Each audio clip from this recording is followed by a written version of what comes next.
said Patrick, pointing to the illustration on her Kindle. Look, at Belin's gate. Who's Belin? An old warrior king, said Zoe. He's there to protect the fish. But they're only children, moaned Patrick. They absolutely cannot fight him. Yes, said Zoe patiently.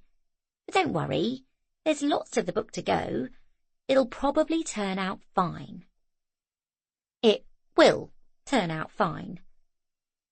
Patrick looked at her, unconvinced. Do things turn out fine? He asked in a quiet voice, and Zoe suddenly found herself a little short of words and with an unexpected lump at her throat. She glanced at Hari, who had fallen fast asleep. How could you tell a child without a mother that things turned out fine? If you were a child without a mother, did things turn out fine? Would lying help? Zoe wanted to take him in her arms and hug him, but she couldn't. It's a long way to the end of the story, she said. She lifted Hari up. Can't you stay? Said Patrick, looking tiny in the big bed. One day, maybe, said Zoe, and stood up. They regarded one another. Would you like a good-night kiss, then? Said Zoe casually, as if she didn't care one way or another. There was a pause, then a tiny voice said, Absolutely I would. And she bent down, Hari over her shoulder, and kissed Patrick very lightly on the forehead, and he did not shy away.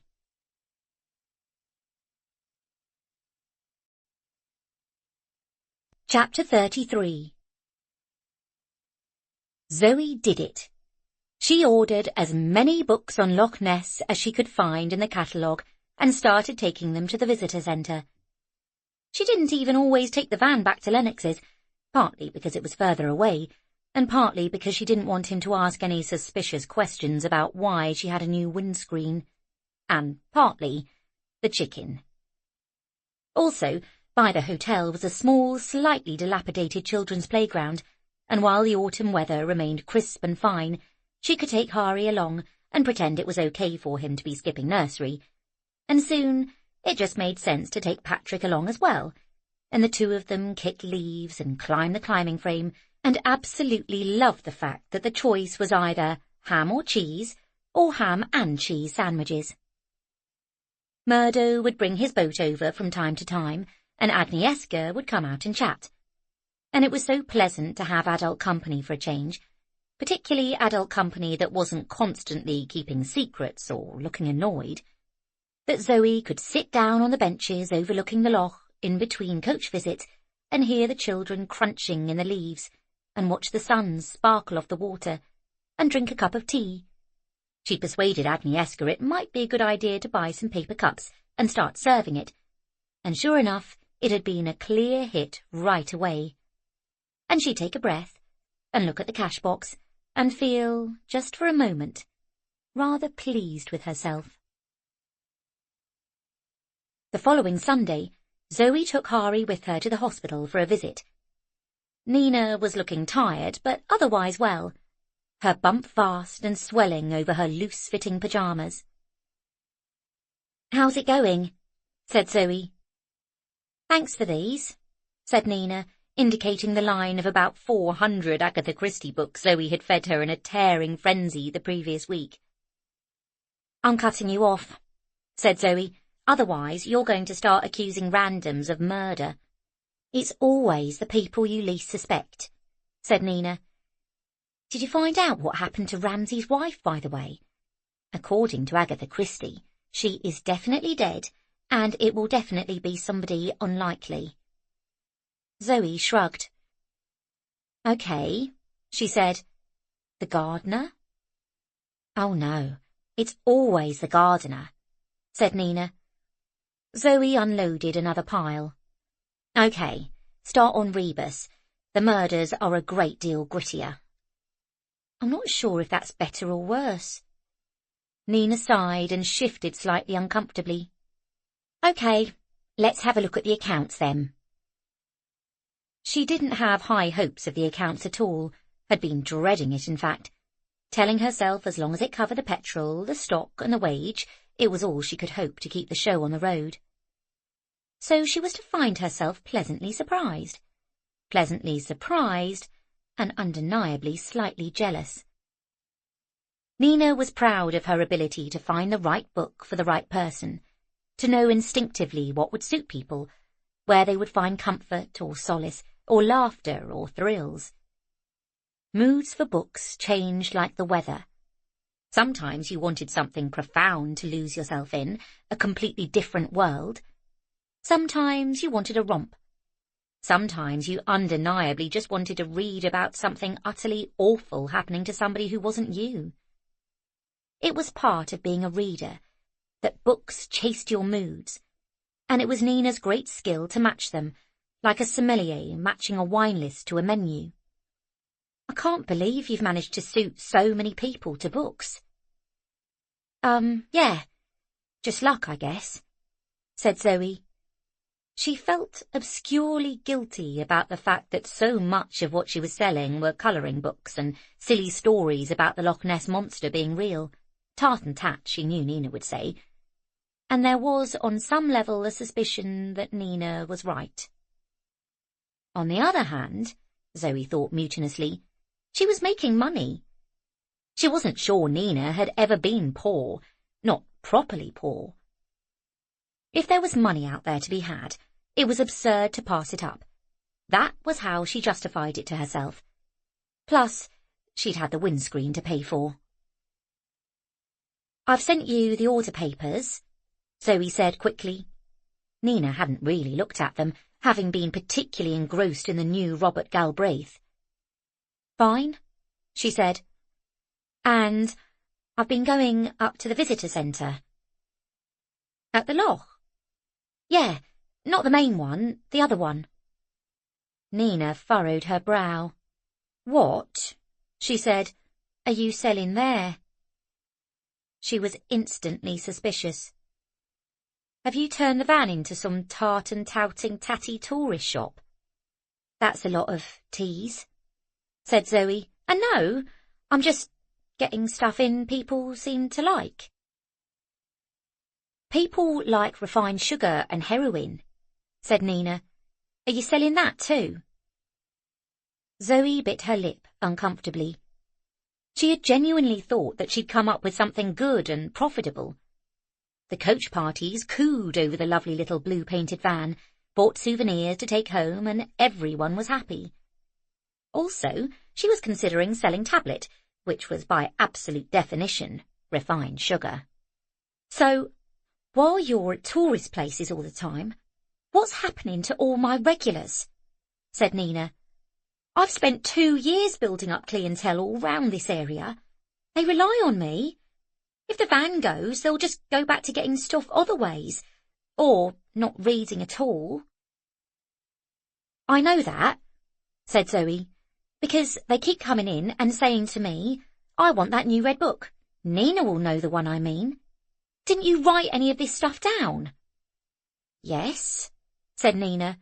"I totally wrote down everything I expected to happen when I had to get turned upside down and made to lie on my back unexpectedly for 3 months, 40 miles away from the place I actually live in." She couldn't help feeling a bit teary at that, and Zoe went and sat on the bed next to her.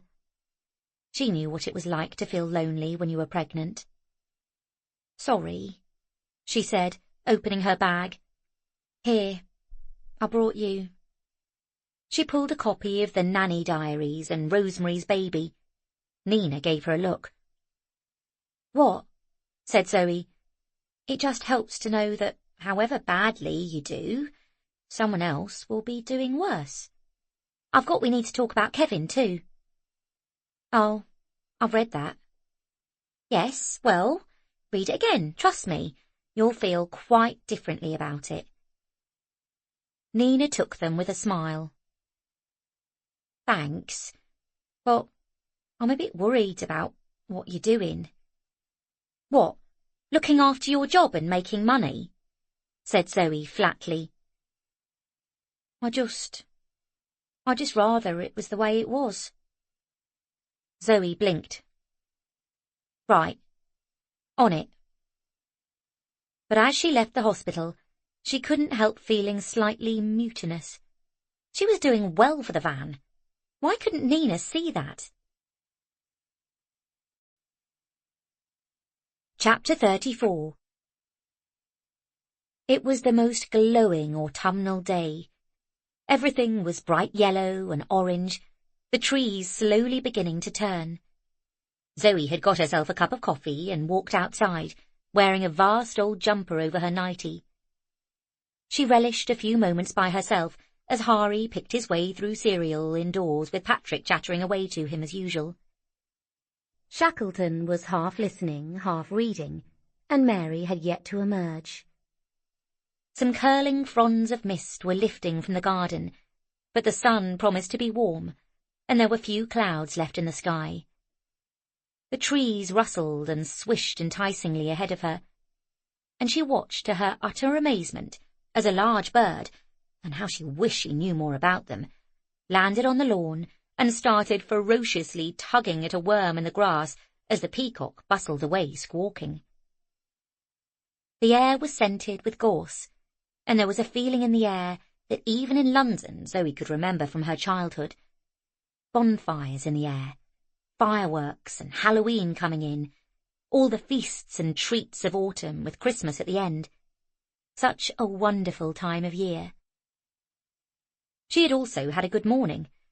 She'd got up early and seen Shackleton sitting there, disconsolately prodding at his disconnected computer game. Come on, she said. Nobody else is up. Help me make muffins.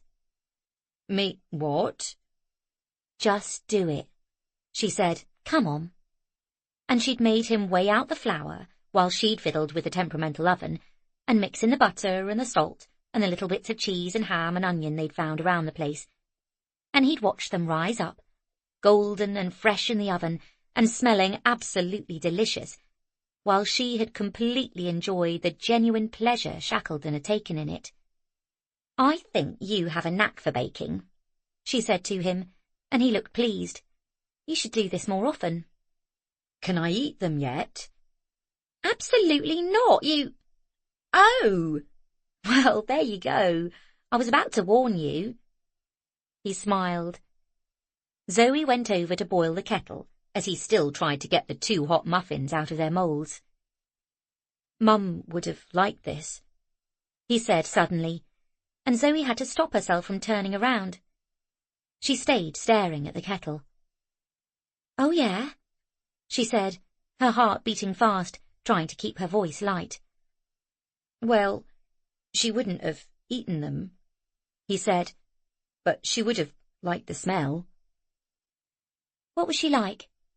Said Zoe, but as she turned round again, his face was a picture of concentration, getting the muffins on the cooling rack, and he didn't bring the subject up again. Well done, Zoe said to him again later, as they all sat around eating breakfast together, and Mary scowled, but Shackleton beamed and his big, awkward face looked almost handsome. It made Zoe think, looking at him, that the children really ought to be getting back to school. September was nearly over, and nothing at all had been mentioned. She'd need to talk to the head teacher, Kirsty, about it. Oh, and the children, and their dad. But today was just glorious, and possibly one of the last nice days they'd have. She was determined that they were going to go out and enjoy it. It was absurd, she thought, that they hadn't even seen all the way round their property yet. Imagine living somewhere so large that you hadn't actually walked to the end. It was ridiculous, it really was. She'd come indoors, refreshed, ready to round them all up. They were going on an outing. She turned on the radio and found something suitably rousing and turned it up loud. What is happening? Said Patrick suspiciously. We're going exploring, said Zoe. Oh, good, said Patrick. Whereabouts, please? Your garden. Ramsay, turning up rather exhausted from Larissa's that morning, saw the little party out at the far end of the garden and felt a pang. He jumped out of the car and hurried over to join them. Are you taking a walk? Can I come? Zoe wanted to give him a bit of a telling off for not ever suggesting to take the children anywhere themselves, but the fuss she'd had dragging Mary and Shackleton out against their extreme protests made it rather more understandable, if not forgivable. And now that they were all out, she wasn't going to spoil it. The children were running among the golden trees, all having sticks, and Porteous had joined them and was leading them on a squirrel hunt, or a dinosaur hunt, depending on how old you were. You can come, said Zoe, just as long as you get us a dishwasher. There isn't enough in the kitty. Ramsay walked closer. A low branch hit him on the head, and he tried to brush it away. He couldn't seem to get anywhere without hitting something. Are you telling me, he said eventually, that I wouldn't have got through 6 au pairs if I'd had a dishwasher all this time? And good broadband, and a microwave, said Zoe, and a half-decent coffee machine.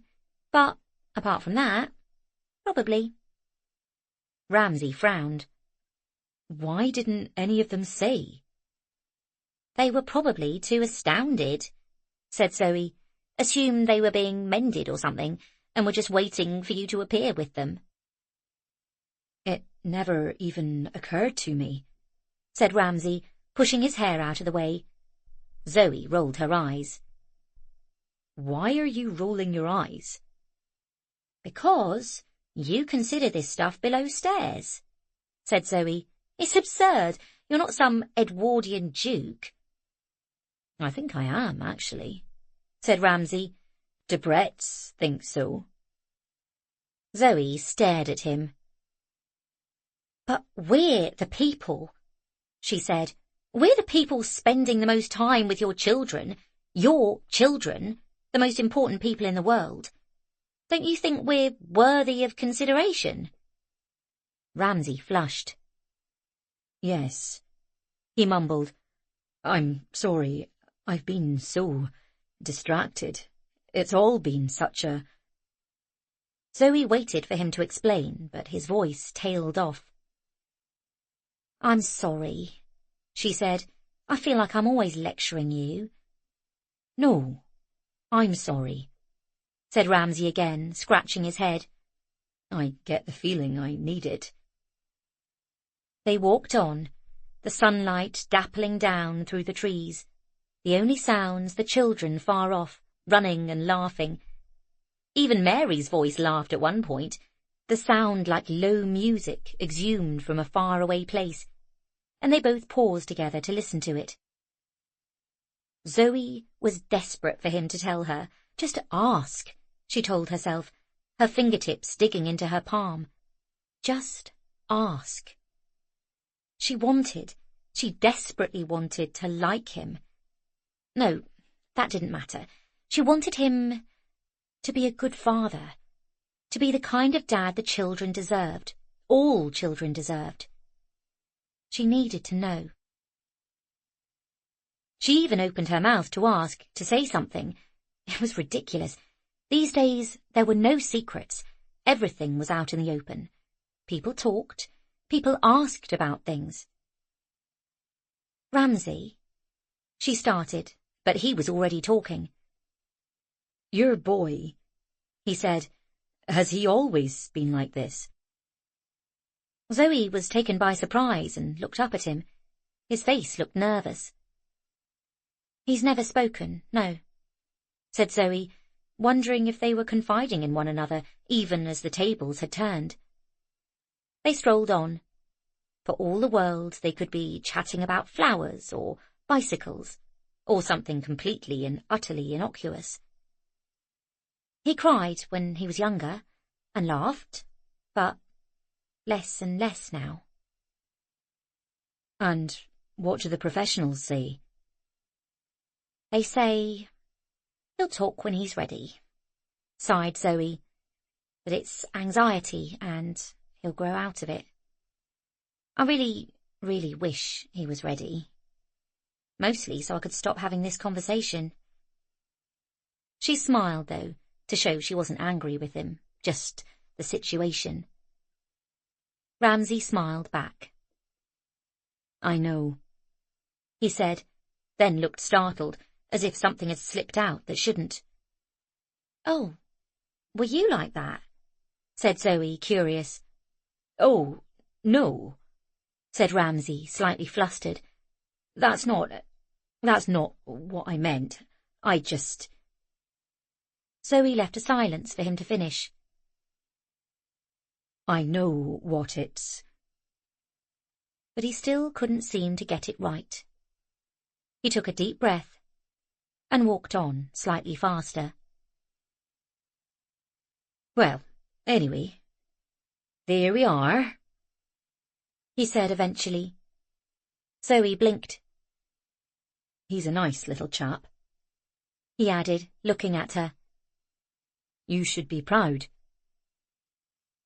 Patrick has really looked after him, said Zoe. So should you. Ramsay grimaced. Oh, that's nothing to do with me, he said, his forehead low. And then the children came bursting out of the trees, laden down with conkers and holly and huge baskets of brambles and smeared sticky faces, and Zoe couldn't help looking at them all together and being happy to see them. Larissa turned up again just as they were making jam. The two older ones were taking it in turns to stir the pot, and there was more music on the radio. Ramsay was by the fire, feet up on the grate, reading his book. Normally he'd have shut himself away in his library.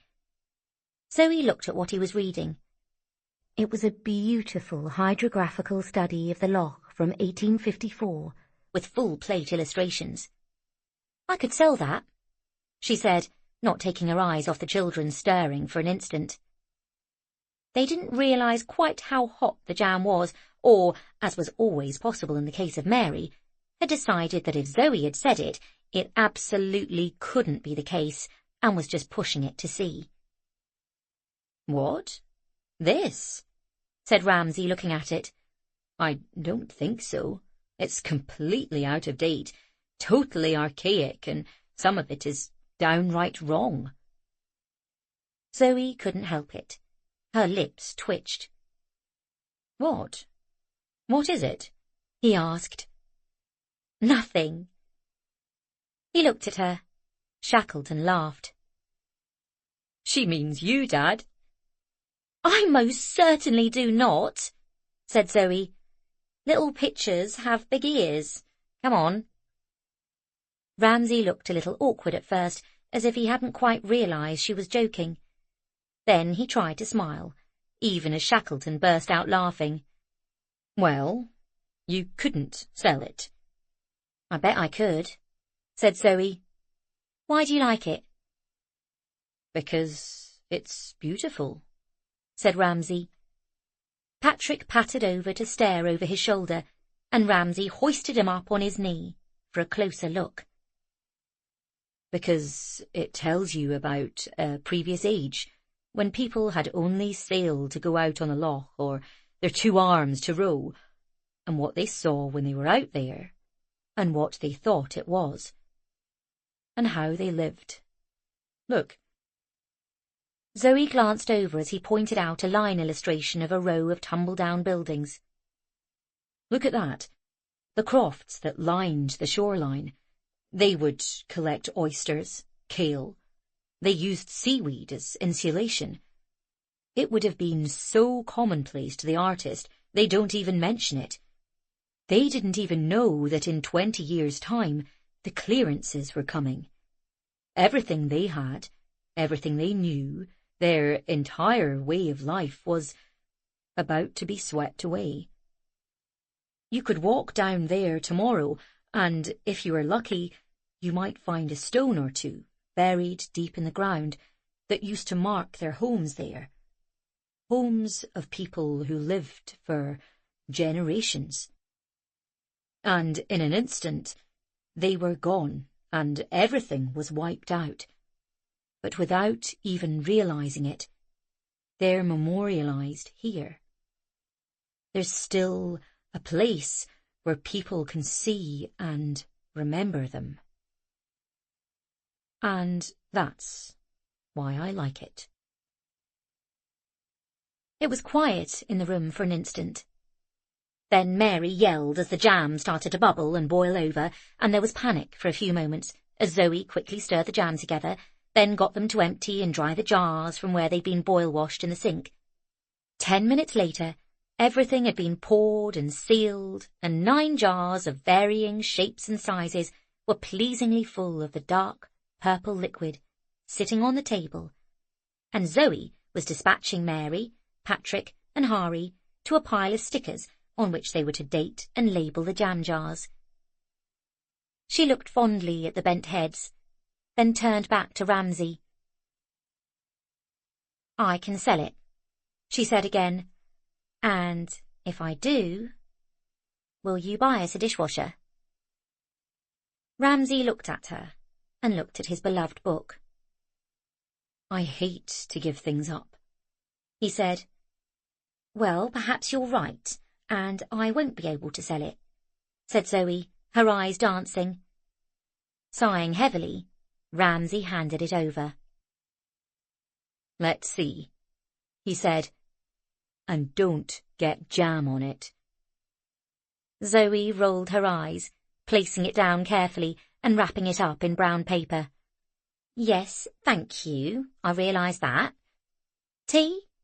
And bread and jam?" Ramsay was thinking there wasn't much more he'd like than a huge cup of tea and some fresh bread and jam, when Larissa appeared at the door.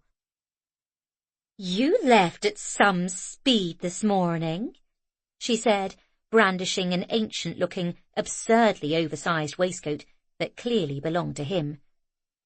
"It's beautiful, an absolute classic. Ooh, doesn't the kitchen look gorgeous? Yoo-hoo, everyone! It's great to see your gorgeous faces." Mary sniffed. "Hi, Larissa," said Zoe. Larissa gave her a momentary cold look. She hadn't liked the domesticity of the scene she'd arrived on. Then put her smile back on. "Oh, hello. You're doing a brilliant job here. Well done. And I love what you've done with your hair." Zoe's hair was so windblown it had a stick in it. "Darling Ramsay, I hate to take you away from the lovely children, but you know it's the Hunt Ball on Saturday. We were going to discuss it." Ramsay sighed. "Well, honestly, I don't really want to go, so I feel there's no need. People just gossip and—" "Oh, no. Everyone's so lovely. They're not gossiping. They just miss you. Want to know how well you're doing with the business and everything." Ramsay let out a hollow laugh. "Well, that will be a pretty short conversation." "Oh, sweetie, you can't lock yourself up forever, can he, Zoe?" Zoe blinked. "Well, no, you shouldn't." Although she genuinely felt exactly the opposite, that any time he did have, he should be spending it with his children. "Really?" Ramsay looked at Zoe, as this was very much what he had thought she had meant as well, and he felt rather injured that she hadn't noticed he was trying to improve. "Come on," Larissa said to him, and once again, "you deserve some fun, darling." The Urquhart children looked up at that, instant fear in their faces, as if the day they'd spent in the woods had not in fact been fun for their father after all. Zoe moved over to the sink, so her face didn't betray her mood. Ramsay glanced at her and saw she'd moved. Larissa noticed and tried her most appealing smile. "Please?" Yes, all right," said Ramsay, getting up. "I'll come." Please? Imitated Mary nastily as soon as they were out the door. Please marry me and get rid of your children, please? Mary, said Zoe, none of that. I mean it. Maybe you'd be glad to be rid of us too, said Mary. Everyone else is. Well, I'm afraid you're rather stuck with me, said Zoe, especially now the ghost has left. There was a sudden silence. The three children all looked at one another, and Zoe, who had taken a calculated risk, suddenly felt oddly relieved. What ghost? Said Mary innocently. We told you to stop it, said Shackleton crossly. Just stop it. Stop being a stupid ghost, shouted Patrick. I absolutely don't want Harry to go. I don't know what you're talking about, said Mary, marching out and slamming the door. Has she really stopped? Said Shackleton. It's a good sign if she has. She did it to all the other nannies. Not quite, said Zoe, thinking of the occasional swishing noises that came up and down the corridor at night. It was amazing just how much relief she felt, even as she told herself how ridiculous the whole thing had been. But hopefully she will now. Zoe looked at Shackleton, who was still wearing a pensive expression following Larissa's departure. You know, she said, I mean, you all have to go back to school at some point. Why don't you just go to the school in Kirrinfief or Inverness? Shackleton turned on her almost viciously. Oh, where's your mum, Shackleton? Why have you got such a funny name? Do you have ghosts in your house? Moo! All bloody day. No chance. They are absolutely mean, agreed Patrick from where he was illustrating a very complex sign for dinosaur jam. Why do you think you're so absolutely clever, Patrick? Are you always showing off? Zoe smiled at that. I like it when you show off, she said, tousling his hair.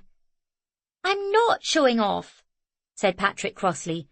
I am just absolutely clever.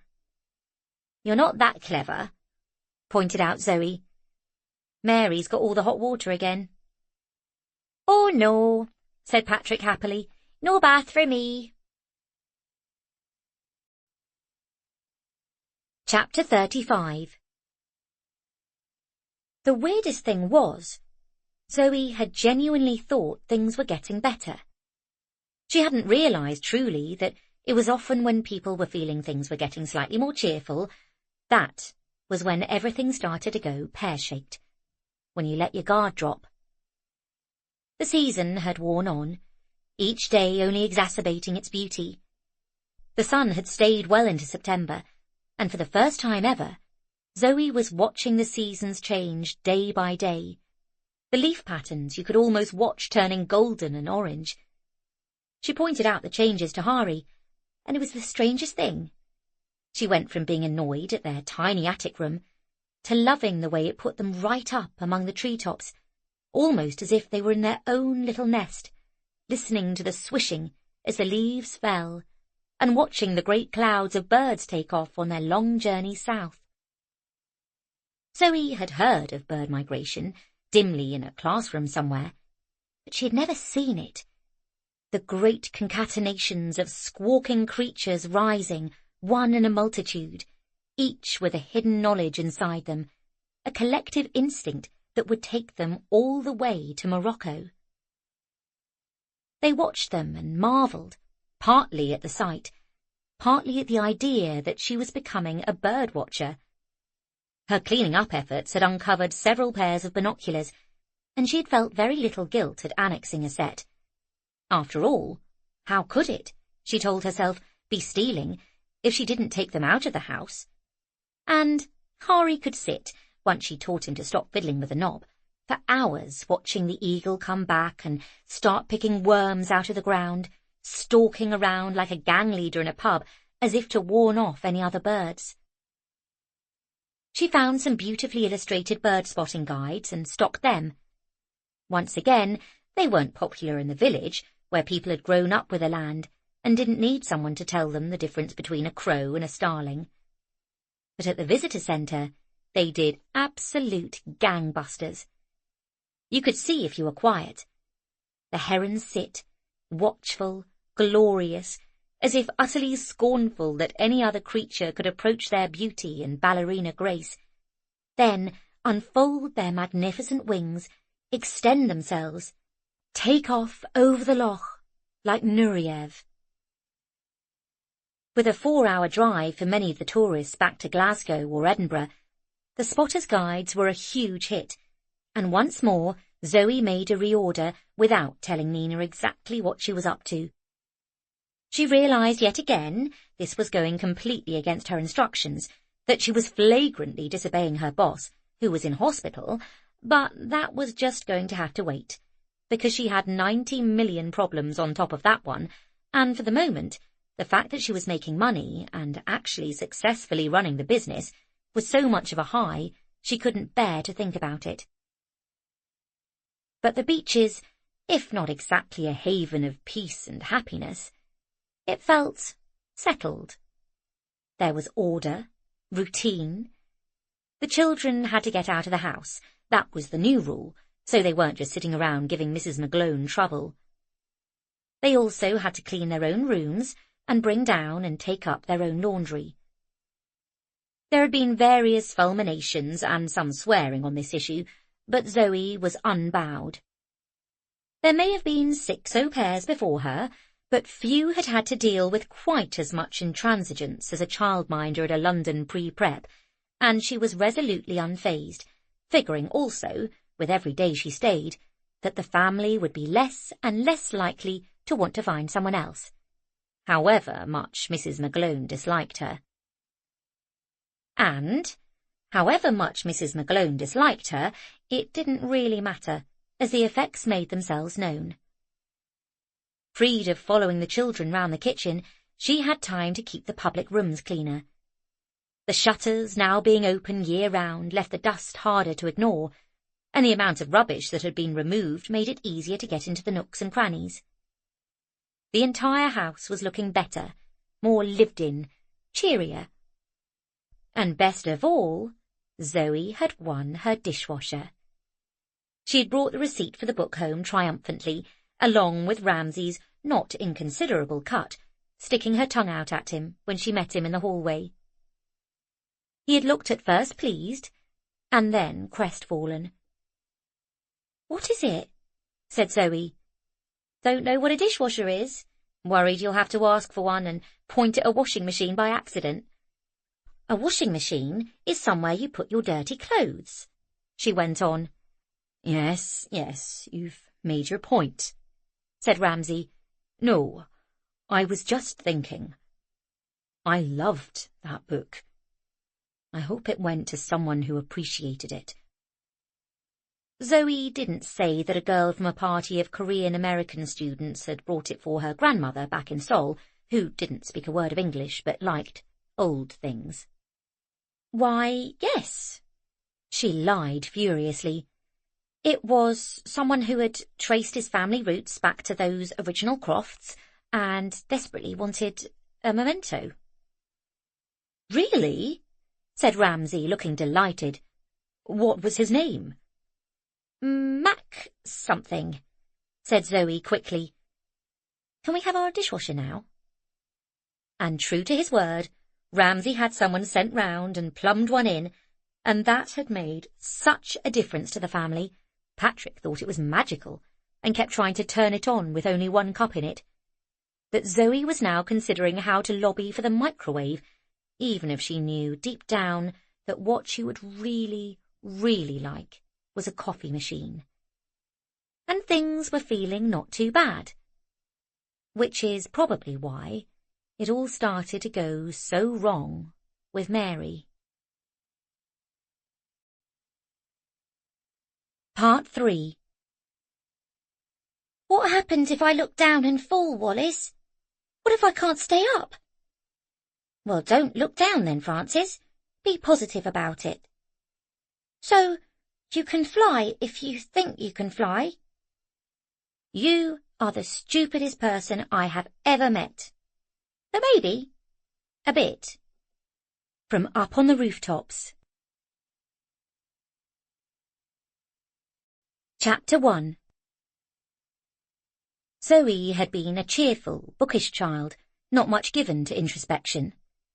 If she had a bad day at school, she'd read the famous 5, where friendship was assumed and never questioned. If she'd had a good day at school, she'd read Charlie and the Chocolate Factory, where untold treats and wishes came to good, unspoilt children. If she was feeling sorry for herself, she'd read What Katy Did, and imagine the horror of being trapped in bed. If she was feeling in a positive mood, she'd read The Magic Faraway Tree and make up her own lands. In short, she self-medicated with books. By the way, as the author of this novel, and one who was herself always self-medicated with books, I cannot rightfully attest or deny whether this is a better way of dealing with real life than any other. In fact, as a reader, all writers are just readers one step to the side. I'm not actually sure I believe in this real life. I know it is a terrible betrayal to say this, but come on, aren't books, whisper it, quite a lot better than real life? In books, baddies get blown up or chopped up or sent to prison. In real life, they're your boss or the president. In books, you get to know what happened. In real life, sometimes you don't get to know what happened, ever. They're not even sure they've found Amelia Earhart. So, books are absolutely the thing, in my opinion, or as the old saying goes, whatever gets you through the night, which I should say is also books. Books get you through the night. So, Zoe hadn't really had much experience with truly troubled children who might be upset for very good reasons, like not having a mother, and having what Zoe considered at times to be an almost cruelly distant father. All the children she dealt with were cosseted, worshipped some of them, which made them tricky but not disturbed. She didn't see the warning signs, wouldn't have recognised them. Mary, being rude and dismissive, wasn't exactly new behaviour. So that mild autumn day had started like any other. Zoe had got Shackleton baking. He just got better and better. His stolid face was looking less petulant and more cheerful by the day as he carefully measured out raisins and used his phone to look up recipes. Zoe had told him he was improving so much that she was considering offering some of his baking to Agnieszka in the visitor centre to sell, or getting him a couple of shifts in the kitchen down there. And he was going to it with a will that surprised them both. Almost as if there's a world beyond toast, Zoe had remarked when passing him that morning as she went to put long socks on the little ones, who were both insisting on wearing shorts. They liked to dress the same every day, before they went charging into the trees, the route to which necessitated a shortcut through a nettle patch and much screaming, despite Zoe's daily warning about the connection between exposed knees and nettle stings, and their daily surprise about how dock leaves didn't actually work immediately like magic. Zoe had been in Ciaran Fife, and in between not selling any books, had managed to catch up with Kirsty, the head teacher, or rather Kirsty had popped in as soon as she'd seen the van. "Haven't seen much of you around here," said Kirsty breathlessly. "Ah," said Zoe.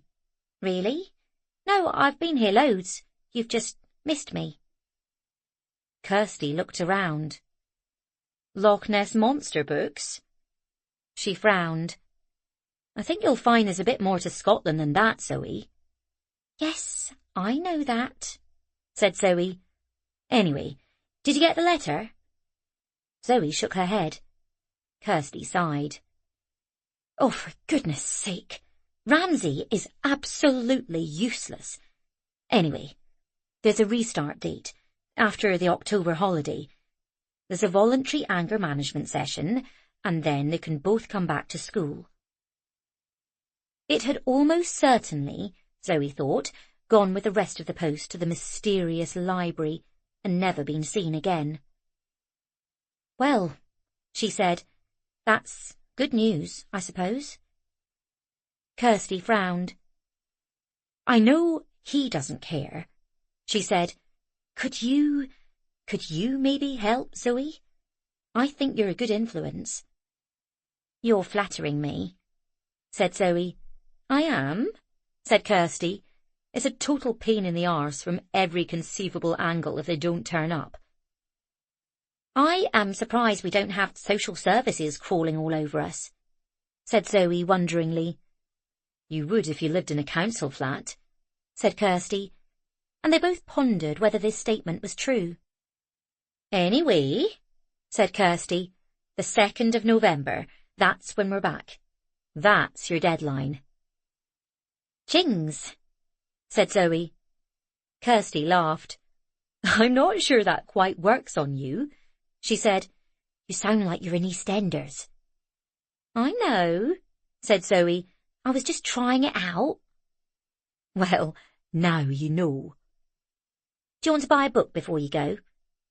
"I would," said Kirsty. "Unfortunately, I have twins, a full-time job, a husband who picks his nose, and 2 excluded pupils to worry about. It would all be better if you just read—" But Kirsty had already bustled off with Bethan and Ethan. "Bring them in," she hollered. "I'll be nice, as long as there's no biting." Everything seemed relatively calm in the little kitchen, and Zoe thought she might as well have a shot as, presently, Mary entered. "Hello, love," said Zoe. "Hey, look." She thought back to Larissa the other night. "Shackleton and I were talking about school." Shackleton sniffed. "Yeah, right, whatever." "I just wondered if you wanted to come with me next week to have a chat with Kirsty. I mean, Mrs. Crombie, the head teacher." "I know who she is," said Mary, who had gone watchful and still, her voice a monotone. "I mean, it's the October holidays soon, and then in November—" "I'm not going back." "Well," said Zoe, "kinda have to, otherwise they'll put your dad in prison." She'd meant it to be light-hearted, but the way it came out, she realised that wasn't how it sounded at all. It sounded all wrong. "They won't," said Mary, looking terrified. "No, I mean, I was exaggerating, obviously. But, darling, it's the law. Children have to go to school." "Can't we be homeschooled?" said Shackleton. "Who by? Mrs. McGlone?" "You could do it." "I can't do long division," said Zoe. 1, and 2, I already have 2 jobs, thanks. "And 3, you'd be rubbish," burst out Mary suddenly. "Rubbish and terrible and horrible and hate you."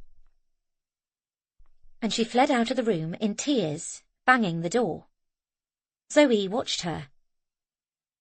"Yes," she said to Shackleton, "and also for those reasons." Shackleton looked relieved, as if worried that she might be upset. "I think," said Zoe measuredly, "perhaps just on this occasion. Some toast?" She also found herself thinking how much less Mary's outbursts upset her these days. "I made bread," said Shackleton surprisingly. "Seriously?" The boy showed her where he'd been leaving it to rise. "I watched a YouTube tutorial." "Shackleton, I could hug you." He looked concerned. "I won't," she added reassuringly. "But aren't you clever?" He grinned, and she turned the oven on for him. Presently, Zoe decided to take a bunch of laundry up to Mary, who had in fact been much better at fetching it herself recently, but school talk had obviously put the kibosh on that. Zoe did knock. She went over and over it in her head later, when trying to work out if she had done the right thing. but the rooms, of course, were so large, and the doors so thick, and she was carrying a large pile of washing, and... Nonetheless, she pushed open the heavy white door with her shoulder, her chin on top of the washing pile, still half smiling at Shackleton and his baking, and marched sideways into the room, dappled with pale green and pale yellow light from the trees, only to come across Mary, the child, the little girl with the pale face and the long dark hair, carving a long, thin, snaking line into the back of her leg with the edge of a razor, the blood dripping against the pale white skin like a horror movie. Chapter 2. At first, the thought that flashed through Zoe's head was that Mary had started her period. Could she, though? Or was she too young? But then girls did these days, didn't they? Things had changed. All of this went straight through Zoe's mind until she realized that the simple, normal reason was not the right one, that the tiny thing flashing in Mary's hands was a razor blade. The gorge rose in Zoe's throat, but she knew there was no time to show her shock.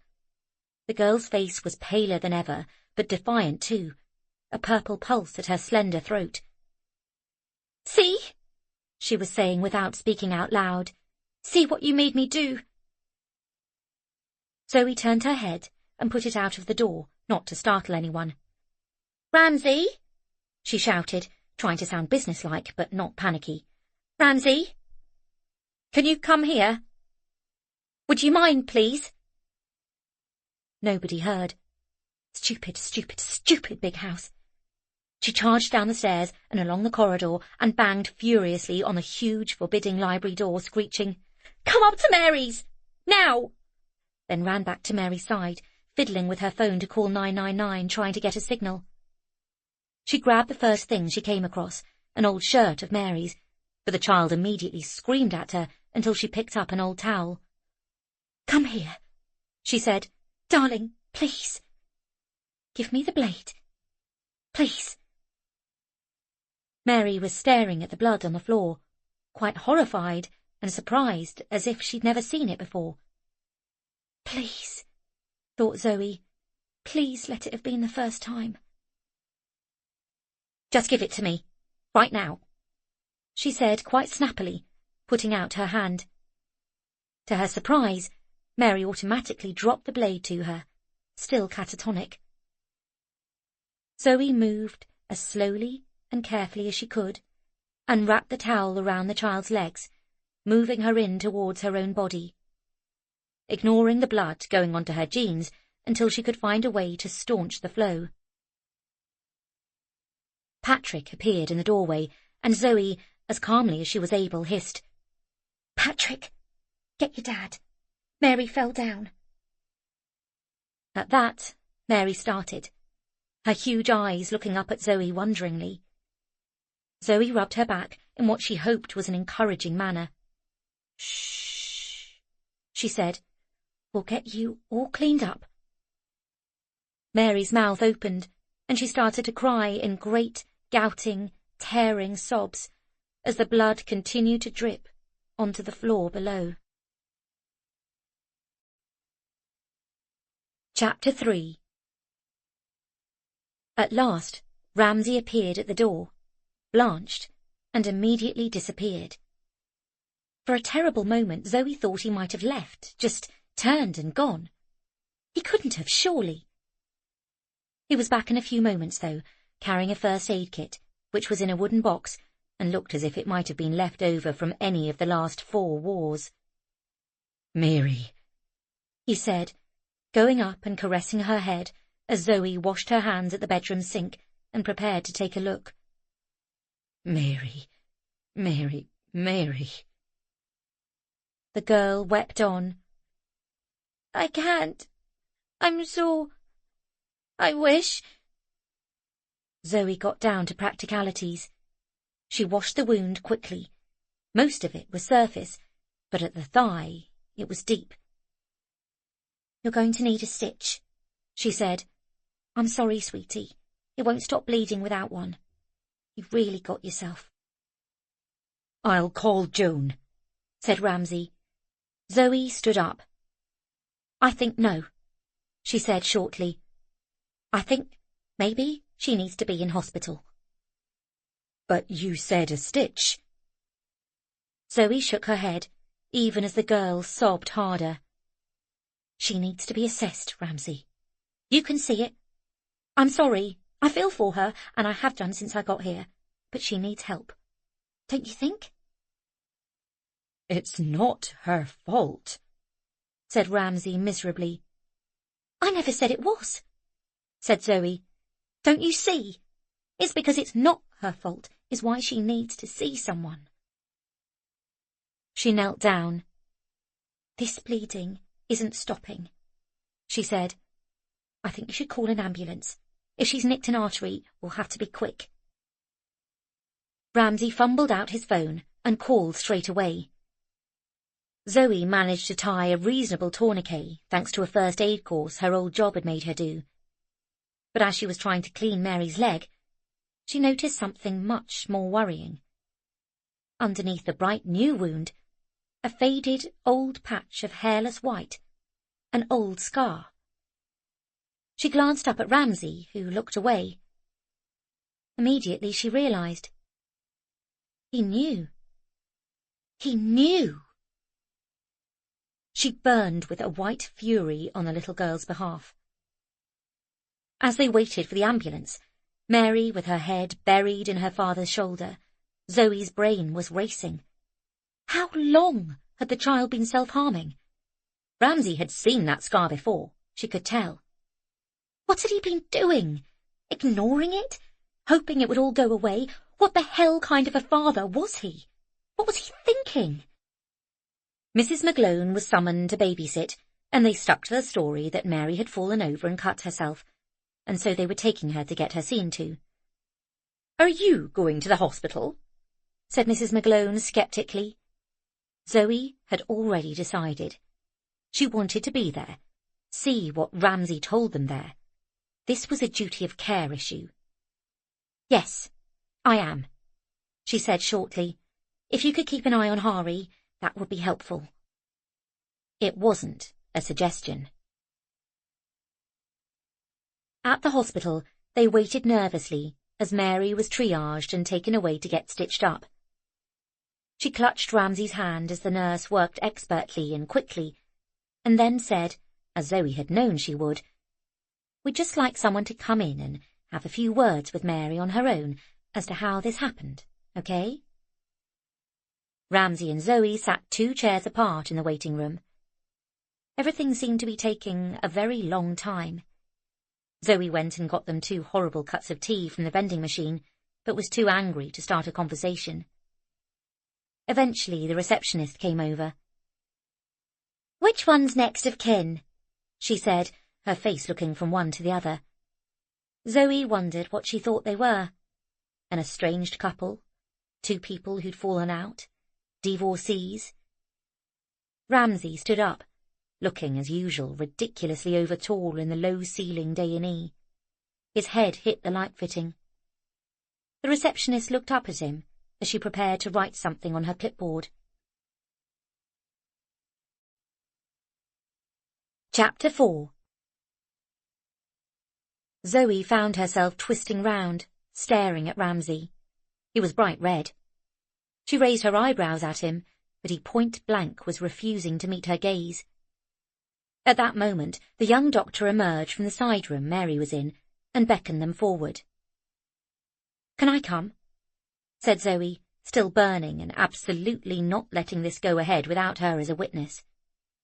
Ramsay shrugged, and she tagged along behind.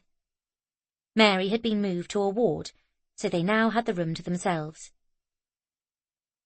"Now," said the man, looking at the 2 of them, "I can't do anything without your explicit consent to this. You're her legal guardian?" Ramsay nodded. The doctor frowned. "Her only guardian?" Ramsay nodded swiftly again, as if he had absolutely no need for ridiculous discussions on the subject. His patrician air made the young doctor more nervous than he seemed to be already. He consulted his notes and cleared his throat. Well, we've sutured the wound, but it nicked an artery, potentially a very harmful injury. He looked up, eyes wide behind his glasses. Potentially lethal if you hadn't found her. Jesus, Zoe couldn't help saying under her breath. Ramsay simply closed his eyes. We've patched her up, he said, but I'm afraid by law we have to keep her under observation, just in case this was a suicide attempt, said Ramsay, and the doctor flushed, looking relieved he didn't have to actually use the words. Ramsay blinked. His fingers were clenched very close into his fists. Whereabouts? He demanded. Here? No, said the doctor. We have a facility attached to the hospital. Ramsay clenched his jaw. I don't want her to go there. She's not going to that asylum. It's the best place. They have the facilities. We can't. Ramsay's face remained absolutely stony. There was none of the normal, equivocal gaze about him. No, he said. She's not going there. He got up. I'm going in to see her. All three entered the small antiseptic room together. The hospital was quiet at that time of day, not at all like the noisy, bustling places Zoe used to take Hari to. It was almost restful. Mary was sitting up, scowling. My darling, said Ramsay, going over to the bed and putting his arm around her. My sweetheart, I'm so sorry.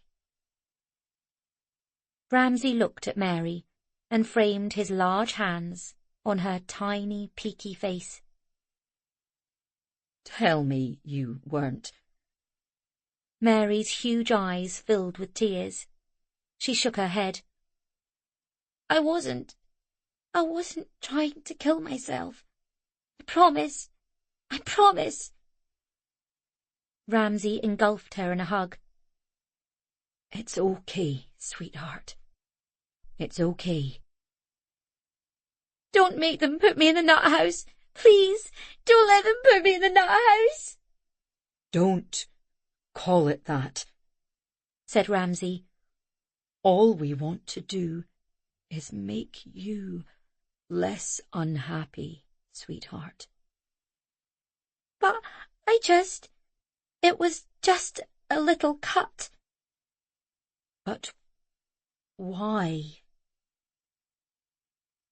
Ramsay's voice was so sad, so full of tenderness, as if he already knew there wasn't an answer. Zoe looked at him, wavering. To try. I thought it might help. She said the next word so quietly, it was almost impossible to hear. Where the scar is. Ramsay turned his face away and couldn't speak. Instead, he pulled Mary closer to him as she whispered in his ear, I miss her. I know, he said, rocking her like she was a lot younger than her 9 years. I know you do. I know. I'm doing my best, sweetheart. Mary lowered her head. I'm doing me and Zoe. Oh, you and Zoe, she said, her tone dripping with sarcasm. Oh yes, I forgot about wonderful Zoe. Who found you? Chided Ramsay gently. Before you bled out all over the floor. Mary pouted. You should probably be grateful. Why? Said Mary.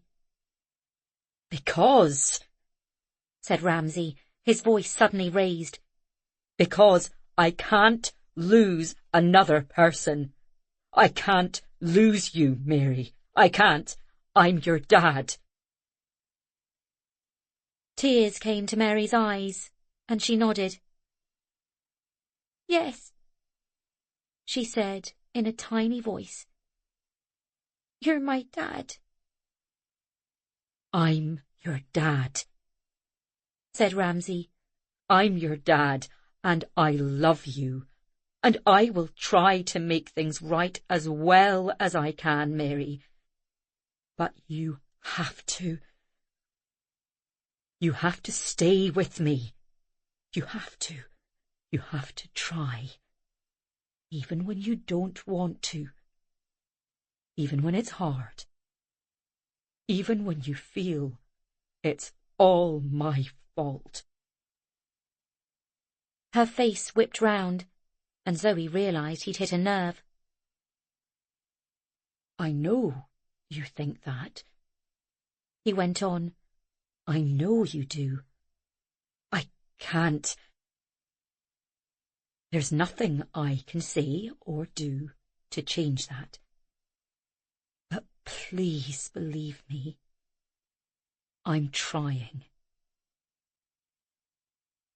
Mary shuddered in his arms and let the tears run down over his shirt. I wasn't trying to... Hush now, said Ramsay. I'll stay, he decided. Doctor, I can stay, right? Well, she'd really be better off in... No, she told you. It was a small cut that hit the wrong place. It was an accident. We're staying here. Zoe stood up. Her anger had dissipated, replaced by a deep pity and a sense that Mrs. McGlone, of all people, had been right. She was intruding on something deeper than she understood, on things that were not her business. I'll go and sort the others, said Zoe. Get tea on. She came over. I hope you're okay. Blinking, Mary looked up at her, and for the first time said something Zoe wasn't expecting. Thank you. Chapter 5. Back home, Zoe was instantly set upon by everyone. What was wrong with Mary? Shackleton was perturbed. Is she attention-seeking? He asked intently. Or is it... Was it... The kindness in his voice again was unusual. He is asking, said Patrick, if Mary is most absolutely dead. Zoe glanced down. She is most absolutely not dead, she said, trying to make her voice sound light. It was just an accident. She had a bit of a fright. She'll be back tomorrow, and we will all be very, very nice to her. In fact, she realised as she walked into the kitchen, the golden autumn light heavy through the windows, even though today had felt like it had lasted about 100 hours, and she couldn't believe it was still daylight and not the middle of the night. There was something different. It was heavy with great coils of ivy and acorns. The boys had decorated it. It looked beautiful. And on the stove was a simmering pot of stew, with red berries and wild mushrooms carefully collected by Porteus's owner. It smelled heavenly. Did you do that? She said, turning to Shackleton, who smiled bashfully. That's amazing. Gorgeous. She's not coming home tonight, he said, worried. And Dad? No, said Zoe, shaking her head. I'll stay home tomorrow, and hopefully I'll be able to go and pick them up then. Would you like to come?" Oddly, both the boys shrank back. "Not hospital," said Patrick, uncharacteristically quiet on the subject. They both looked terrified. "Okay," said Zoe. "Hari and I will go, won't we, sweetie?" And the little boy looked up, beaming. Zoe was trepidatious driving in the next day. Hari was bouncing happily in the back, his eyes following the bright red and orange falling leaves, swirling and dancing across the windscreen.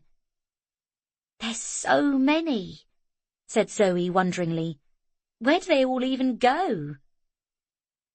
The big, huge relief was that they were going to discharge Mary. The paediatric psychiatrist had accepted her explanation that she was self-harming rather than trying to commit suicide.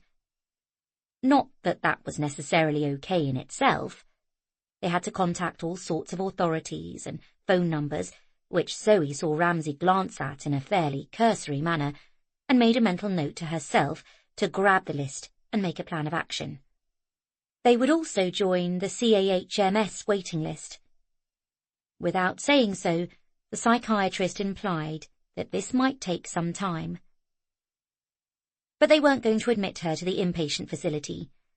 Ramsay's patent relief was overwhelming as Zoe pulled up in front of the hospital to find them both waiting there for her. Ramsay had shadows under his eyes. He couldn't have slept and seemed to have aged 5 years in one night.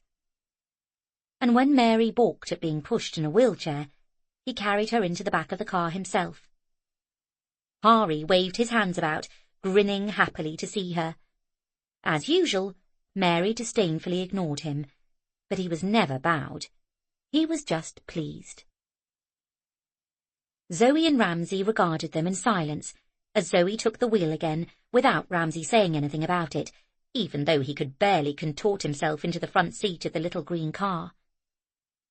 He looked absolutely beaten up, and she was happy to drive through the long golden roads, utterly empty, in silence, which made it a pleasure in itself. The long, rolling fields ahead, full of gathered wheat in huge, round, not square, bales, and every so often catching a glimpse of sparkling sunlight on the loch, or a tractor tootling along one way or another, or a motor caravan pootling up the middle of the road that Zoe would daringly overtake. She was waiting for the two in the back to fall asleep, which, lulled by the drone of the engine, they soon did, so she could ask Ramsay a few very serious questions. But by the time they'd slumped over in their seats, Mary's face in the mirror still chalky white, her leg up in the middle of the seats, heavily bandaged and supported, Zoe glanced to the side and saw that Ramsay was asleep too, his head leaning against the window, the sun burnishing the sandy curls on his large forehead, the tension, at last, drained out of his face. She couldn't bear to wake him, and so she let him sleep, let everyone sleep, and nothing broke the silence save the occasional bump in the road and the occasional cry of the birds cycling higher and higher in the updraft. Chapter 6. Zoe put Mary to bed without waking her up, carefully changing her into pyjamas, then went out to find Ramsay. She found him eventually down by the old abandoned rowing boat, staring out across the water. "She's on a waiting list," he said eventually, as if knowing what Zoe would say before she even opened her mouth. "But what about privately?" said Zoe. She couldn't deep down believe that Ramsay didn't have any money, whatever the state of the gardens. The house made it simply impossible. Ramsay heaved a sigh. I'm not, His hand went to the back of his neck. "We tried before. It didn't work out well." "What happened?" She refused to talk other than to call the therapist a name I wouldn't like to repeat. "Oh," said Zoe. The question was on her lips and she couldn't ask it. Why was she like this? They wanted to drug her, give her really serious drugs. I think medication can help a lot of people. Dosing my little girl when she didn't want to take anything. She's just sad. She has. Ramsay's gaze was very distant. She has good reason to be. He turned to Zoe, his expression imploring. Being sad because you miss your mum, that's normal. Not a medical condition that should be drugged into submission. Don't you think? Zoe considered it. Yes, but if she's hurting herself... I know. This changes everything. He ran his fingers through his hair, and had obviously no idea it stuck up in all different directions afterwards. Then he turned his face away, and it took Zoe a couple of moments to realise suddenly, with an odd shock, that he was crying, and trying with all his might to pretend that he wasn't. "Let me talk to someone at the school," said Zoe, going towards him. Had it been someone else, she'd have put her hand on them, given them a cuddle. But with Ramsay, this presented two problems. Firstly, he was so enormous that she would end up putting her arm around his hip or something equally awkward. And secondly, of course, he was her boss. But standing there doing nothing felt bad too. She ended up flapping her arms rather weakly, and he quickly rubbed his face with the collar of his shirt and stood upright again. "Sorry," he said. "Don't ever be," said Zoe, and looked at her watch to make it look like she was very busy and had something to do. "But I could see what Kirsty offers. They might have a counsellor." "No, don't." Ramsay winced. "I don't want gossip and social services and everything. It just makes her worse if we're going to get her back to school." Zoe nodded. "OK. Well, I might talk to the head teacher privately then. We're friends." He winced again. "OK, well, maybe casually, just to see what they do have." Zoe turned. "If it helps, I don't think she's alone in this cutting thing." Ramsay's face was so sad. "Christ, really?" Out on the lake there was a quick splash as a salmon bounded up, glistened like silver in the sunlight, and vanished again. "Oh," said Zoe. "What?" said Ramsay. Zoe stared at the sun gleaming off the shiny hide of a seal who was staring at them so intently it was impossible to think it hadn't recognised them. The expression on its face was like someone trying to place you at a party. "It's just so beautiful here." The seal hopped along the rock. "Hello, fat seal," said Zoe. "It's just me." The seal hopped along its rock a little bit more. "That looks painful." "They're very thick-skinned," murmured Ramsay. Zoe watched as he bent down and picked up a stone to skim. She found herself musing on how very far it was from the bottom of his body to the top, and wondered if he thought it was strange, then realised what a ridiculous thing she just asked herself. She looked around her, from the water, through the woods and the gardens to the house, cold air catching in the back of her throat. "You know, where I grew up, we had one room. My dad, he wasn't really around. was involved with. She tailed off. Bethnal Green stuff. Before Bethnal Green was all nice and posh and full of furniture shops and things like that. We didn't have anything. No grass, no trees, not really. Just traffic and exhaust fumes, and a little flat in a council block with no ball games written up everywhere, and junkies on the scrub. I didn't even know places like this existed. Ramsay smiled a little sadly and expertly skimmed another stone out into the water. This is going to sound stupid. That's all right, said Ramsay. Stupid is a step up from where I am right now. In the sky above, 2 terns were circling one another, rising higher and higher on the updraft. Zoe watched them go, then glanced back at the barely perceptible ripples of another perfect skimming stone on the glass surface of the loch. I don't understand how anyone could be unhappy here. Zoe bit her lip and felt oddly close to tears. Ramsay gradually lowered the stone he was holding in his hand. He hadn't been expecting that at all. Really? He said. Zoe nodded, staring at the ground. I couldn't. If you'd shown me just your house and these grounds and this land and, oh my God, you've got your own wood, and the foxes and the birds and the fish and... Ramsay looked at her. I know. How could anyone be unhappy here, right? It makes sense, I suppose. He heaved a great sigh as he looked around. I'd better go see her.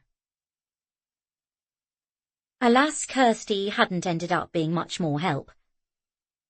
Oh, that's just awful. She needed 2 stitches. Christ, another one. Really? Although normally not here, the Highlands and Islands are the happiest place for children in Britain. Did you know that? Zoe felt a pull in her stomach. It confirmed what she'd sensed since she'd arrived, what she'd said to Ramsay. Clean air, clean water, safe places to play. She couldn't think of anywhere better for children. For her own child, who, even though he still wasn't speaking, was more outward-looking, more confident than he'd ever been. Patting dogs, making friends, things she thought he might never manage. She dragged her thoughts back. Yeah, I can see. Doesn't really help Mary, though. No, frowned Kirsty. You know, her being at home, dwelling on things all the time, that's not going to be doing her any good, you know that, right? Zoe nodded. Totally. We have counsellors connected with the school. You've used them? Kirsty shrugged. Honestly, most of our kids, if they lose a sheepdog, that's a disaster. And we had wee Ben last year who had problems with his reading, but nothing I'd refer up. But I hear they're very good. This needs referring up, said Zoe forcibly. Well, yes, quite. But Zoe, listen. She has to be back in school. Get her back after the holidays, and we'll manage. Zoe nodded. Right. She didn't mention it was the very thought of going back to school that had done this to Mary in the first place. Chapter 7. Mary needed a few days in bed because the wound was in an awkward place, and if she ripped the stitches, it could be pretty bad. But somehow with Zoe and the boys, it didn't matter. The squabbling, brattish group she had met only 2 months before seemed to have changed beyond belief. They made tea, were helpful, fetched eggs. Of course they still squabbled noisily, but it tended to be while they were doing things. Even Hari was useful-ish, manhandling a little broom and carrying his laundry, 1 pair of socks at a time, up the 4 flights of stairs to his bedroom. It took a very long time, but that didn't seem to matter. It gave Zoe longer to spend with Mary. Not to talk to her. She had learned her lesson about taking the direct approach, and knew it didn't yield very good results. Instead, she showed up at her door with a copy of an old book. It's about a girl who doesn't have a mum and is laid up in bed and hates everyone. She explained, so it's probably not relevant to you. This direct approach was entirely deliberate on Zoe's part. She had decided, lying awake long into the night the previous evening, sure that half the rest of the household was doing so too, to stop tiptoeing round the issue. She didn't know where Mary's mother was.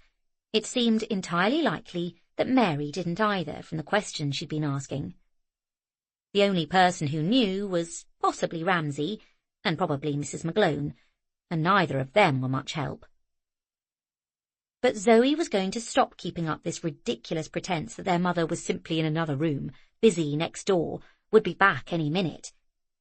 She would stop censoring any mention of the word mum or mummy, stop talking absolute bullshit. It was a terrible fallacy, and she thought that writers of the past understood this better than writers of the present. Then, she supposed, to lose a parent was a common thing. You had a 5% chance of dying in childbirth. Any old disease could kill you. The world was full of motherless bairns and of fatherless bairns whose fathers were lost to one war or another. And the world was full of dead siblings, of babies born and left unnamed until the family knew they would survive tetanus or scarlet fever, measles, polio, influenza, dropsy, typhoid and war, and horse accidents and deadly childbirth. And they were straight with it.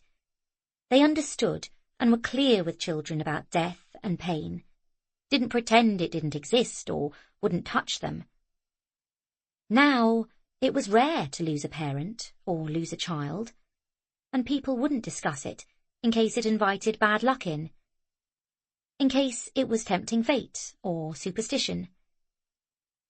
She thought of how many people wouldn't talk about Hari's speechlessness in case drawing attention to it would somehow visit it upon their own children.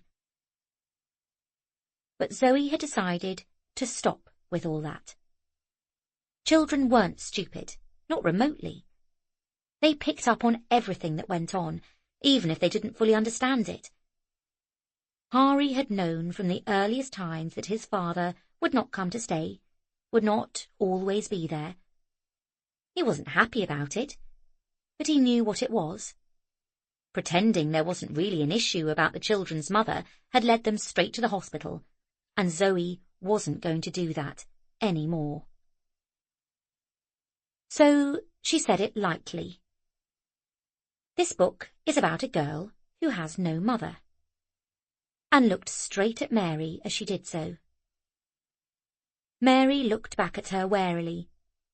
Zoe wasn't sure whether she was imagining it or not, but it felt like some of the fight had gone out of her. I don't mind, she said finally. So Zoe sat next to her and opened up What Katie Did. Chapter 8. It wasn't so much that the fight went out of Mary. That could never happen. There was a bit of the girl that was wild, and she always would be, and Zoe figured she could probably make her peace with that. But there was something about her not being able to move that made a difference.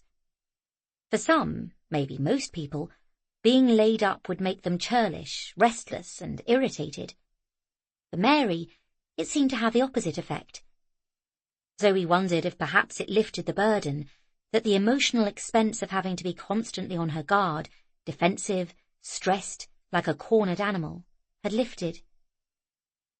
She slept a lot, and ate without arguing, about the dishes Zoe put together for her. Nothing complicated. Thick, overnight steeped porridge with heavy cream you could buy locally, and their dense bramble jam. Everyone had so much of it. Horlicks. Zoe hadn't had it for years, but had found big tins in the pantry. chunky vegetable soup and good bread, even, and more than once, as soon as she realised what a huge hit it was, jelly and ice cream.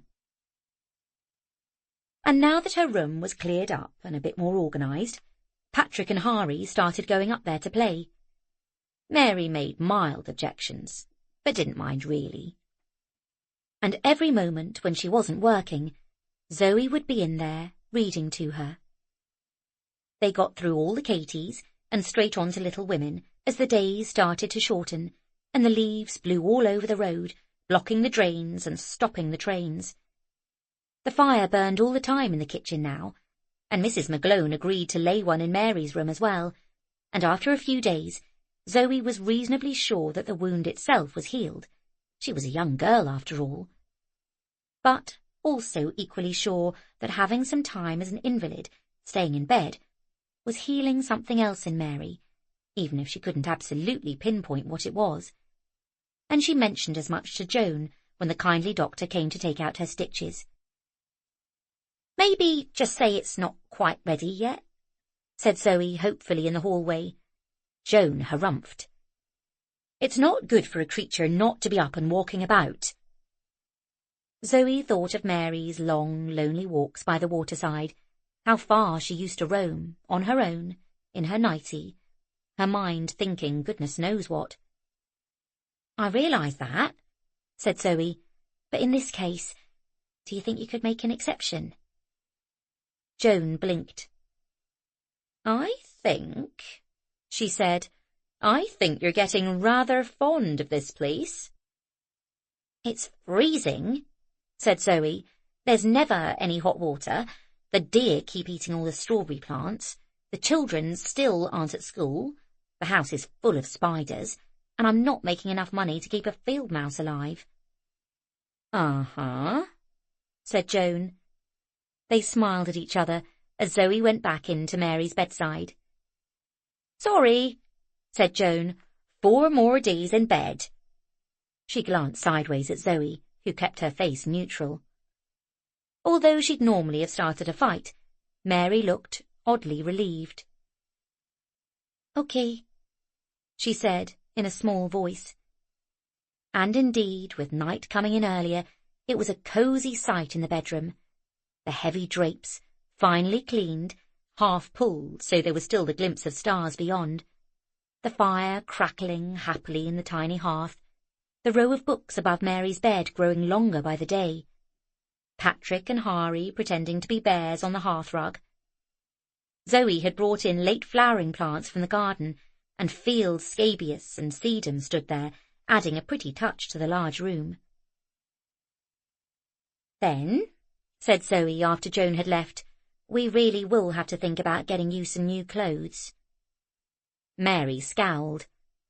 "Stop trying to make me like you," she said. "I'm not," said Zoe equably. "I'm being practical. It didn't matter in the summer, you tearing about the place in a nightie. It's going to matter in the winter." "I can wear Shackleton's old stuff." "You really can't." Shackleton was in his father's old clothes, which Zoe strongly suspected had been handed down, or at least just been around the house, through generations of Urquharts. He looked rather dashing in all the tweed, it had to be said. "Come on, it'll be fun. We'll go to Inverness. They used to have a Zara," said Zoe, reading off her phone. Mary looked like she had no idea what a Zara was and couldn't care less. "Seriously, are you doing this to make me like you?" she asked again, sulkily. Zoe figured she must be on the mend if she was getting her attitude back. "No," she said honestly. "It doesn't matter if you like me or not. I'm just the au pair. It does matter that you don't freeze to death while I'm supposed to be looking after you." Mary thought about this for a second. "Okay," she said finally. Chapter 9. Zoe waited until Ramsay was back one evening and in the library, but that he hadn't been in there too long. She didn't want him sunk in some great tome. She made him a cup of tea and some fresh shortbread she and Shackleton had made together that afternoon. Patrick and Hari had also made some, but they'd had their own special section, rolled by their own little hands, that they got to eat themselves because they were so deeply filthy. Zoe knocked on the heavy wooden door carefully. She still hadn't seen inside the library. The children had paled when she'd said she was going up there. "It is quite absolutely private," Patrick had warned, looking as if she might get eaten by a tiger. It was strange. Ramsay seemed such a mild character, nothing at all like the Bluebeard Zoe had half expected when she'd arrived. But all the Urquhart children were definitely afraid of this. As she walked down the darkening passage, Zoe told herself not to be ridiculous. But even so, it was in the front of the house, not the wing with the kitchen and Mary's room and the little steps to the servants' quarters where she normally stayed. She wondered if she should have written out a list of things she needed to ask in case she forgot. It was just her boss. She just needed to be brave. Again, she thought, rather glumly. She tapped lightly at first, then, after a moment, a little harder. She heard a voice from inside which she took to mean "come in," and pushed the heavy, creaking door. Inside, the room was so beautiful that for a moment she just stood looking. Lamps burned everywhere, and the windows were open to the last light of the fading day, a line of gold on the far horizon. The room spanned the entire depth of the house, Zoe realised. It was double height, with walkways round the second story and curved metal staircases on both sides. Books towered over her, up meters in the air to the ceiling, dark reds and golden spines and old green cotton covers. If she had thought the books downstairs in the drawing room were interesting, this was a treasure trove. Zoe stood, transfixed. He had a little fire, too, burning with sweet-scented wood, and at the end of the room, under the many-paned window, was a huge globe of the world that didn't look like it had all the countries on it yet. In the roof was a large glass cupola, through which the night stars were already appearing and popping out. A large telescope sat at the front of the second story of the library in the window alcove, which had a deep window seat, piled high, with embroidered tapestry cushions. Back on the ground to her right were two long desks with piles of books skewed on them, and on her left was a set of mat drawers and an apothecary's chest with many tiny drawers labelled with extraordinary things: gentian, sulphur, alumen, boric. There was an astrolabe on a shelf, and a skull, was it real? And a stuffed bird, and so many interesting things Zoe immediately wanted to explore them all, and turn and flee at the same time. And now she was scared to turn and look at Ramsay, who she had half thought, and if it sounds ridiculous in this day and age, truly, you had to be there. She half thought, in fact, he must be a wizard, and that she had been transported to some other place or some other time. She gasped and nearly spilled the tea. Then she heard Ramsay say, "Zoe, are you okay?" He was standing up from behind a desk, not, in fact, a wizard, just a shambling, over-tall, slightly bemused-looking man. Zoe turned round. "Ah," she said. "Sorry, I haven't been in here before." Ramsay blinked. "Yes, I keep it locked, mostly. There's some some things. The children think you'll kill them if they come in here." He didn't smile, and his face suddenly looked severe and rather worrying in the dim light. "I don't want them to come in here." Then it was as if he shook himself. "I mean, Patrick would be swinging from the rafters." Zoe couldn't deny this, so handed over the tea. "It's beautiful," she said. "Oh, it probably needs one of your magic clean-ups," he said, I've barely changed a thing, and my father didn't either. The house was built around the library. This part of the building is much earlier, 17th century probably. All sorts of books were smuggled here during the Reformation, too out of the way for the king's men. It became known as a safe haven. That's what the name of the house means, the Beeches. I thought it was after the forest. Those aren't beeches, scoffed Ramsay. Those are oaks, can't you tell? Zoe folded her arms. Sorry, he said. Not many trees in Bethnal Green. No, said Zoe. Well, anyway, Ramsay went on, it's code. The word book comes from the word beech. It's what they were originally made out of. You knew you could store your library here. Zoe went closer, brushed her fingers across the ancient texts. They're beautiful. Some of them are. Very beautiful and important too. That's what I spend my life doing, trying to match them up with a series, with their brothers and sisters, finding who survived fires and belief system changes and clear-outs over the years. Books reunited, said Zoe. Ramsay half smiled. Well, yes, something like that. Did you make the shortbread? He looked agitated, as if he hadn't remembered to eat, which he probably hadn't, and devoured 2 pieces. Shackleton did, said Zoe. Good heavens, said Ramsay. He looked at Zoe with new respect. And you taught him that? It's amazing what powers controlling the internet brings, said Zoe, smiling cheerfully. Well, I never. Well done, Nanny 7. I'm kidding, he said, as he saw her face cloud.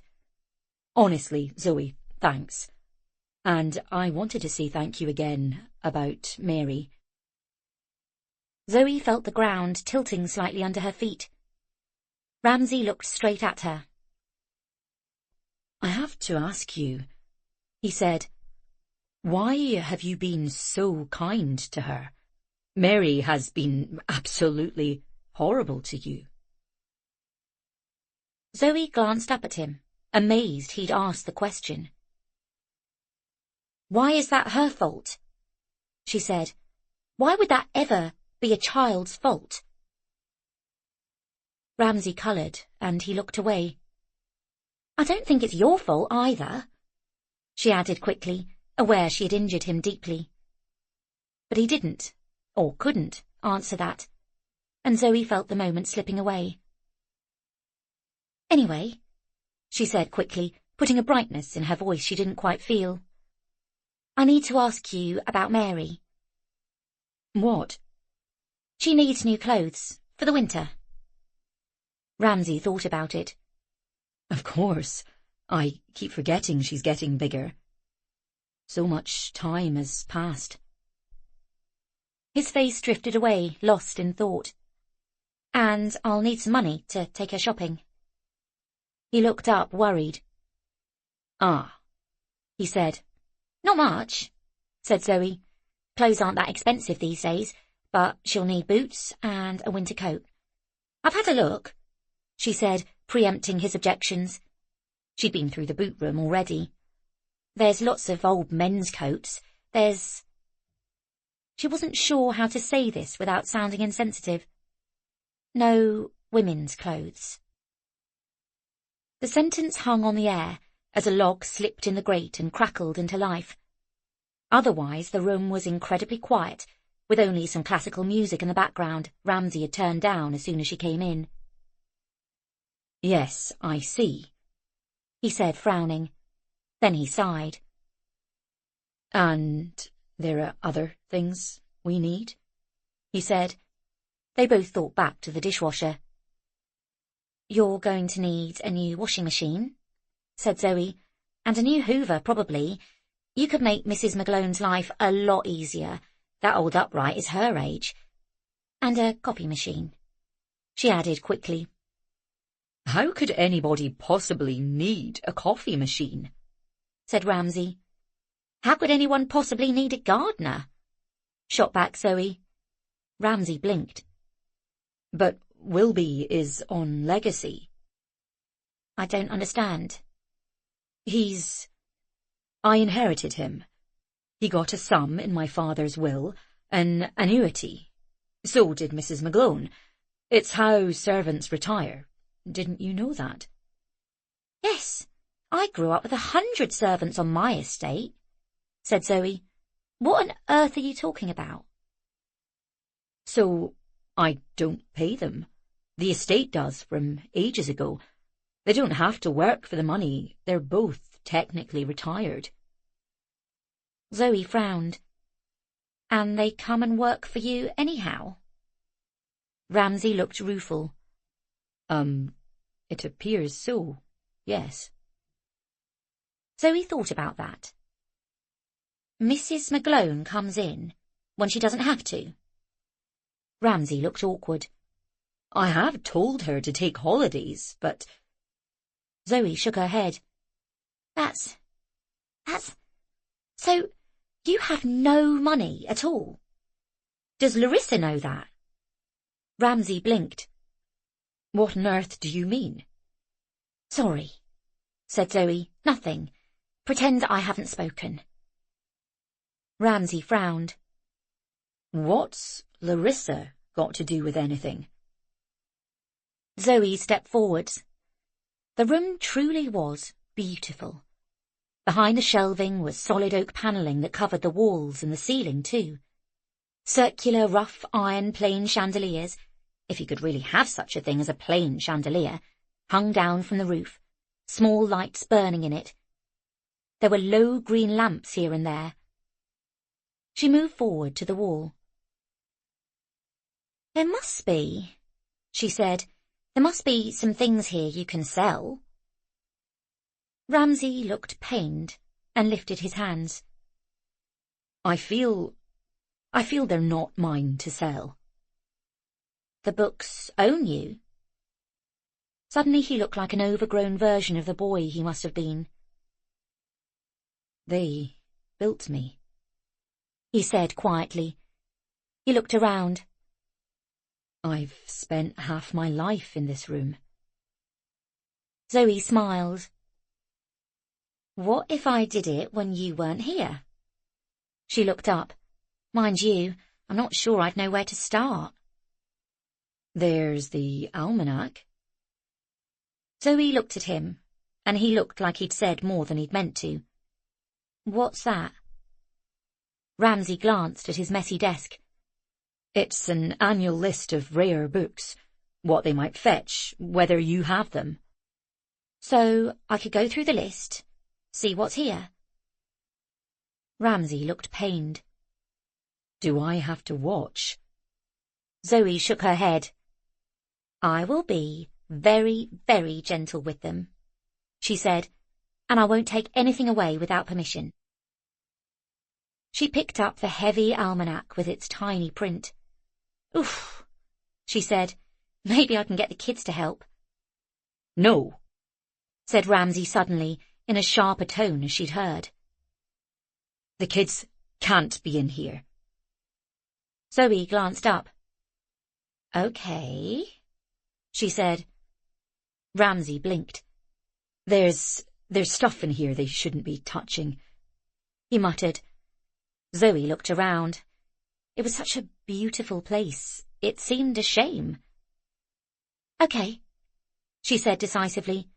I'll do it. I'll find some things to sell. When? Said Ramsay. You seem pretty busy to me. Multitasker, said Zoe, smiling. Chapter 10. Which is how, the next few mornings before the children were even up, they still kept irregular hours. Zoe figured the fact that they were eating better and cleaning up after themselves meant she could save the bedtime argument for better days. As the sharp autumn light shone through the bronze leaves of the overgrown garden, Zoe would spend a neat little hour comparing, filing, and tidying up. She found so much treasure. Ancient atlases, when the world was full of pink. Grammaries of spells, as dispassionately laid out as if simply recipe books. Recipe books, too. Some hand-annotated, full of old-fashioned dishes such as mutton jelly and guinea pig stew. She found, with a cry of triumph, a first edition of Mrs. Beeton, completely unsullied. Mrs. McGlone, she thought a tad sourly, obviously had no use for it. Some truly ancient wisdoms, powdery with lost and impenetrable scores going down the ages. Ramsay grew used to her there. Her dark head bent down over her notebook with a pencil behind her ear, a pensive expression on her face. Occasionally a strand of hair falling loose over her face. She moved quietly, didn't disturb him, slipped a cup of instant coffee onto his desk. The coffee was incredibly weak and often half cold. He had no idea that she was trying to be passive-aggressive about it to lobby for the new coffee machine. They didn't talk, although occasionally she would make a happy exclamation of surprise and he would look up, trepidatious, and she would hold up what she'd found. Mostly it was the local book she was looking for. Sometimes it was a tourist guide or map of the surrounding areas, which weren't valuable in their own right, only in the fact that she'd be able to sell it easily in the van at the visitor centre in the heritage section, and it wasn't really a loss at all. "And you still have like a bazillion," she'd remind him. But sometimes, as when she found a first edition of Peter Pan by J.M. Barrie, who'd known Ramsay's grandfather, who was from just up the road, she gave a heavy sigh. "You know," said Zoe quietly, "you could probably fix the east wing's roof with this." "I think the birds' nests are the only thing holding us all together," said Ramsay. "I see this library doesn't have a roof repair section," said Zoe. "Did your father never suggest you took a building course rather than English literature?" "He should have done, shouldn't he?" said Ramsay. "You'd have made a good builder. Strong back, big hands," said Zoe. Then she blushed. She'd forgotten for a moment that she was talking to her boss. Ramsay hadn't noticed and looked at his hands, which were splattered with ink. He said. "Do you think it's too late to learn?" "I haven't seen you climb up the stairs once without hitting your head on a stag," said Zoe, grinning. Ramsay rolled his eyes. "My mind," he said gloomily, "is generally elsewhere." "I see that." And he glanced at his watch and, as he did every morning, frowned and disappeared somewhere much more important. Not that Zoe ever found out where exactly this was. Chapter 11. One morning, a crisp day in October with a chill in the air, smelling of bonfires, even when there weren't any, Zoe sent Patrick and Hari out onto the lawn in some of the random Wellington boots to collect a big bowl of leaves before breakfast. They came back with red, orange and yellow ones, glowing, a big bowl of happiness. They put them in an old polished pewter bowl and set them near the kitchen fire so that they would curl up and dry out and add a lovely smudge of colour to the plain surfaces in the kitchen, even as Zoe had started to cover the walls in colourful drawings the children had done. She whisked them up some hot milk with nutmeg to warm their frosty fingers, and then went upstairs, just as Ramsay arrived. He had also been up to something else, and so they met along the passageway on their way to the library. They smiled at one another, falling into step on the long, faded rug. "So I sold all those Gallic tour guides," she said. "You didn't," frowned Ramsay. "Sure did." "Did they know they were in Gaelic?" "They were delighted. One of them tried to thank me in Gaelic." She paused. "I think it was Gaelic." "What did it sound like?" "Someone singing a beautiful song, then accidentally having to suddenly cough." "Yep, that's it." "Ta-pa-ta." "Tippalit," repeated Zoe. "That'll do." "Well, anyway, we made a little money." Zoe leaned over to the library door, putting out her hand for the big old key. Eyes narrowing, Ramsay handed it over, and she twisted it carefully in the stiff old lock. The door swung open with its usual creak. "Ta-da!" she said. Ramsay looked in, blinking in amazement. Zoe had gone down to the pub in Kieran Fife with the money she'd made and asked around for a window cleaner. She'd asked how many windows he'd do for the small sum of cash she had, and was happy that he'd just agreed to come and do the entire west wing, first 2 floors only, inside and out. Although, in fact, she got so anxious about soap and splashes when he was doing the inside that she'd bounced up and down and teetered around him with old towels that she might as well have done it herself. When he'd gone, the extraordinary change in the light had shown up every cobweb and dusty corner, so she'd ended up getting Mrs. McGlone's feather dusters. "You're in the library," she had said in very disapproving tones, and Zoe had smiled as well as she could, and said, "Just helping you out, Mrs. McGlone," and run on her way, and Mrs. McGlone had given her one of her famous sniffs, which Zoe was learning to ignore one way or the other, and Patrick had stoutly put himself in her way, still in his Wellingtons, with another feather duster in his hand, and said, "We are absolutely going to help," with Hari nodding his head in agreement, and Zoe had said, "Great, totally. You start downstairs in the drawing room," which had rather thwarted Patrick's stepladder plan, but Zoe was carrying on with her new policy of just keeping on moving, and had charged on. And now she looked nervously at Ramsay's face as he saw the room flooded with light, clear and bright and shining. "Oh," he said. "Goodness." And he took off his glasses and put them back on again. "I haven't—" He rubbed his eyes. "Well, it hasn't looked like this in a while." "I didn't touch anything," said Zoe. "Well, you know, apart from all the stuff I've taken away to sell, which I've written down, so—" Ramsay tried to smile. "As long as you don't leave any holes in the shelves," he said. "That I don't like." He wandered around, touching things. "Oh," he said. "Thank you." "Thank goodness," said Zoe. "I was worried you'd be annoyed, like it was Bluebeard's den or something, and no one could go in it." "Bluebeard?" said Ramsay. "Is that what you think of me?" "No," said Zoe. "Definitely, absolutely not." He stared at her. "Can we change the subject?" said Zoe hastily. "Bluebeard?" Zoe grabbed the nearest book to her. It was a beautiful golden-edged copy of The Princes and the Goblin by George MacDonald. "Oh, look at that," she said swiftly. "No, you don't," said Ramsay, carefully taking it from her. "It's beautiful, this book. I couldn't give it up." "I don't want you to give it up," said Zoe patiently. "I was thinking for Mary."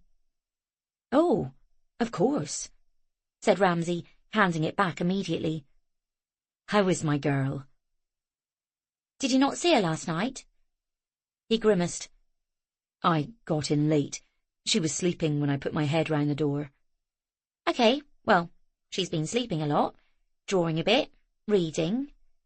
She's very quiet, but I think she's ready for shopping." "Is this the point where you tell me you've made some money for me and you're keeping it?" "Yes," said Zoe. "I'm going shopping with Mary."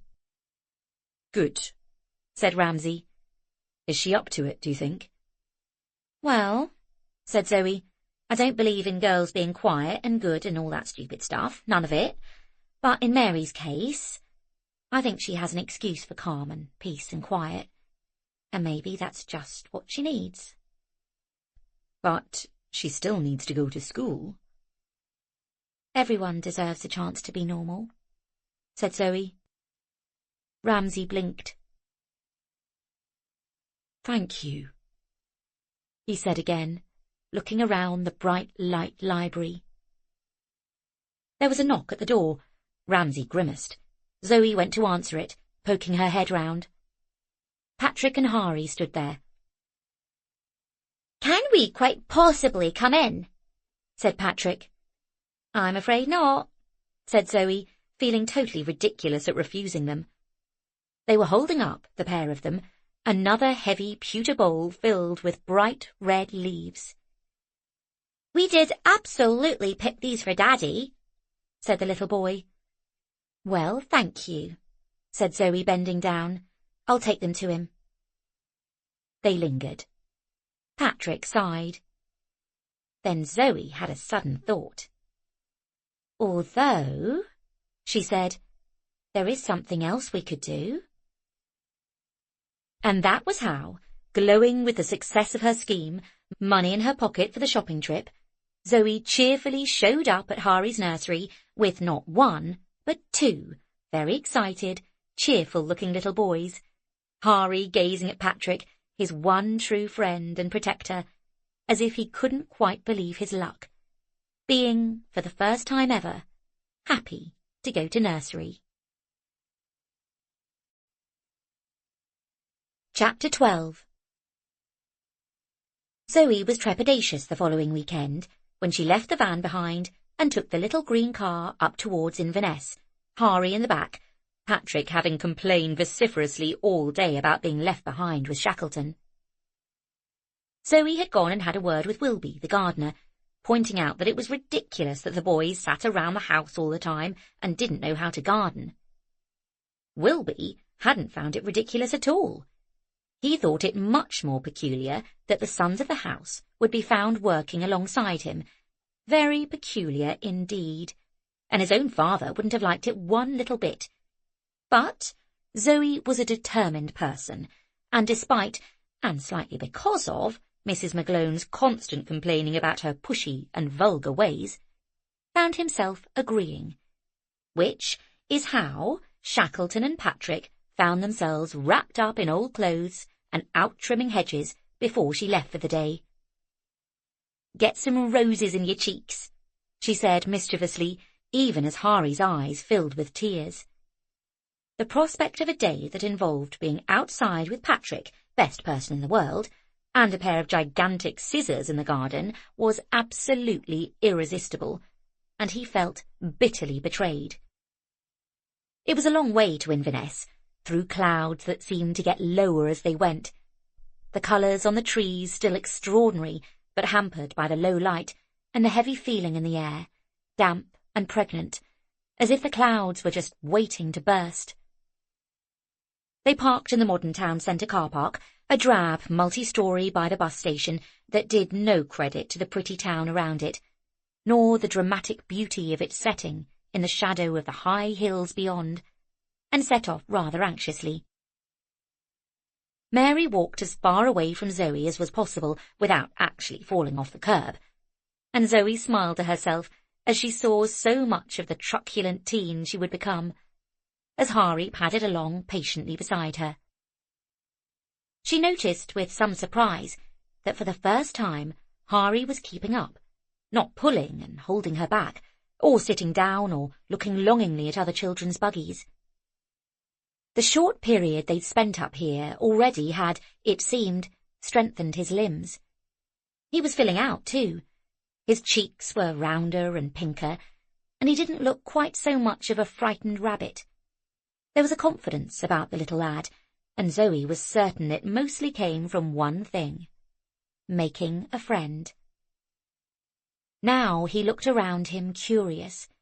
She wondered if he was thinking they were back in London. It was a ridiculously long time, she realised, since she'd seen a pedestrian crossing. Mary stalked on ahead of them, looking so grown up. Zoe slightly panicked about the concept of Mary as a teen. And where, she thought, would she even be by then? Who knew? She realised, as the thin girl walked ahead of her, her limp barely noticeable, scowling at the old ladies who had the temerity to get in her way, But she did have something else to think about. What would happen next? Where she would go and what she would do. There was a bit of her that she tried to keep tapped down. By going away, Jas would see the error of his ways, realise what he was missing and what he'd lost by giving her up. He would be remorseful, so sorry, and try and make everything right again. It struck her that these days, that remorse was very thin on the ground. It seemed nobody had to be sorry any more for anything they did. Instead, they doubled down, were proud of it, never ever admitted to being in the wrong about anything. If she was to be honest with herself, she was sure Jas had found a way to blame her. Blame her for being stupid enough to get pregnant, to want to tie him down, drag him down, stop him fulfilling his DJ potential. There was an excuse for everything these days. Except it meant someone else picking up the pieces. But what then? If she wasn't to get back on her feet and go back, what was she to do? She was saving a tiny bit of money from her work with a van and her stipend at the house, but it was perilously small and slow, although the 6-week trial period appeared to be up without anyone mentioning it. She banished that thought and concentrated on Mary, who was standing in front of New Look with a ferocious look on her face. "I hate it all. It's stupid," she said as soon as Zoe suggested they go in and have a look. "I know," said Zoe. "We can start here, hate everything, and then see how we get on." In fact, there was a nice selection of teen clothes. The fashion was obviously circling round again, because everything looked to Zoe like outfits her mother had worn. A-line skirts and cord trousers in autumnal colours. They tried a mustard striped top with striped leggings and a burgundy cord skirt. Mary's long skinny legs and narrow waist made her look lovely, like a graceful, raggedy doll, but her face was sullen. "Okay, next," said Zoe, and they headed on to H&M. As Hari sat patiently and Mary got changed, Zoe exchanged glances with a woman not much older than her, sitting outside the changing room. Her chubby pre-teen was marching out wearing a crop top that said Starlet on it in silvery lettering, and a pair of not terribly well-advised leopard print leggings. "It's horrible," the girl was screaming at her mother. "Nothing fits properly. I hate it all." "I like that pretty dress in Mark's," her mother said weakly. "Dresses are stupid. Nobody wears dresses." "Here," said her mother, passing over a larger size. Mary emerged. She was wearing a purple suede pinafore with a red shirt underneath it. "That's lovely," said Zoe truthfully. Mary's face immediately fell. If Zoe liked it, it must be awful. No, take a look in the mirror. Don't you think you look nice?" "I'll look stupid," said Mary, refusing to catch her own eye. "What are they going to be like as teens?" said the mother conspiratorially to Zoe, who didn't know what else to do but smile back. "I think you look lovely. I wish I could get Tegan to wear something like that." "Something like what?" came the voice from the dressing room, and the girl stuck her head out. "Oh," she said. "It's stupid, isn't it?" said Mary tentatively, looking at the other girl for approval. Tegan shrugged. "It's all right," she said. "The colours are nice." "Do you want to try it?" said her mother hurriedly. "Nah," said Tegan, coming out. The new T-shirt was even shorter than the one before, and displayed quite a lot of stomach over some very tight jeggings. "This is fine." "Are you sure?" "Would you like to try something like that?" said Zoe.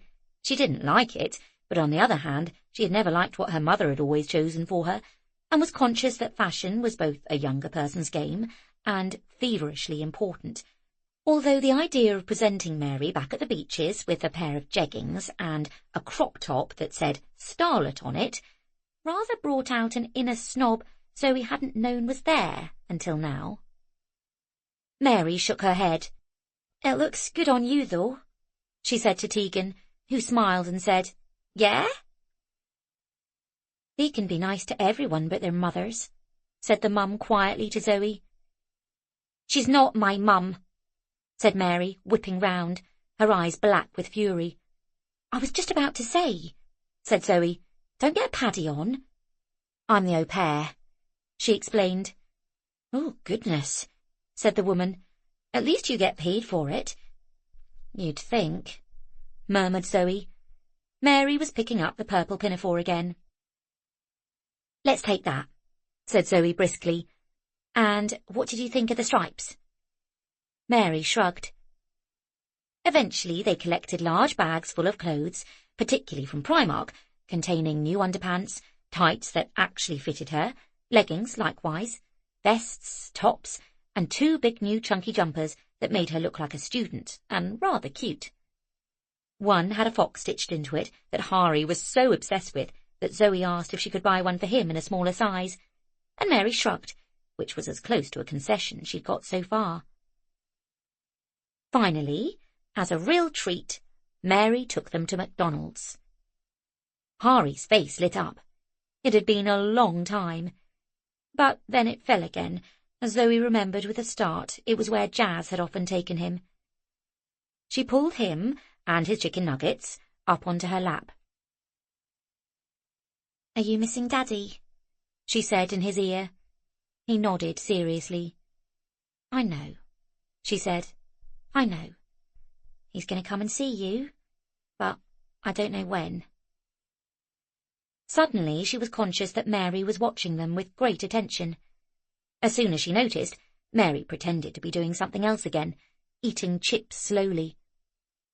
There was silence as Zoe gave Hari a cuddle and wondered if she should just make Jazz come up here, or at least ask Surinder to do it.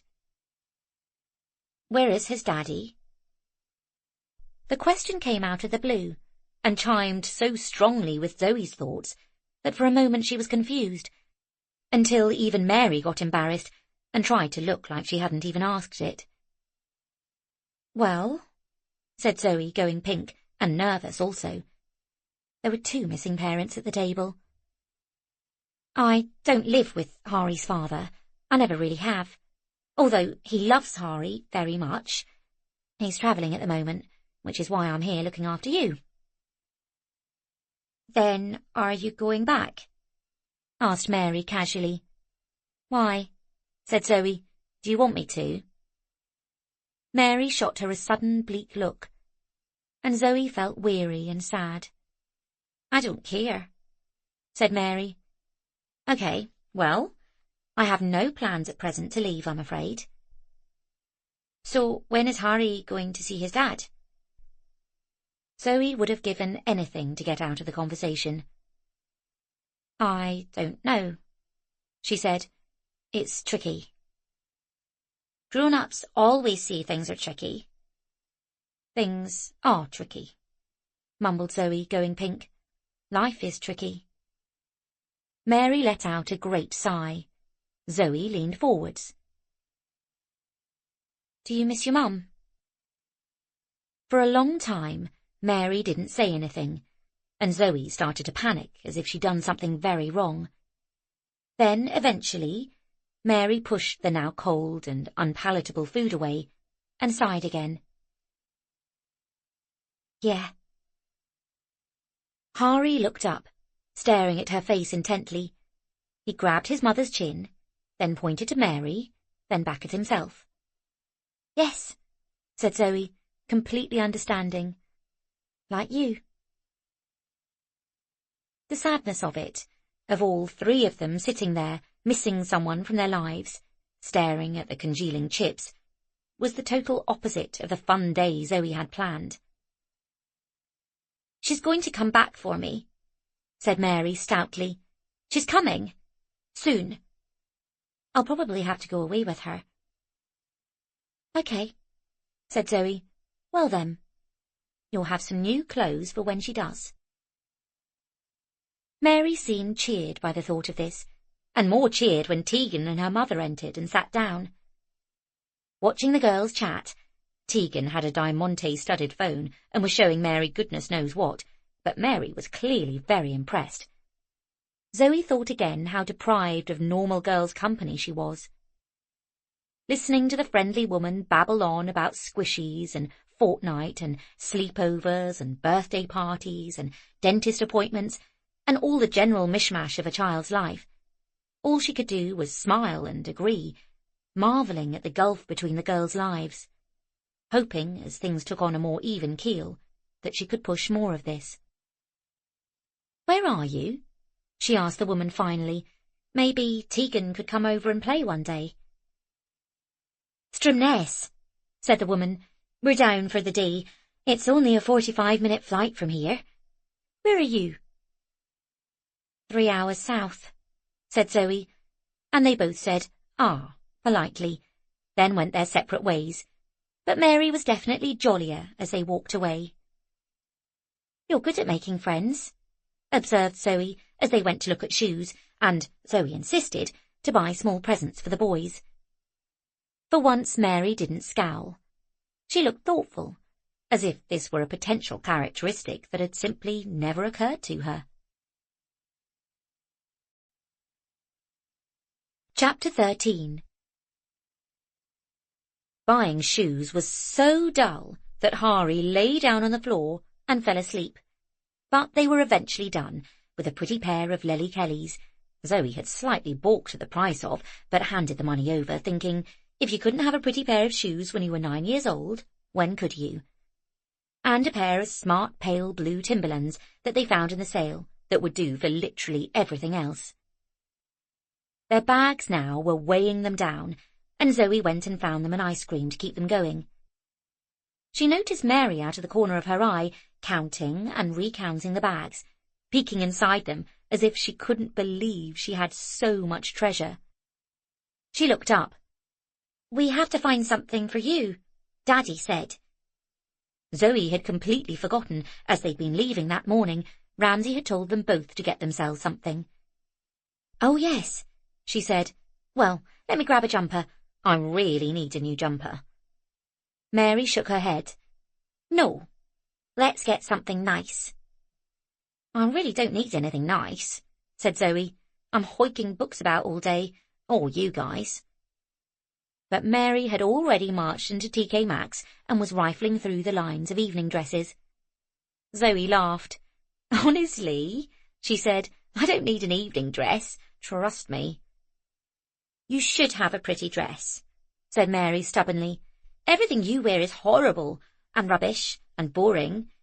You're just a bit old. You're not as old as Mrs. McGlone, and even she wears dresses." Zoe wasn't sure which bit of this statement to be offended by first, so she decided to ignore all of it. Mary, meanwhile, was hard at work, pulling wildly inappropriate chiffon gowns and evening dresses off the rack. Hari was getting excited too, running his little sticky fingers along the bright pinks and shiny frocks. Mary handed Zoe a great bunch of them. "Try them on," she ordered. "You haven't even checked the sizes," protested Zoe. "Well, they're all beautiful. You can see what fits." They were not, in fact, all beautiful. A canary chiffon made her look like she'd be rejected for even the back row of Strictly Come Dancing's audience, and made her slightly sallow skin look liverish. A navy blue diamante column made her look like a fierce dowager. But right at the bottom of the pile, crumpled and inauspicious-looking in the way of TK Maxx, was a red parachute silk Catherine Hannett dress, a name Zoe didn't even recognise. It had a wide circular skirt and a boat neck and a huge silk red sash that tied it up. It didn't even come with a size. Zoe slipped it over her head, wincing as she did so at the state of her bra. The fabric felt cool and luxurious against her skin, and, as it shrugged down, she tied the sash around and stood back, preparing herself to look yet again like a ridiculous dolly dressed up for a children's party. Instead, the dress, she turned to the side, The skirt swirled and settled round her legs. Oh, she couldn't deny. She turned again. The colour set off her dark hair and eyes, complemented them. The fact that she had next to no bust left suddenly didn't matter any more. Being flat-chested stopped the dress from looking blousy or obvious, and instead it sat rather chicly. Chic? Really? That was not a word Zoe had attached to herself for a very long time. She glanced back over her shoulder. Every time she moved, it billowed out like a silk cloud, rippling and resettling around her.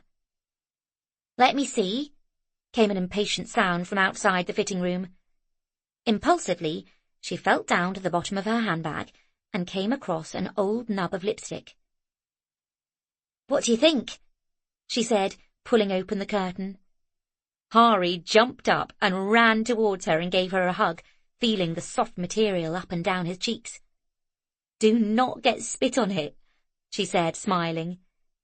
Mary just stared at her. "Nice?" Mary shrugged.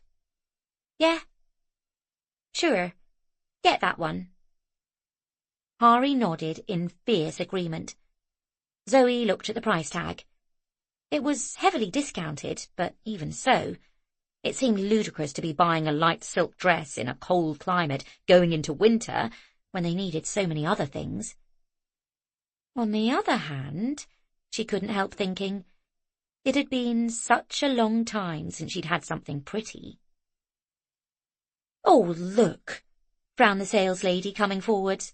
"There's a stain there." She pointed to where Hari's mouth had landed.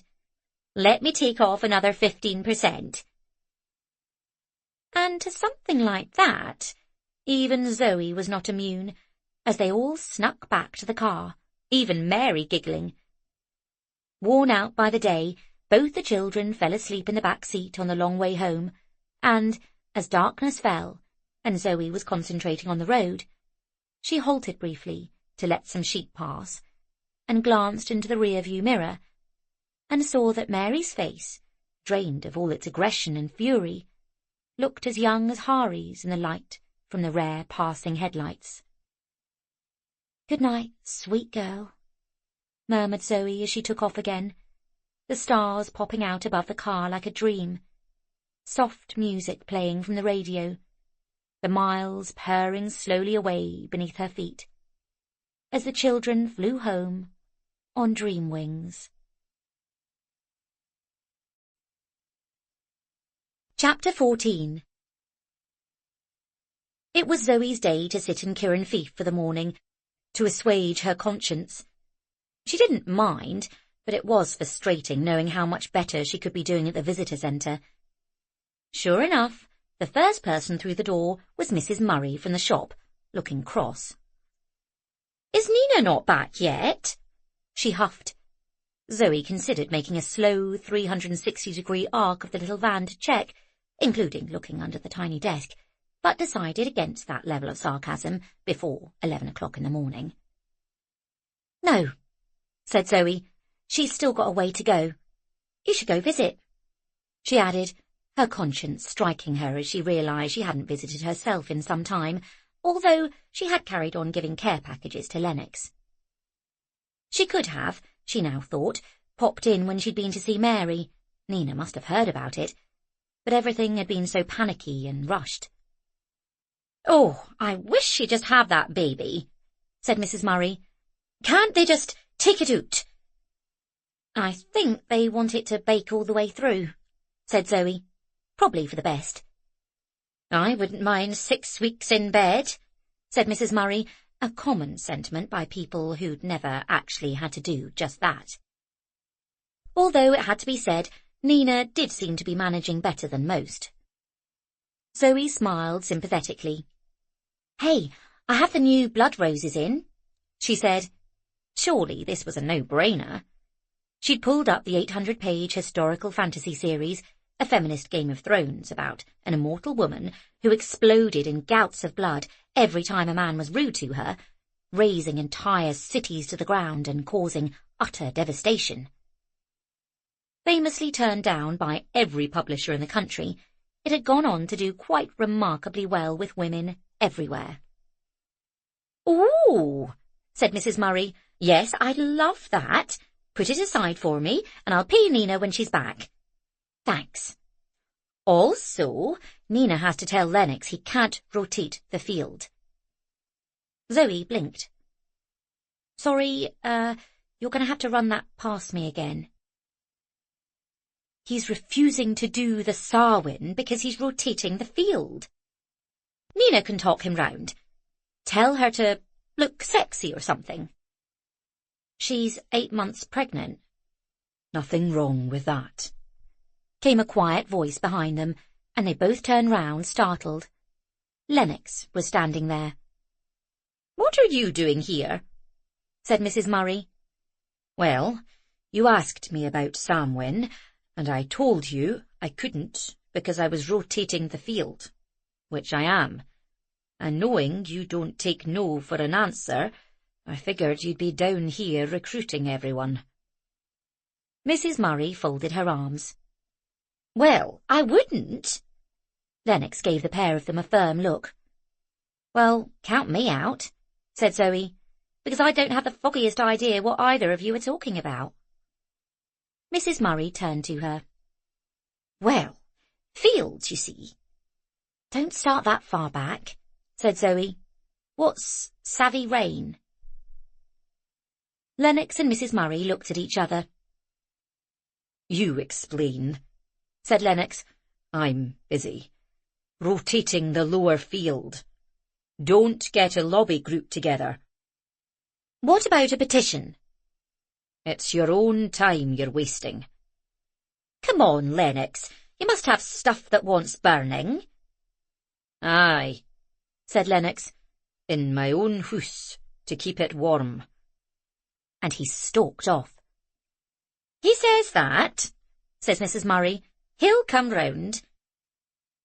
"I won't come round," came the voice from far off. Mrs. Murray turned to Zoe. "Zoe," she said, her face looking kindly in the manner of one about to ask a huge favour. "You have to tell Ramsay he has to host Samhain." "I can't do that," said Zoe. "I have absolutely no idea what you're talking about." "He'll understand. Tell him the committee has it all arranged." There was a silence. "Are you going to burn a man inside a big wicker cage?" asked Zoe suspiciously. "No," said Mrs. Murray. "No, they haven't done that for... No." Chapter 15. She ended up asking him on a day that had gone rather badly, and which she'd thought would be rather fun. Murdo had asked if she wanted to go out on his boat, and she had been delighted and had said yes. They'd arranged to meet down on the dockside by Agnieszka's, who seemed oddly put out, but said did they want a packed lunch, but there was no ham and cheese, just cheese, and Zoe said not to worry, that would be fine. And she got all the children done up in various waterproofs of different shapes and sizes, even Mary, and lined them all up, Harry and Patrick bouncing with delight at the concept of going on a boat. Then Murdo had turned up wearing a tie, and had his hair smoothed back with gel, and a bottle of Prosecco in the cool box of the boat.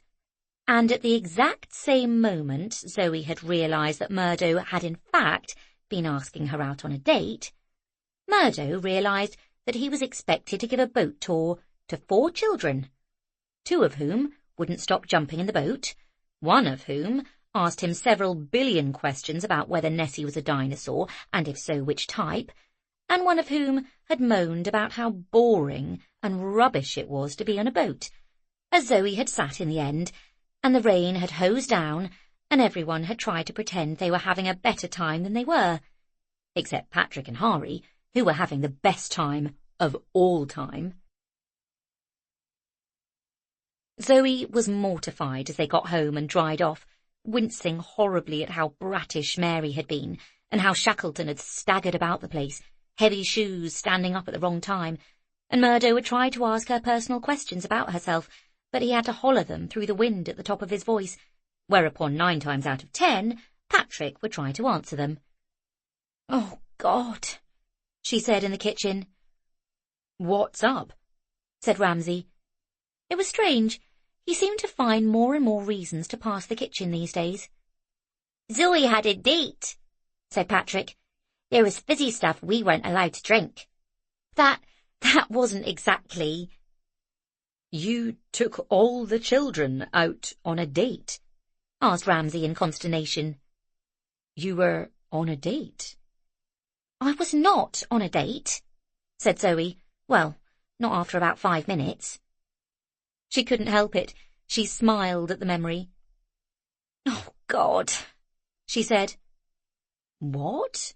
said Ramsay. "The poor chap." "Oh, God," she said again. I'm so used to everyone knowing I'm the au pair up here." "Oh, good," said Ramsay. "People in my business." "I didn't..." She put her hands over her eyes. "I'm not sure I told him they weren't all my children. Oh, God. Oh, God." She giggled relentlessly. "Oh, God, my love life is over." "At least you got the fizzy pop," said Patrick crossly. "I had 1 glass," said Zoe. "Perfectly competent to drive, thank you." But the fresh air and the fizz and the laughter had put roses in her cheeks, and Ramsay couldn't help smiling at the sight of her. "Daddy dates Rissa," said Patrick glumly, then in a stage whisper, "She's a witch." "Now stop that," said Zoe. "Oh," she said, suddenly remembering. She smiled and went to her bag. "What's that?" Zoe drew out a small sheaf of money wrapped in an elastic band. She handed it to him. "We sold Lark Rise to Candleford," she said in triumph. Ramsay blinked in surprise. "You didn't?" "I know, whole lot." "Oh, the wood engravings editions," said Ramsay sadly to himself. "Very special." Zoe shook her wooden spoon at him. "You're wrong," she said. "It's what's inside the book that's special. The words you carry with you that are always there. The cover is just the cover." Ramsay looked shocked. "So you're basically dissing absolutely 100% of everything I do for a living," he said. "My entire job, my reason for existence." Zoe smiled back at him. "I still fold over the corners." "You don't," said Ramsay. "I do too," shouted Mary from the window seat, waving Anne of Avonlea above her for proof. "Oh, God," said Ramsay. "What have you done?" "I take hardbacks in the bath," said Zoe. Ramsay covered his eyes with his hands. "No," he said. "You're torturing me." "Sometimes downloaded books are better, depending on what I'm doing." "You are a witch," said Ramsay, "who needs to get out of my kitchen." "Is that a verbal warning?" "I draw on things," said Patrick, hoping to join in, showing a heavily crayoned comic. "Ah!" said Ramsay. "Stop!" But he was laughing as he said it, besieged on all sides. "I can't believe you have let my monkeys loose." "Never look at what I do to cookbooks," said Zoe, looking at her favourite scribbled over Nigella. Ramsay took the money and looked at it. "Oh, well," he said, and he handed it back to her. "Here." Zoe was surprised. "What's this for?" Ramsay dropped his head. "I just feel we owe you a bit extra." Zoe coloured. She'd been joking around with him, thinking that they had just been having a nice time in the kitchen. She didn't realise she needed paying for it. "I'm fine," she said stiffly, and Ramsay, unclear as to what he'd done wrong, put it away just as his phone rang, and Larissa's tones rang out, and he turned away. Chapter 16. Zoe clean forgot about Sarwin, but the rest of the village hadn't, and Ramsay was equable enough about it. So by Halloween there was, for the first time, a team of people out in the garden, painting and hammering. Zoe had asked the children about going out trick-or-treating, or guising they called it up there, for Halloween, and sold a lot of Scottish ghost books that she'd bought in specially. But they'd all shaken their heads firmly. "Everyone's horrid," said Mary.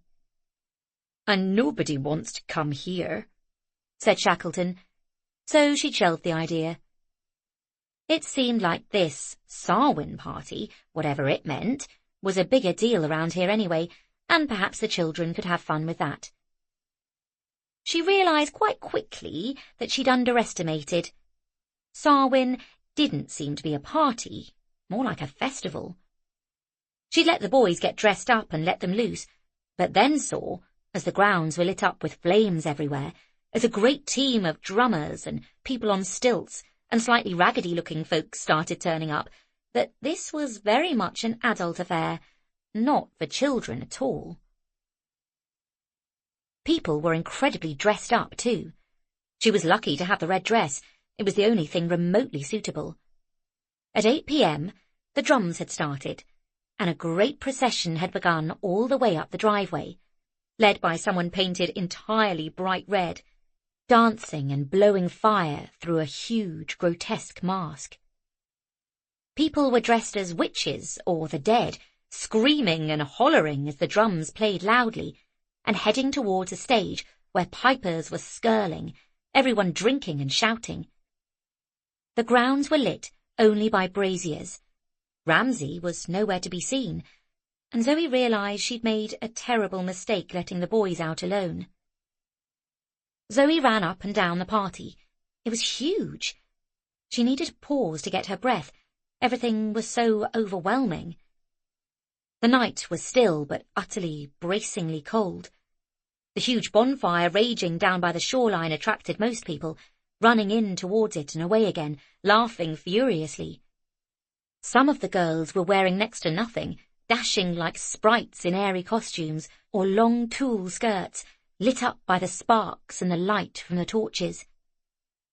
The music sounded wild and furious now. It followed no recognisable patterns, didn't seem to have a start or finish, but somehow the fiddlers and the boran players knew instinctively what they were doing, and the music got louder and wilder until your heart beat in the same rhythm as it, and you felt it in your blood like a thick pulse.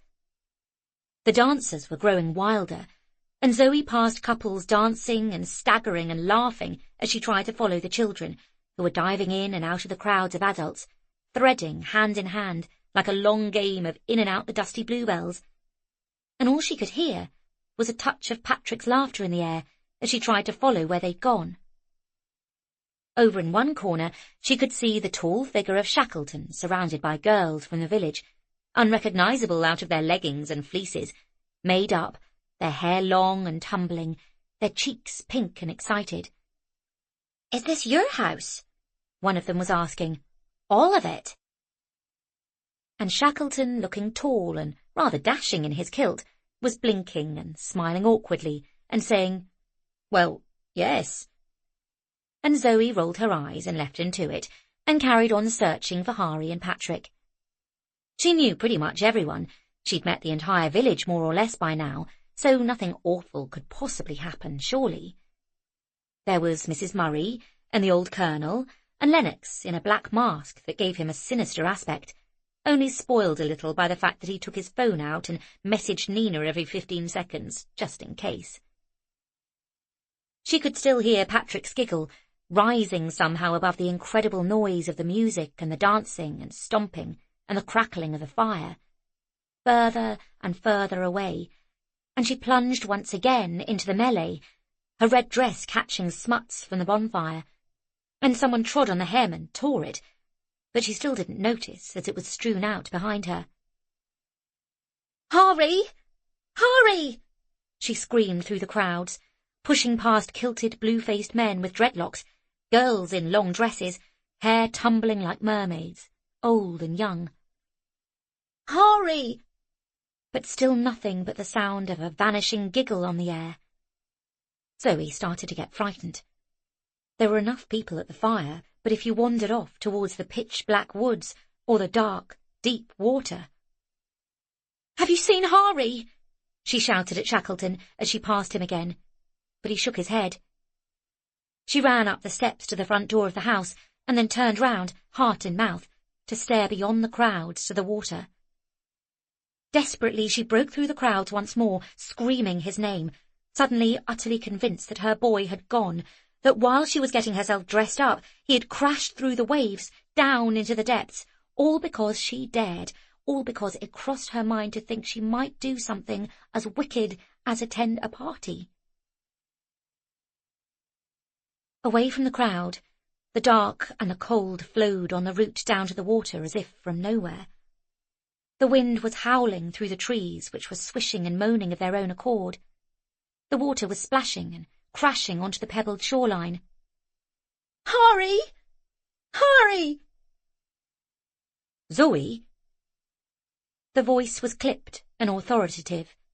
It came from behind. Slowly, Zoe turned around.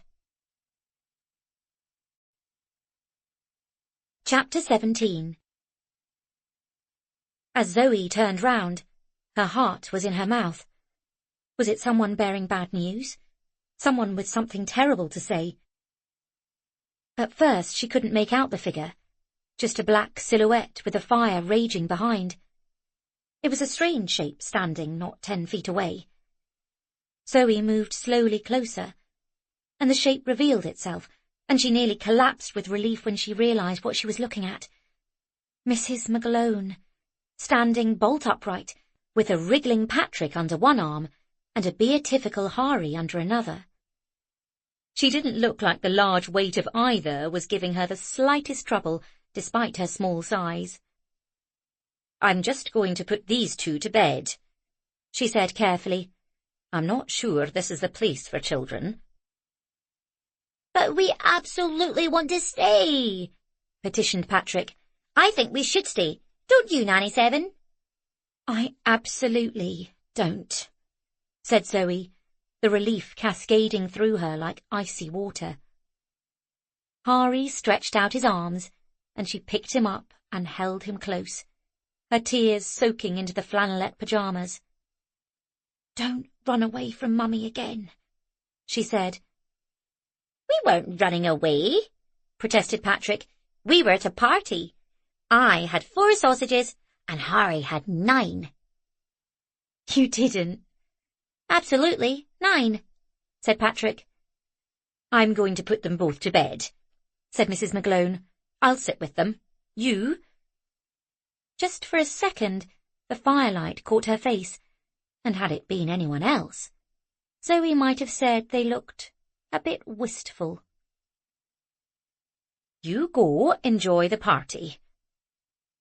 This was far and away the kindest thing Mrs. McGlone had ever said or done for her. Zoe bit her lip. "Thank you." "Aye." And she twisted around, as if both children weighed nothing, and carted both of them, Patrick chattering all the time, off round the back door of the house and up the stairs. Zoe watched them go, then realised she was shivering, both from the fright and the cold. She moved closer to the fire, and found she was standing next to Kirsty, who instantly handed her over a glass of hot cider. Zoe gulped it down far too fast, feeling the blood pulse in her ears, and stretched her arm out for another one, feeling the alcohol hit her system. The children were safe, for once, it felt. She didn't need to be worrying. It was the most unaccustomed feeling. Zoe was used to worrying about literally everything all the time, every second of the day, about everything. The van, the books, the future, Hari, Hari's future, Hari's dad, the children, the house, money, everything. But, she thought, it was as if a huge weight had been lifted off her shoulders. Not tonight. Not tonight. In the crack of the universe, in the tiny glimpse between the light and the plunge into the long months of the dark, on All Hallows Eve, the Samhain celebrated misrule when the dead came back to earth.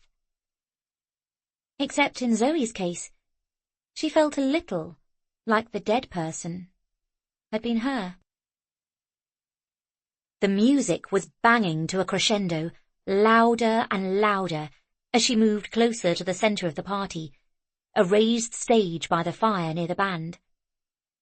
The frightening red dancers were still coiling with their torches, but something was changing. They were moving the crowds out of the way, creating a passage. Next came 10 women dressed in long white dresses, swirling as they twirled their way forwards, throwing leaves in great handfuls here and there, skulls painted on their faces. Then behind them came a procession carrying a litter led by huge men in kilts, shouting lustily. On the top of the platform they had on their shoulders was a chair, a large ornate throne unlike anything Zoe had seen before. The chair looked part tree, branches and twigs curling out of it quite naturally to form the arms and legs. It must have been carved, but looked entirely as if it had been grown straight from the greenwood. And perched on that, meters up into the air, blocking out the starry sky, was someone in a large cape, obscuring their face. "Make way!"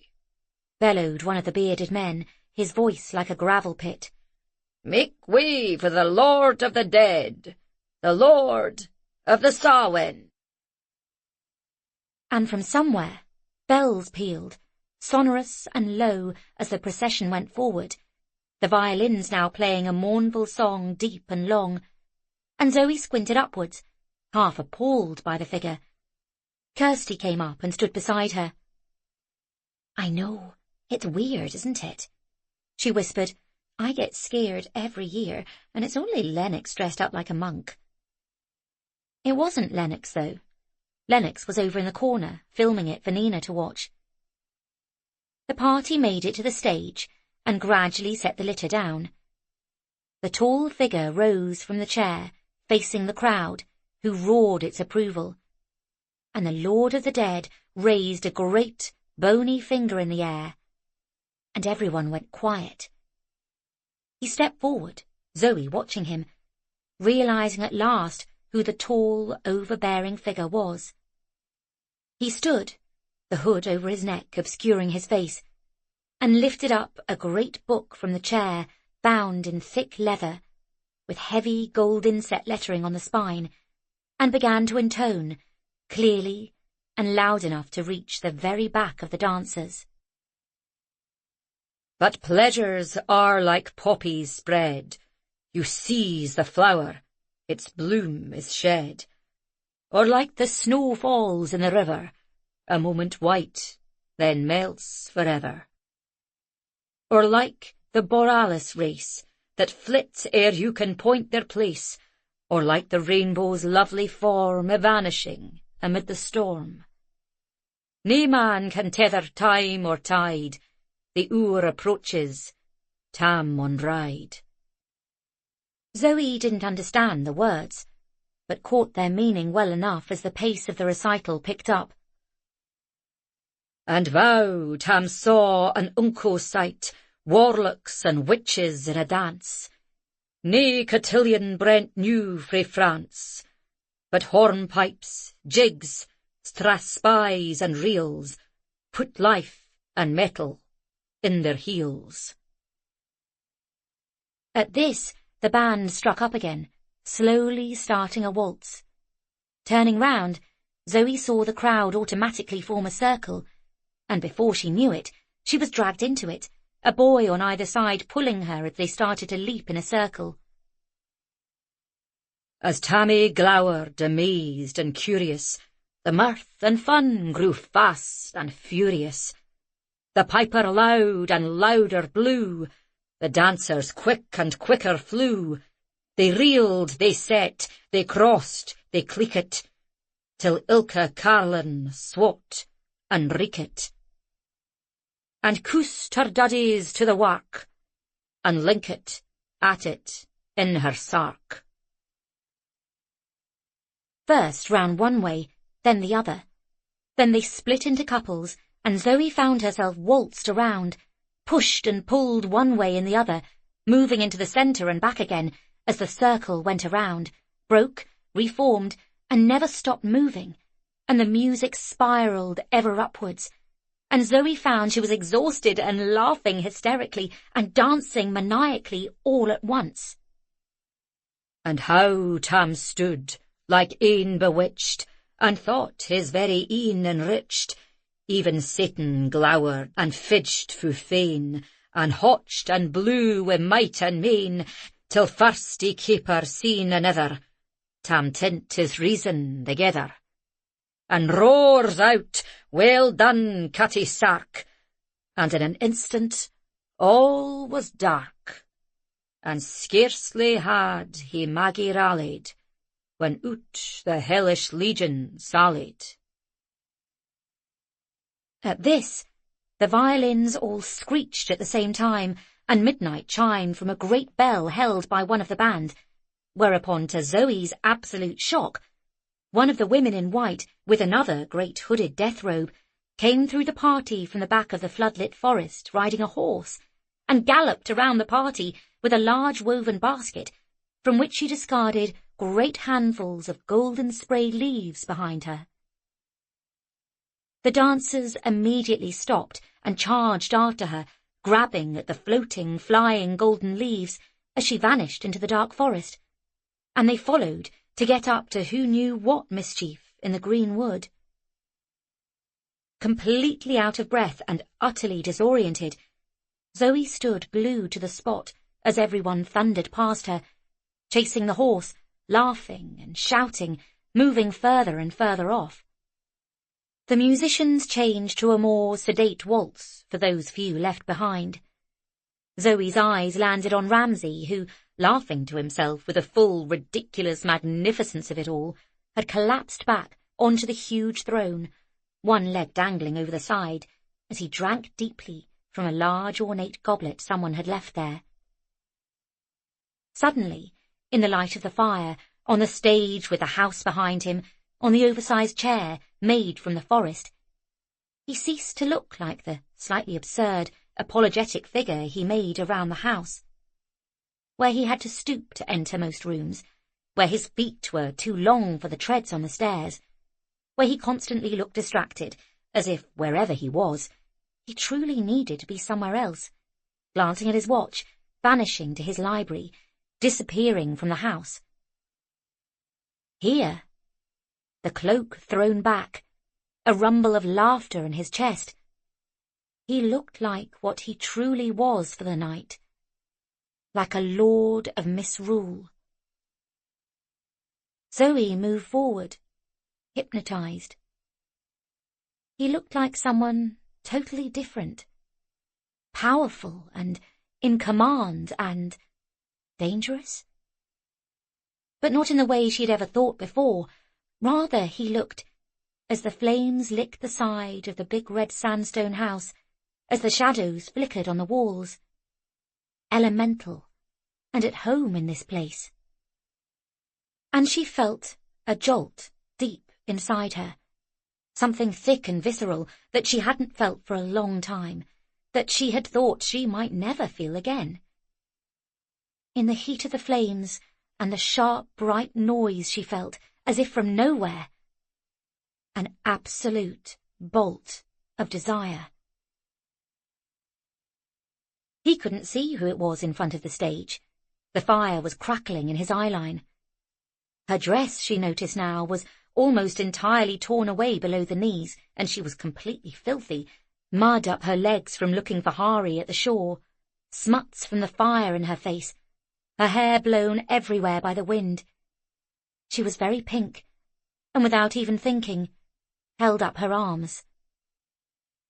Ramsay, carried away, rather drunk on the spirit of the night as much as anything else, without thinking for 2 seconds, reached down his long arm and scooped her up on stage, pulling the gorgeous girl into a dance, spun her around — he was tall enough he could do this while still sitting down — and pulled her close. "Well done, Cutty Sark," he said, pulling her close and tight to him. And Zoe suddenly felt the oddest sensation. She realized she was feeling desperate to be in his arms, desperate to be held by him. He was so very large and broad, she felt herself practically disappear inside him, as if she herself was folded into something very small and very safe. She felt his heartbeat, his great chest pressed against her small one, and found herself moving her head to bury herself in it. He smelt of burning wood, of whiskey, of books, of everything Zoe wanted most in the world. Then the violins and the pipes crashed in, and he spun her out, and then realized, Zoe saw, to his absolute horror, that the girl he had picked from the melee was... well, it was her. His face, which only a moment before had been proud, wild, not a little frightening as he had spoken the strange language of the poem he was reading, instantly adjusted as if he was coming back down to earth, as if the fire was dying down, and he instead remembered everything that was real, and real life came flooding back to both of them. And he blinked, and wrinkled his forehead in a way she recognized incredibly well, and said in a very different voice, apologetic and somewhat stuttery, "Ah, Nanny 7. I mean, Zoe." And Zoe went from feeling like a whirling dervish in her red silk dress and wild hair and inflamed heart, dancing like the wind in bare feet in front of a great fire, to feeling like a rather dirty London au pair in a torn dress, her makeup everywhere. She must, she realized, look absolutely ridiculous. "Sorry, I didn't mean to grab you," said Ramsay, dropping her hand as if it were hot. "Oh, God, I'm so sorry. I got a little carried away." He suddenly looked terrified, as if she was about to accuse him of something. "Of course, it was completely inappropriate. Zoe shook her head. It's fine," she said, her brain too fizzing with disappointment and embarrassment to say anything else. She realized suddenly how cold she was in the light dress, and, as the revellers started to return from the trees, laughing and clutching the gold-sprayed leaves, and a queue started to form where they were turning the huge roast pig, she suddenly felt utterly absurd. I'll just go check on the children," she stammered. Of course, said Ramsay, and he gently gave his arm to help lower her down from the stage, and even as she leaned against him, Zoe couldn't get away from how ridiculous she felt.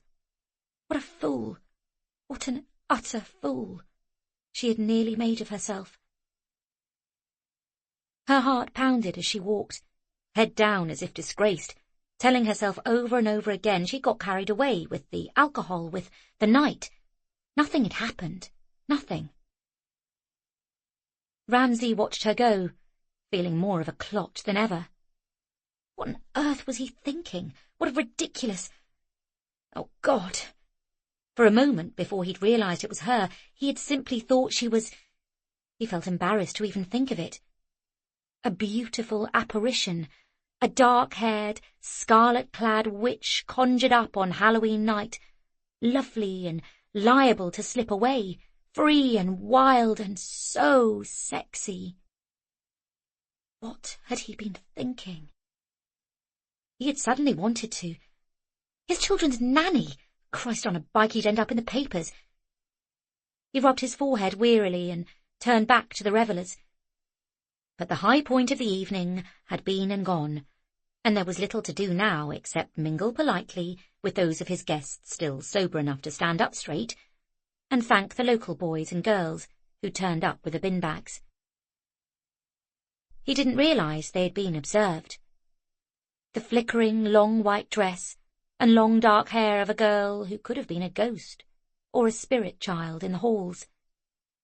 A thin girl, sitting alone in her room, staring through the curtains in the dark, sleepless, waiting, who had seen it all, and was now sure that the worst would happen.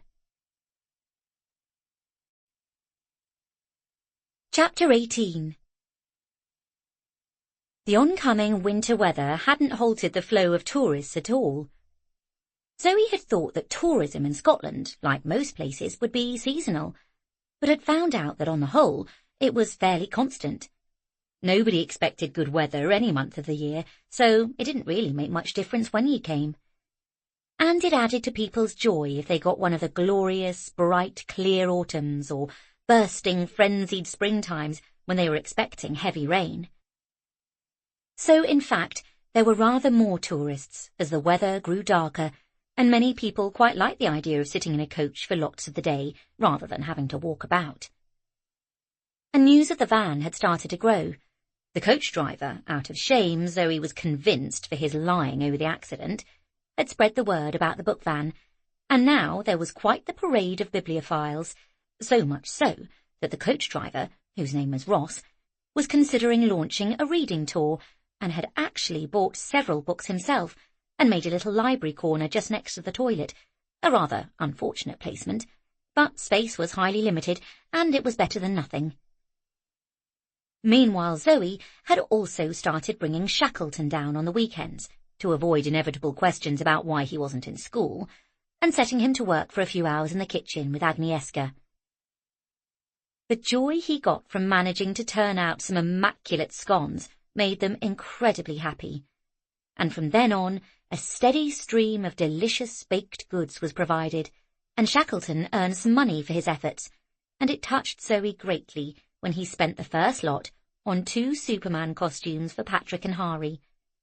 Although it got slightly more wearisome when the boys refused to take them off under any circumstances, and, when finally peeled off, would both sit in front of the new washing machine until it was done, and would run about in front of the fire in their tiny underpants until their costumes had dried, teaming up to fight crime that normally ended in them kicking Mary, although, to be fair, they mostly tried to aim for her good leg.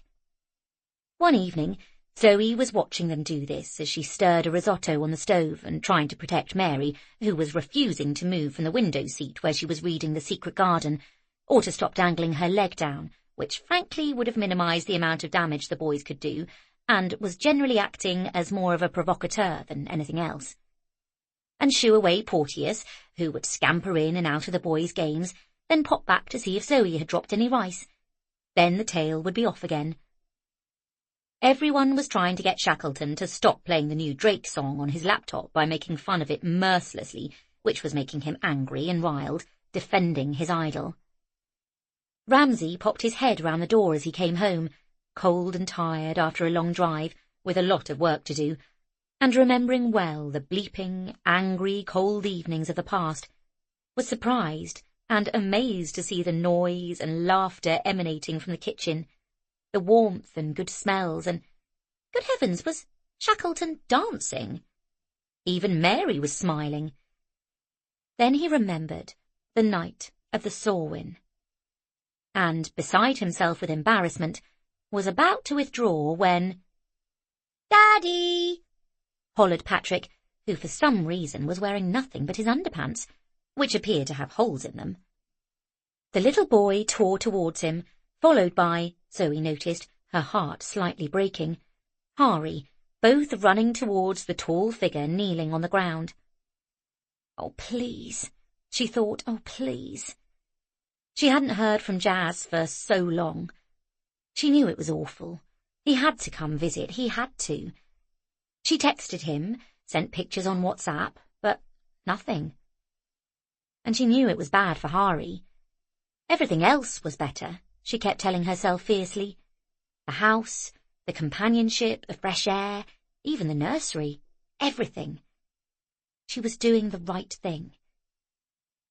But oh, he needed a dad. She turned her face away, unable to watch, but Ramsay, unprompted, without even a pause in what he was doing, simply took Hari's curly head under his huge hand, pulled him in. "Hello, little man," he said. Zoe looked up and didn't realise how desperately, anxiously she was looking at Hari, until Ramsay noticed it and released the little boy, straightening up from everyone. Supper smells good," he said. Zoe blinked. "You want to eat with us?" "Well, if that's all right." "It's your house," said Zoe a little shortly. "Of course it's all right." She was still embarrassed by the visceral reaction she had had to him, how in an instant it felt, unfairly, horribly, that everything was different. And they both blushed. "Right then," said Ramsay, at the exact same moment as Zoe's phone pinged, and she glanced down and saw that it was Jazz. The first thing Zoe realised as she went out to read the message was that at some point, she couldn't remember when, she'd stopped following his Insta. That was odd. She'd been poring over it every day for so long, examining every picture, trying to see who was in the background, whether it was the same person, the same girl. When had that stopped? When had she stopped thinking about him like that, worrying away obsessively at the thought of him, like picking a scab she knew she should leave alone? And now... "Coming to see boy, yeah?" it said. Then, "Where the fuck are you?" "Scotland," she typed cheerily. "Get to Inverness." "You in Inverness?" 3 hours away. FFS. She sent him a happy emoji. H, desperate to see you. "Is he talking?" "No." "Right. Well, at least it wasn't my fault." Zoe stared at the screen. Leave it, she told herself. Leave it. He didn't know what he was saying. He never did. That was the problem. "When will we see you? We'll send postcode." "What's the house number?" "Doesn't have one. It has its own postcode." "You've landed on your feet, then?" Zoe felt her own feet freezing through the cold stone of the kitchen floor and told herself again, don't fall for it. Don't react. Just think about Hari. He's the only one who matters. "When?" "Land in 11:15. Tomorrow. We'll rent a car." Zoe swallowed back the bitterness of that blithe statement. Just renting a car, at random, throwing down a credit card without looking at it. "Good," she sent back. "Text me when you land." And then, all thoughts for the day flown, she turned and stared into the room, her heart beating faster, wondering what the hell to do now. Would he want to stay over? She hadn't thought to ask. Maybe she'd leave it. She didn't want to prejudice him one way or the other. Where? There were a million empty rooms. What would Mrs. McAlone say? Oh, God, would Jazz be rude to her, or expect to stay in her room? No, he wouldn't. She banished those thoughts from her mind, paced up and down, threw cold water on her face. When should she tell Hari? He'd go nuts, presumably, although she would enjoy telling him. But then again, what if Jazz changed his mind, or the flight got delayed, or something went wrong? That would be worse than anything. She'd leave it, and then pick him up early. Oh, God, damn it. Why did she only have that stupid red dress to wear? She badly needed a haircut. She'd given up on her nails altogether. She had absolutely nothing at all to wear. Damn it, damn it, damn it. Not that she wanted to impress him. She'd passed that stage a long time ago. But she wanted to show him she was doing fine. Not so fine that she didn't need money, but okay, fine. Could she just ask him straight out? She texted Surinder, see what the situation was, maybe. Oh, God, why did he have to do this to her? She stomped down through the quiet house, her arms wrapped round her. Why did it have to be so cold? And into the blessedly heated kitchen. She could have hugged the stove. She barely noticed that Ramsay was already in there, dressed in a check shirt, reading the TLS, the kettle boiling. "Shackleton, could you finish supper?"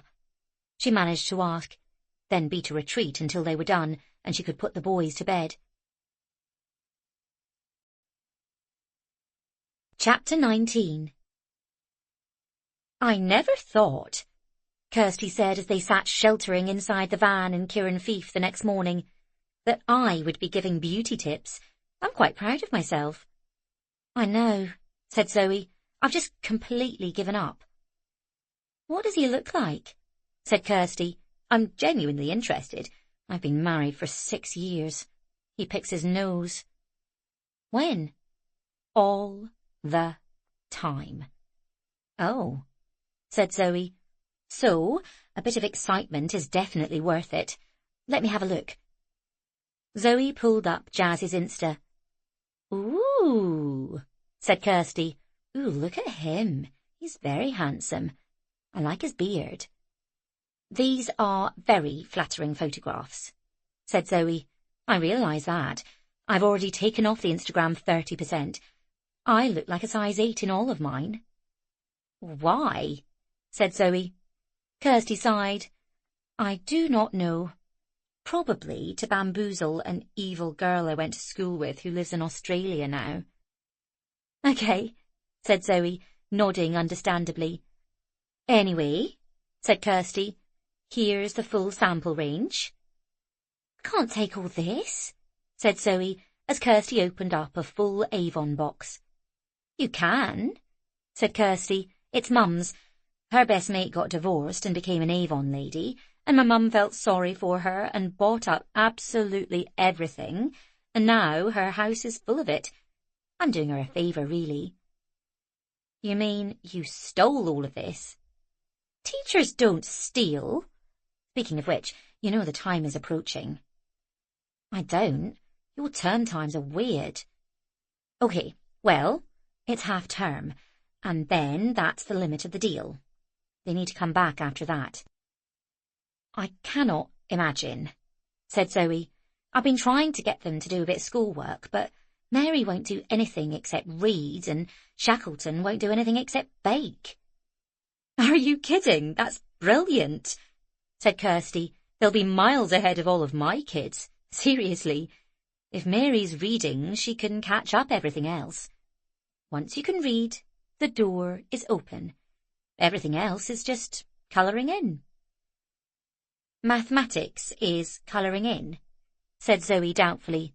"Of course it is. That's why they use all those funny signs." She frowned. "Have you heard from Cam's yet?" "Well, Ramsay hasn't mentioned it," said Zoe. "It wouldn't be this fast," said Kirsty. "Ugh." "Or maybe there's nothing wrong with her and she's just an early teenager," said Zoe. Kirsty smiled as old Ben came in. "Have you no got that blue book yet?" "Yes," said Zoe, remembering in triumph. "Nina says it is absolutely, definitely, this history of the Spitfire." She picked it up from behind the small desk where she'd hidden all the history of Nessie books in case the villagers started picking fights with her about it and telling her it wasn't real. Ben looked at the handsome navy blue volume carefully. "Aye," he said suddenly. "It is about Spitfires." "Brilliant," said Zoe. "A blue book about Spitfires." His face looked sad suddenly. "I don't think it's that one, though." "Nina says it is." Ben frowned. I just need to be sure." And he wobbled off down the steps. "I don't know how you do this without starving to death," said Kirsty. "I have my methods," said Zoe, looking out into the quiet street. "Although brilliantly, selling books to local people doesn't appear to be one of them. She glanced at her phone again. Oh, crap! The plane's landed. Were you hoping it had crashed? Oh, well, if he was insured. No, well, no. Kirsty smiled. Tell Ramsay, okay? Tell him to come down and talk to me about school, please. We worry about him. I'm glad he's got you. He hasn't got me, said Zoe instantly and without humour. You know what I mean, you idiot. I'm glad you're there. Mrs. McGlone is cold company, and those poor sad girls didn't help him much. Do you think... Is their mum ever coming back? Kirsty sighed. Nobody has a clue, love. Nobody knows. If she hadn't been so nervous, it would have done her heart good to pick up the boys, who came charging out, both dressed up as pirates, with, behind them, a rather sorry-looking prisoner Zoe identified as Rory. Absolutely walk the plank, squeaked a small, familiar voice. Tara dashed out, looking exhausted. They have, she said gravely, been quite the handful today. You know, they encourage the other children to break the song circle. I thought Hari wasn't allowed in the song circle, said Zoe equably. And that one talked all through meditation. That meditation is absolutely stupid. And I believe they hurt Rory's feelings. No, they didn't, hollered the small prisoner. Well, said Tara. Well, said Zoe, see you after the weekend. She put the boys in the car nervously. Daddy's coming, she whispered into Hari's ear. His face lit up. Not my daddy, but Hari's daddy, said Patrick, who missed nothing. Ooh! Hari was smiling broadly and clapping his hands together. Oh, God, thought Zoe. Maybe it wouldn't be too bad. She'd WhatsApped and suggested Jazz meet them in town, but he'd said immediately he wanted to see where his son was living, in a slightly pompous, imperious tone that didn't sound remotely like him. She drove back quickly, worried that Jazz would get there before her. As it was, she barely had time to get in the house, throw on some more makeup, and put on a black top. Even though it wasn't quite warm enough the second you stepped out of direct sunlight, it still looked halfway okay. Zoe didn't realise, although Jazz spotted it as soon as she stepped out of the car, as would have any of her London friends, that actually she looked 1,000,000 times better than she had for a long, long time. The fresh air and utter lack of pollution had brightened her complexion. The late summer sun had graced her with a couple of freckles on her nose. She fell into bed exhausted every night from her 2 jobs, and was sleeping better than she had done in years, as was a properly exercised Hari, who no longer woke her, upset and churning in the middle of the night. The sparklingly clean and soft water, and the fact that she was no longer dyeing it, made her chestnut hair soft and luxuriant, and the good plain food had cleared up her skin. But there was something else there too. The stress of day-to-day living, of finding rent, of worrying about the future. It had not gone, of course not, but it had lifted. The fine lines around her eyes and the furrow in her brow had all evened out. She was still skint, of course, and still worried about what was to come, but not the way she had been. Not the terrible, all-encompassing 3 a.m. worries about the future. Not the waves of anxiety and panic that used to roll over her when she was least expecting it. The nervousness of standing at the cash point machine, waiting to see if it would work. There was nothing to spend money on here anyway. She was looking, Jazz thought, as he got out of his tiny red car. There hadn't been a lot of choice. Amazing. almost as she had when they'd first met. If he had been a rather clearer thinker, he'd have thought that this place was doing her good. As it was, he thought she was trying to look hot on purpose, for him. Which was kind of true, but not in the way either of them thought. "Hey!" she waved at him. "Hang on." The wind blew her hair to the side as she bent back into the car, heart beating wildly. Jazz looked again at the house. It was absolutely the dog's nuts. Not as fancy when you got close to it as it looked from far away, obviously. But still, he was going to take a lot of pictures of himself standing in front of it. Cool. As he stared at the house, two small faces poked out of the downstairs window, staring at him oddly. Jazz stared back at them. He wasn't going to wave. He didn't give two shits who these posh kids were. Zoe was leaning over Hari, who was kicking his legs in a desperate effort to free himself from the car seat. "Daddy," she said, and he squirmed and wriggled in delight. "It's worth it," she told herself. "To make him happy, it's worth it. Everything is worth it." And, trying to compose her face, she finally released the car seat, and the little boy scrambled past her, turned round, and jumped down. They watched, Ramsay too, who was upstairs in the library and had heard the cars draw up, the tiny figure of Hari tear across the crunching gravel, with weeds shooting up among it, as Jazz knelt down and opened his arms wide. Ramsay noticed the way Zoe pulled her arms into herself, hugged herself, as if trying to hide away, trying to stop her emotions coming to the surface. In the huge driveway, the grass behind, she looked very small down there, vulnerable in a way he hadn't noticed before. "Hari!" Jazz picked the little boy up and spun him around as the child threw his head back in joy. "Good to see you, bro." "You're not his bro," thought Zoe for the billionth time, but she stayed silent. She started walking towards him. Hari was squirming in Jazz's arms, and Zoe realised he wanted Patrick to come and meet him. She turned and beckoned the children. Patrick emerged from the car, and Shackleton from the house. Mary was having none of it. Zoe walked across the gravel. "Hi, Jazz," she said. Ramsay found himself watching to see if they embraced, then wondered why he was doing that.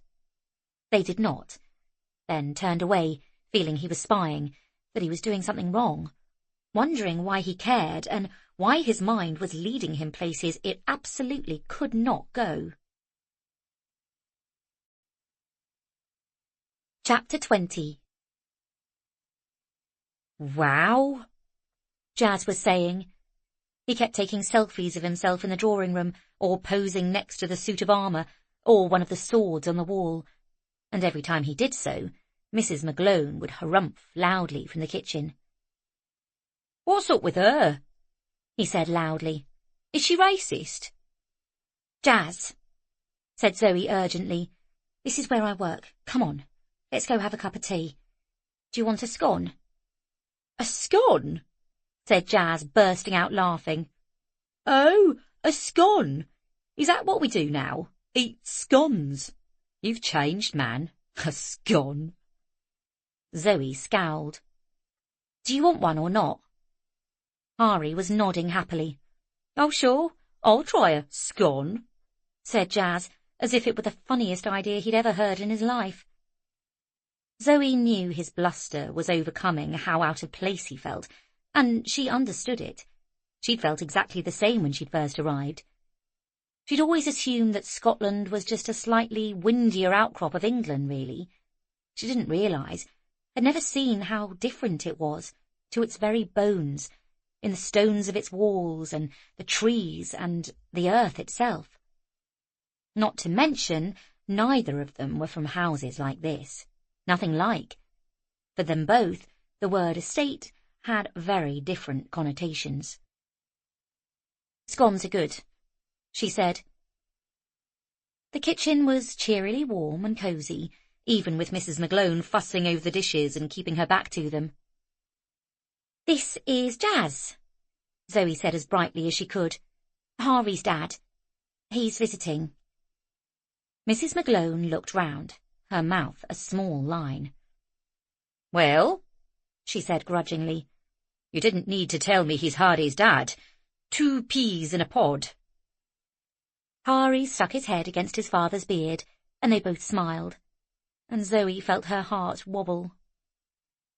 "I'll make tea," said Zoe. "Mrs. McGlone, I'm here all afternoon. I can take over." "Want to get me out of the way, do you?" "No. You know I don't gossip." "I do know that," said Zoe, who could have done with a bit of gossip on the many long evenings, even about people she didn't know.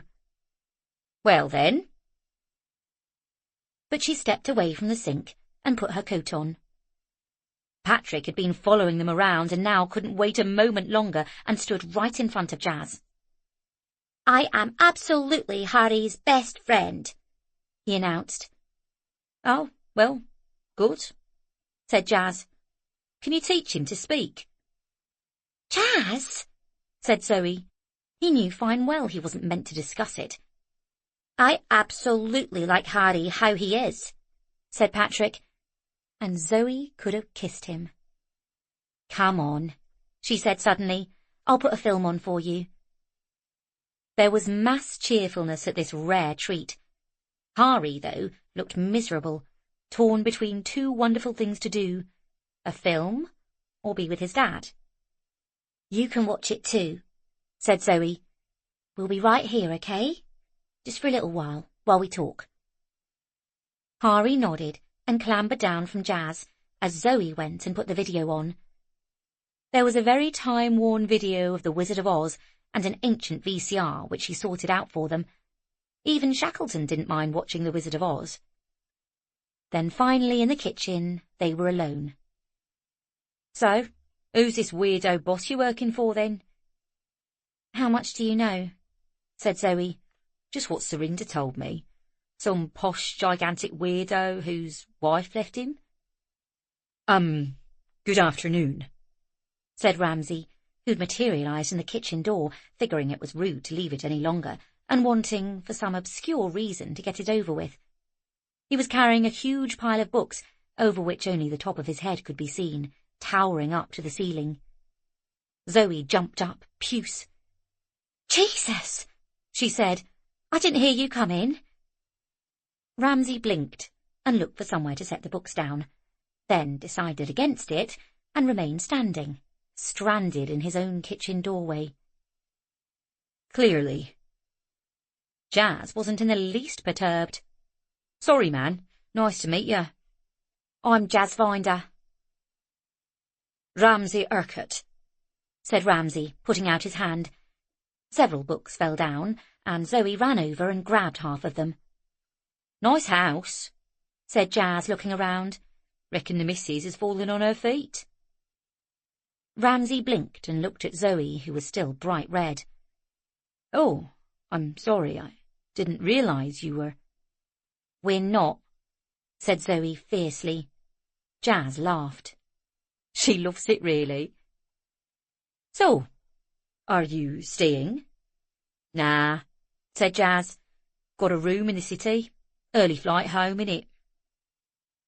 The fact that, once again, Jazz would do something so very casual, book a hotel room rather than stay overnight for free, and still wasn't giving her any money, truly stuck in Zoe's craw yet again. "Oh, nice," she said sarcastically. "Staying in a hotel? How lovely." "A hotel in Scotland?" said Jazz. "Come on, it's hardly Ibiza." "I wouldn't know," said Zoe, hating the bitterness in her voice. To stop herself, she went and filled up the tea, automatically handing Ramsay his, who took it without saying thank you. Jazz eyed them both curiously. Ramsay muttered something about going out, grabbed his books again, and tripped over his feet on the way up the steps. Jazz sitting, watching him go. What a lanky drip of water, he observed. God, seriously. Why are you being rude in his house? Said Zoe, rounding on him. I don't think there's any need for it. There's no need for this, said Jazz. God, I come 1,000,000,000 miles to see the lad, and all I get is abuse. Zoe took a deep breath. It's good you come to see him. You should take him out in the grounds. It's lovely out there. I will, said Jazz. There was a silence. So? You look like you've landed on your feet, he said again, eventually. Is that what it looks like? Said Zoe, torn between the desire to show that she'd been doing all right and not wanting to let him off the hook. Thank God for Surinder. Yeah, right. He blinked and looked away. Look, right, I wanted to tell you, I've gone into the firm. He meant his uncle's textiles firm that Surinder worked for in Birmingham. You're moving to Brum? No, I'm going to run the London Export Office. Right, said Zoe, wondering where this was going. Well, that's good. There was a long pause. So, I mean, you could come back if you liked. Zoe blinked. What do you mean? Come back to London. He ran his hand inside the collar of his rather ridiculous satin bomber jacket. Zoe screwed up her face. I don't understand. You want me to live with you, or what? Oh, Christ, I mean, well, I was kind of thinking you'd find a place and I could give you some cash, pay maintenance properly. His voice dropped. Do it right. He was fiddling with his cup now, staring at the table. I know I've not. I mean, come on, Zoe, help me out here. Zoe couldn't have been more surprised. But I don't know what you're saying. I thought you were touring festivals, being a DJ. I'm saying, come back to London. Get your old job back. I'll take Hari every second weekend or whatever, pick him up from nursery, live near, give you money. But you didn't do any of those things before, when we lived right there. I said to you, I've changed. Things have changed. What's changed them? Jazz shrugged. Zoe took a long drink of tea, her heart sinking, even though of course she didn't want him back, of course not. You've met someone, she said finally. He shrugged again. Well, we was over, right? He said, trying to make it into a joke, although it wasn't remotely funny. You've met someone? Who knows about Hari? Said Zoe, trying to put it together. The truth struck her like a punch in the guts. Oh my God, you're in love. Jazz looked embarrassed as a schoolboy. Well, you are, aren't you? He half smiled. She makes me want to be a better man, he said, as if he was trying to be noble in a film. Zoe snorted. Well, I might need a bit more to go on than that, if that's all right. Chapter 21. But Jazz was completely serious. Once the floodgates were open, he wanted to talk about this new girl non-stop. Her name was Shanti. She was ravishingly gorgeous, totally amazing, ran her own business and was, Zoe noted with just the hint of an eye roll, 23 years old. He even showed her pictures. She was undoubtedly ravishing. Long dark hair, wide green eyes. Zoe felt like his aunt. Well, this is great. You don't mind, do you, Zoe? He said slightly apologetically. Only, I mean, you and me, that's ancient history, yeah? Ancient history was sitting next door, hiding behind Shackleton, whenever the Wicked Witch of the East showed up, But Zoe didn't say that. "Sure," she said. "I'm glad you're happy. I mean, we started talking about, everything. We watched the sun come up in Goa, and she's just so spiritual, you know?" Zoe thought there was a strong connection between people who were spiritual and people who had never had to forage underneath the sofa cushions to find enough coins to feed the meter key, but managed not to say so. And she just made me see everything differently, about how it's a privilege to have a child, and how I had to show him how to be a good man, and how a real man takes care of his family.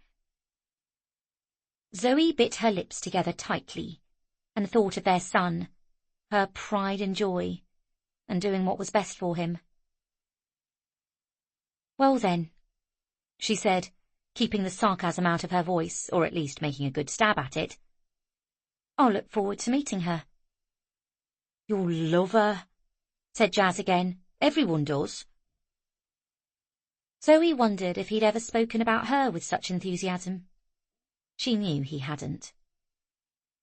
"Okay," said Zoe. "But actually—" She looked around. The fire was crackling in the grate. She could hear a faint giggle from next door, which probably meant the Cowardly Lion had just appeared. She ought to be getting on with supper. "I mean, it's not all bad here," she said, grabbing the chopping board and an onion.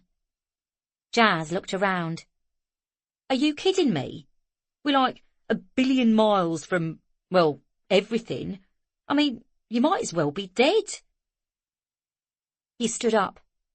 "And I thought the house looked posh, but look at it." He pointed to another overlooked spider's web in the pantry entrance.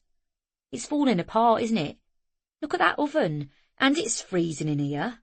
I mean, it looks posh, but really, it's shit." "I don't think so. It's actually really beautiful." "Come off it. And those spooky kids, Christ. And that old tall geezer. I reckon he's got the hots for you." "Don't be ridiculous," said Zoe. "I'm the au pair." "Yeah, blokes always shag the nanny, well-known fact," said Jazz. "And he's gross. Killed his first wife, having a go for the younger one. Textbook." "Shut up," said Zoe, with far more vehemence than the stupid comment deserved. "Oh, all right," said Jazz, putting his hands up. "Touchy. Come on, don't be daft. Come back to London. I'll find you a place near us, help with the rent, pick up Hari. Come on, it'll be good. Back with your mates, where you belong. Get your mum back over, not in the middle of nowhere, and not where it's absolutely blinking freezing. You've had your fun, you've made your point. Come home." Zoe chopped onions to stop herself having to answer straight away. She didn't even know what she thought. "Hari's happy up here," she said. "Well, he still ain't talking, is he? So he's obviously not that happy." "That will happen in its own time." "Yeah, at home, in London, near some real doctors, and some kids that look like him." He added pointedly. "There's loads of kids that look like him," said Zoe stoically. Loads was overstating it, but he wasn't the only mixed-race kid in nursery by a long shot, so Jazz could stick that in his pipe and smoke it. "And anyway, I can't," said Zoe. "The book van owner is in hospital. I'm her cover. I'll have to stay." "That's all right," said Jazz. "That'll give me time to get sorted. Shanti's got a new place in Wembley, so I might move in with her. Find you a place nearby." Zoe still looked worried. Can't you see what I'm offering? For Christ's sake, Zoe. I've come all this way to do the right thing." He ate his scone moodily. "I thought you'd be biting my hand off." Yes, I know. I mean, It's very generous. I just want to. Do the right thing, yeah, I get it. Better late than never. She smiled weakly. Well, you have to come back sometime. Zoe nodded rather bleakly. A silence fell. Hari's little curly head poked around the door, and he beamed with happiness to see both his parents there. It was as if he was checking they were both real. "Hey, bro," said Jazz, standing up. "Come and show me round, yeah?" "I can absolutely come too," said Patrick, his head appearing above Hari's. "No, Patrick, I need you to help me with supper," said Zoe in a tone that brooked no argument.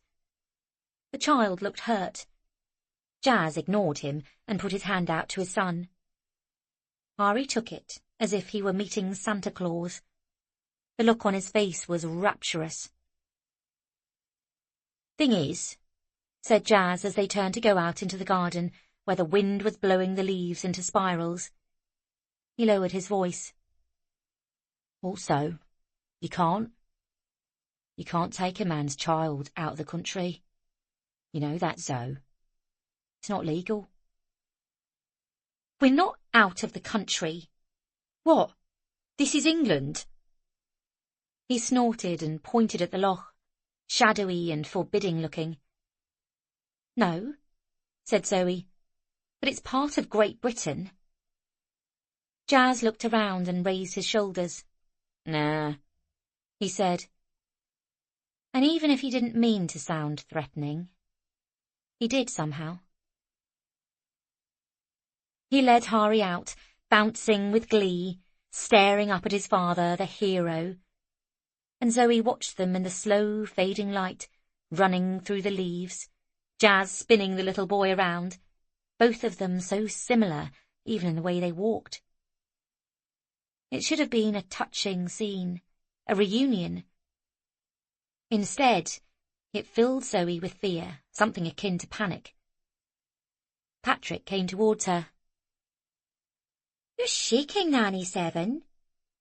He lowered his voice. "Did you see the monster?" "I don't know," said Zoe. Chapter 22. When Jazz and Hari came in, worn out and cold from the frosty evening, they were out of breath and cheerful. Patrick was sulking manfully, doing a jigsaw puzzle by himself in the corner. Zoe was making bets with herself as to how long he could actually keep silent. Shackleton was watching her as she pan-fried chunks of local beef until they were brown, then poured them into an ancient cassoulet pot with red wine, cloudberries, stock, wild mushrooms and rosemary, letting it slowly melt down together. The smell on a chill autumn's evening was absolutely heavenly. Jazz stood in the doorframe. "You want to eat?" said Zoe.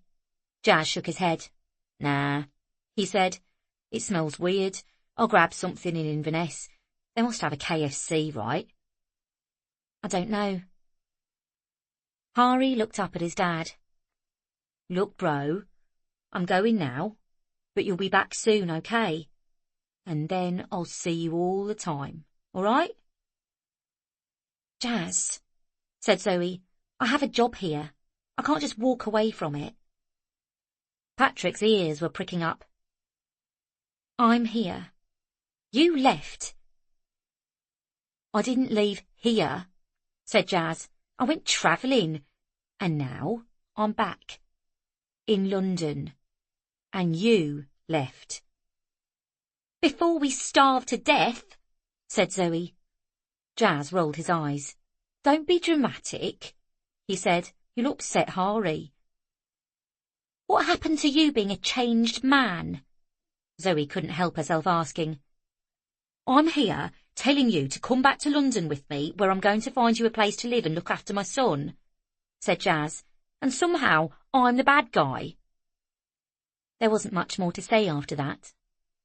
He left, going into the darkening garden, then starting up the ridiculous tiny red car. Hari stood at the window in the kitchen door. staring at the car until it disappeared from sight. "I don't like him," whispered Patrick to Zoe, who couldn't help smiling even as she said, "Don't be silly. That's Harry's dad." "Yes, I know Harry is absolutely sad," said Patrick, with which Zoe truly couldn't argue. Supper was delicious, but Zoe could barely touch a thing. Harry just stared longingly out of the window and occasionally let out a sigh. Mary was in one of her picky moods. Only Shackleton ate with appetite and evident pleasure. Zoe cleared up mechanically, making the children rinse their plates, and put an overtired Harry to bed as soon as she was able, finding it very difficult to read from up on the rooftops with its London settings and London landmarks, and Patrick constantly asking if that's where Harry was going, and where did they live, and could they climb up on the roofs, and how he would climb up on every roof in London when he came to visit him. The house felt so empty when everyone had gone to bed. Normally Zoe fell straight asleep 5 minutes after the children. Her life was so full now. But tonight she couldn't. She padded around the kitchen, made tea that she let get cold, considered texting a friend. But what would they say? Her London friends would just say, "Great, see you soon." Finally, Jazz was facing up to his responsibilities. Finally, he was coming home.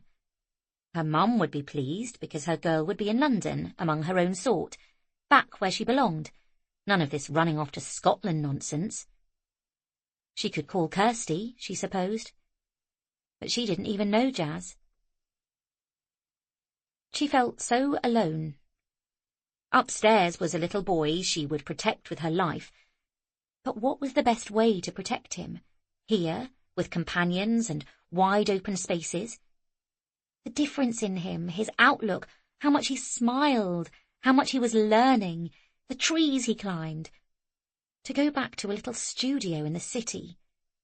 Not that there was anything wrong with the city, but the thought of commuting to work, squeezing into an overcrowded tube or bus, waiting for hours, crushed up against everyone else, being an hour away from home compared to now, her daily meander through the great hills, where she could see the whole glory of nature spread out below her, changing every single day. Often it seemed simply for her benefit.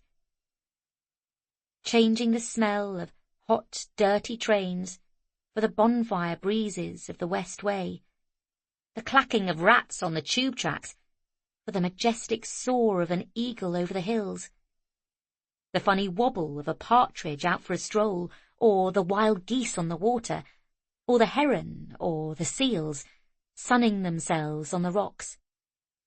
Another cup of tea went cold, and she put the kettle on again. Did Jazz have a case about her moving? She knew you couldn't take a child out of the country, but Scotland was the same country. Well, for now.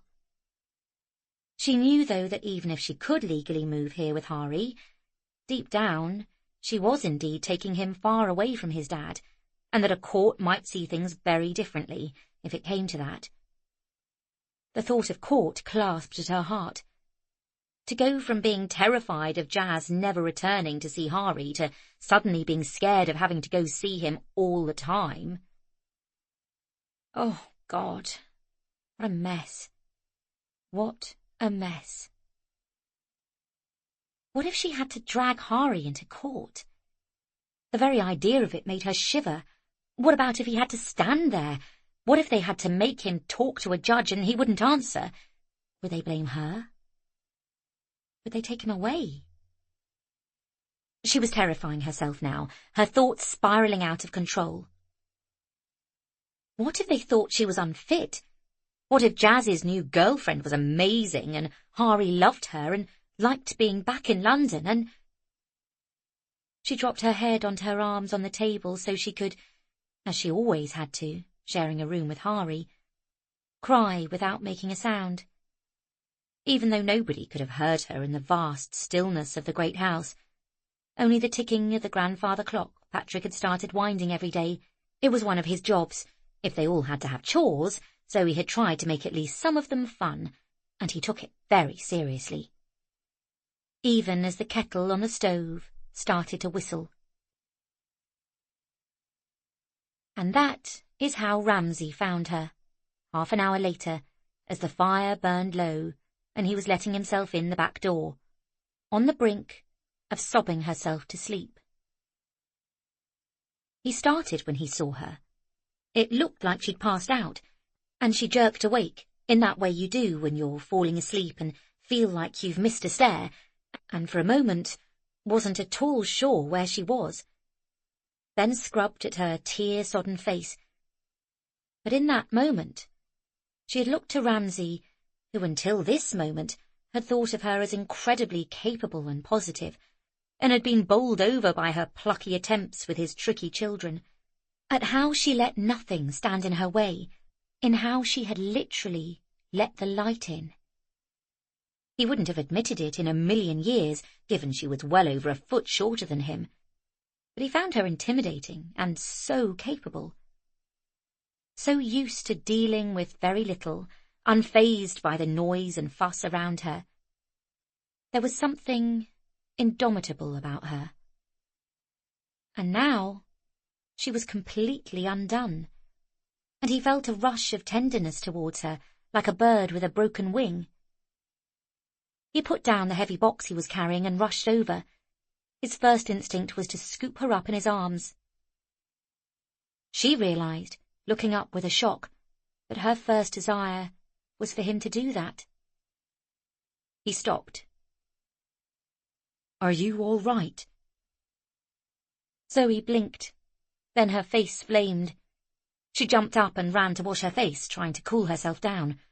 What must he think of her? "Sorry, yes, just must have drifted off." She rubbed furiously at the mascara which was running under her eyes. Ramsay stood there, his large hands waving around rather nervously.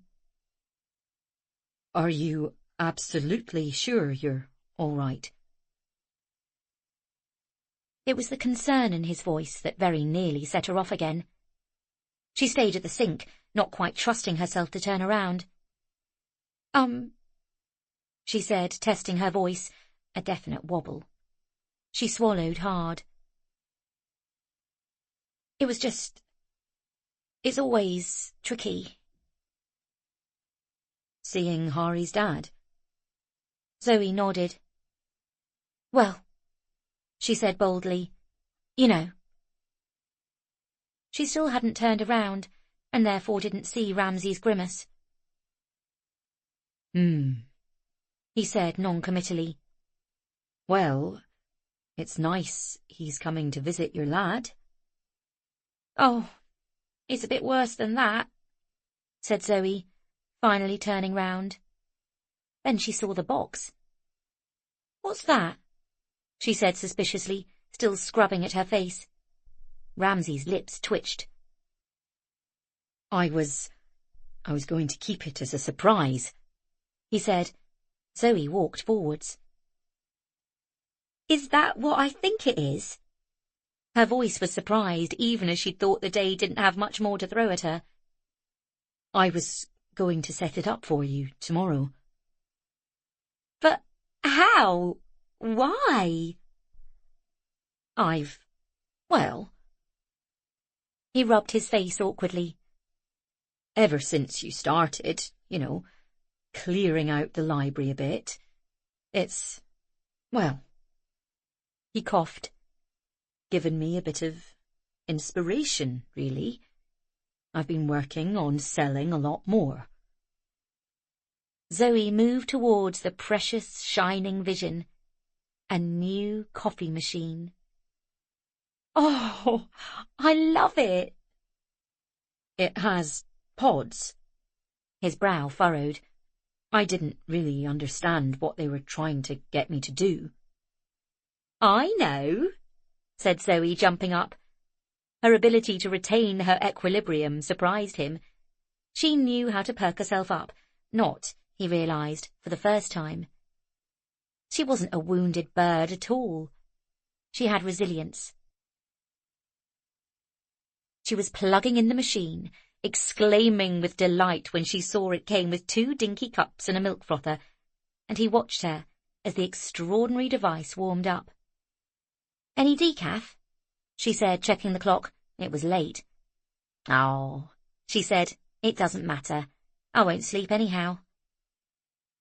She served them both up, perfect, tiny macchiatos with a little squiggle on the top. "Look at that," she said. "Isn't that better?" In his huge hands, the tiny cup looked hilarious, like a giant's plaything. He couldn't get his finger through the hole in the handle to lift it. Zoe realised she had drifted off looking at his enormous hands, was wondering what they would feel like on her body, wondering... "I know," Ramsay was saying, "you never quite sleep the same again once the children are born, do you?" She flushed and came back to herself, realising he was asking her a question. "Oh, no," she said. "And when you're on your own." "Well, quite." They both sat down at the table. "What happened with you and your wife?" she found herself asking. "Married too young," said Ramsay quickly, as if by rote. "Me too," said Zoe. "Well, not married, but..." Ramsay took a sip of his coffee and grimaced. "Don't tell me you don't like that." "It's different." "Yes, because it's actually coffee. It's how coffee is meant to taste." "Well, what have I been drinking then?" "Brown water." "I like brown water." "Well, hooray for you." They smiled. "I don't think you were ever young again," mused Ramsay, setting his ridiculously tiny cup back on the table and looking at it. "Not properly, after children. Do you?" "Not in the same way," said Zoe. Outside an owl hooted, but otherwise everything was very still. "Not in the same way you can do anything, go anywhere. I remember the first time I realised it would be a catastrophe if I died. Not for me, but for him, you know." Ramsay nodded fervently. What you wouldn't do for them?" It was so quiet and still. A certain magic seemed to have settled over the kitchen. The glowing lamps, the waning fire in the stove, that liminal line between sleep and wakefulness in the lowest part of the night, when anything seems possible. Zoe was torn between wanting to ask Ramsay everything about the children's mother, everything she needed to know, and an absurd desire to take that hand and boldly place it on her. She realised he was left-handed. No ring. Oh, God, why couldn't she take her eyes off it? It was a beautiful hand, slender but strong, a thin covering of pale hair that vanished in a line up his wristband. The nails were broad and square, cut short, the fingers ridiculously long. They looked like the hands of a pianist. She had to take her eyes off them, or go to bed before she did something absolutely ridiculous that would get her fired, something that would be fueled solely by sadness and caffeine, and the fact that her boss was the only person in a very long time who had shown her a tiny bit of kindness. "So, your husband?" He was still speaking. "Not my husband, my ex-boyfriend." She sighed, snapping back to reality. "Oh, God, Jazz. He wants me to move back to London."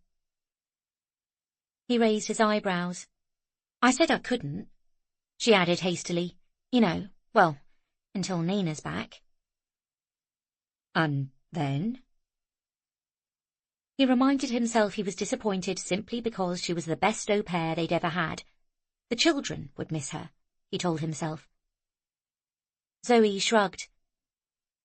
They'll be back at school by then, She sighed. Can I not think about it right now? Of course, said Ramsay. I don't think we could handle Nanny 8. She smiled. Of course she was just the nanny to him. Of course she was. She was just an employee. She was Mrs. McGlone, give or take 40 years. She's a member of staff, Ramsay was telling himself. She works here. Au pairs come and go, of course. As one, they tipped their coffees into their mouths and down them. Right, said Zoe, trying to be breezy and preparing to jump up. Time for...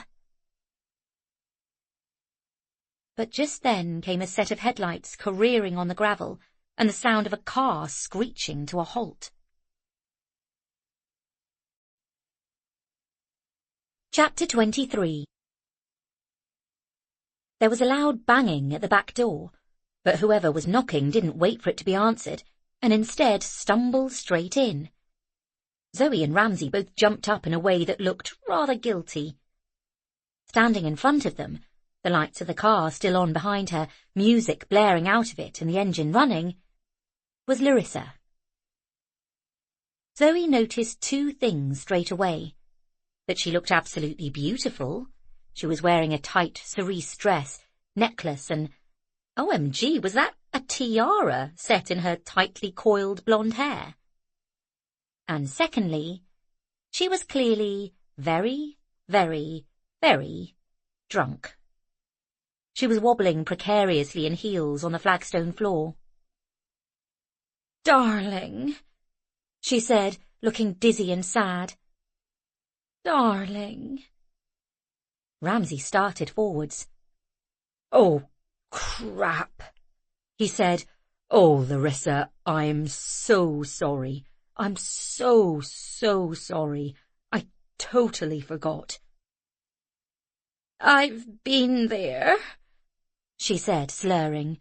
I've been there with all those horrible men making remarks about you, Ramsay, and me.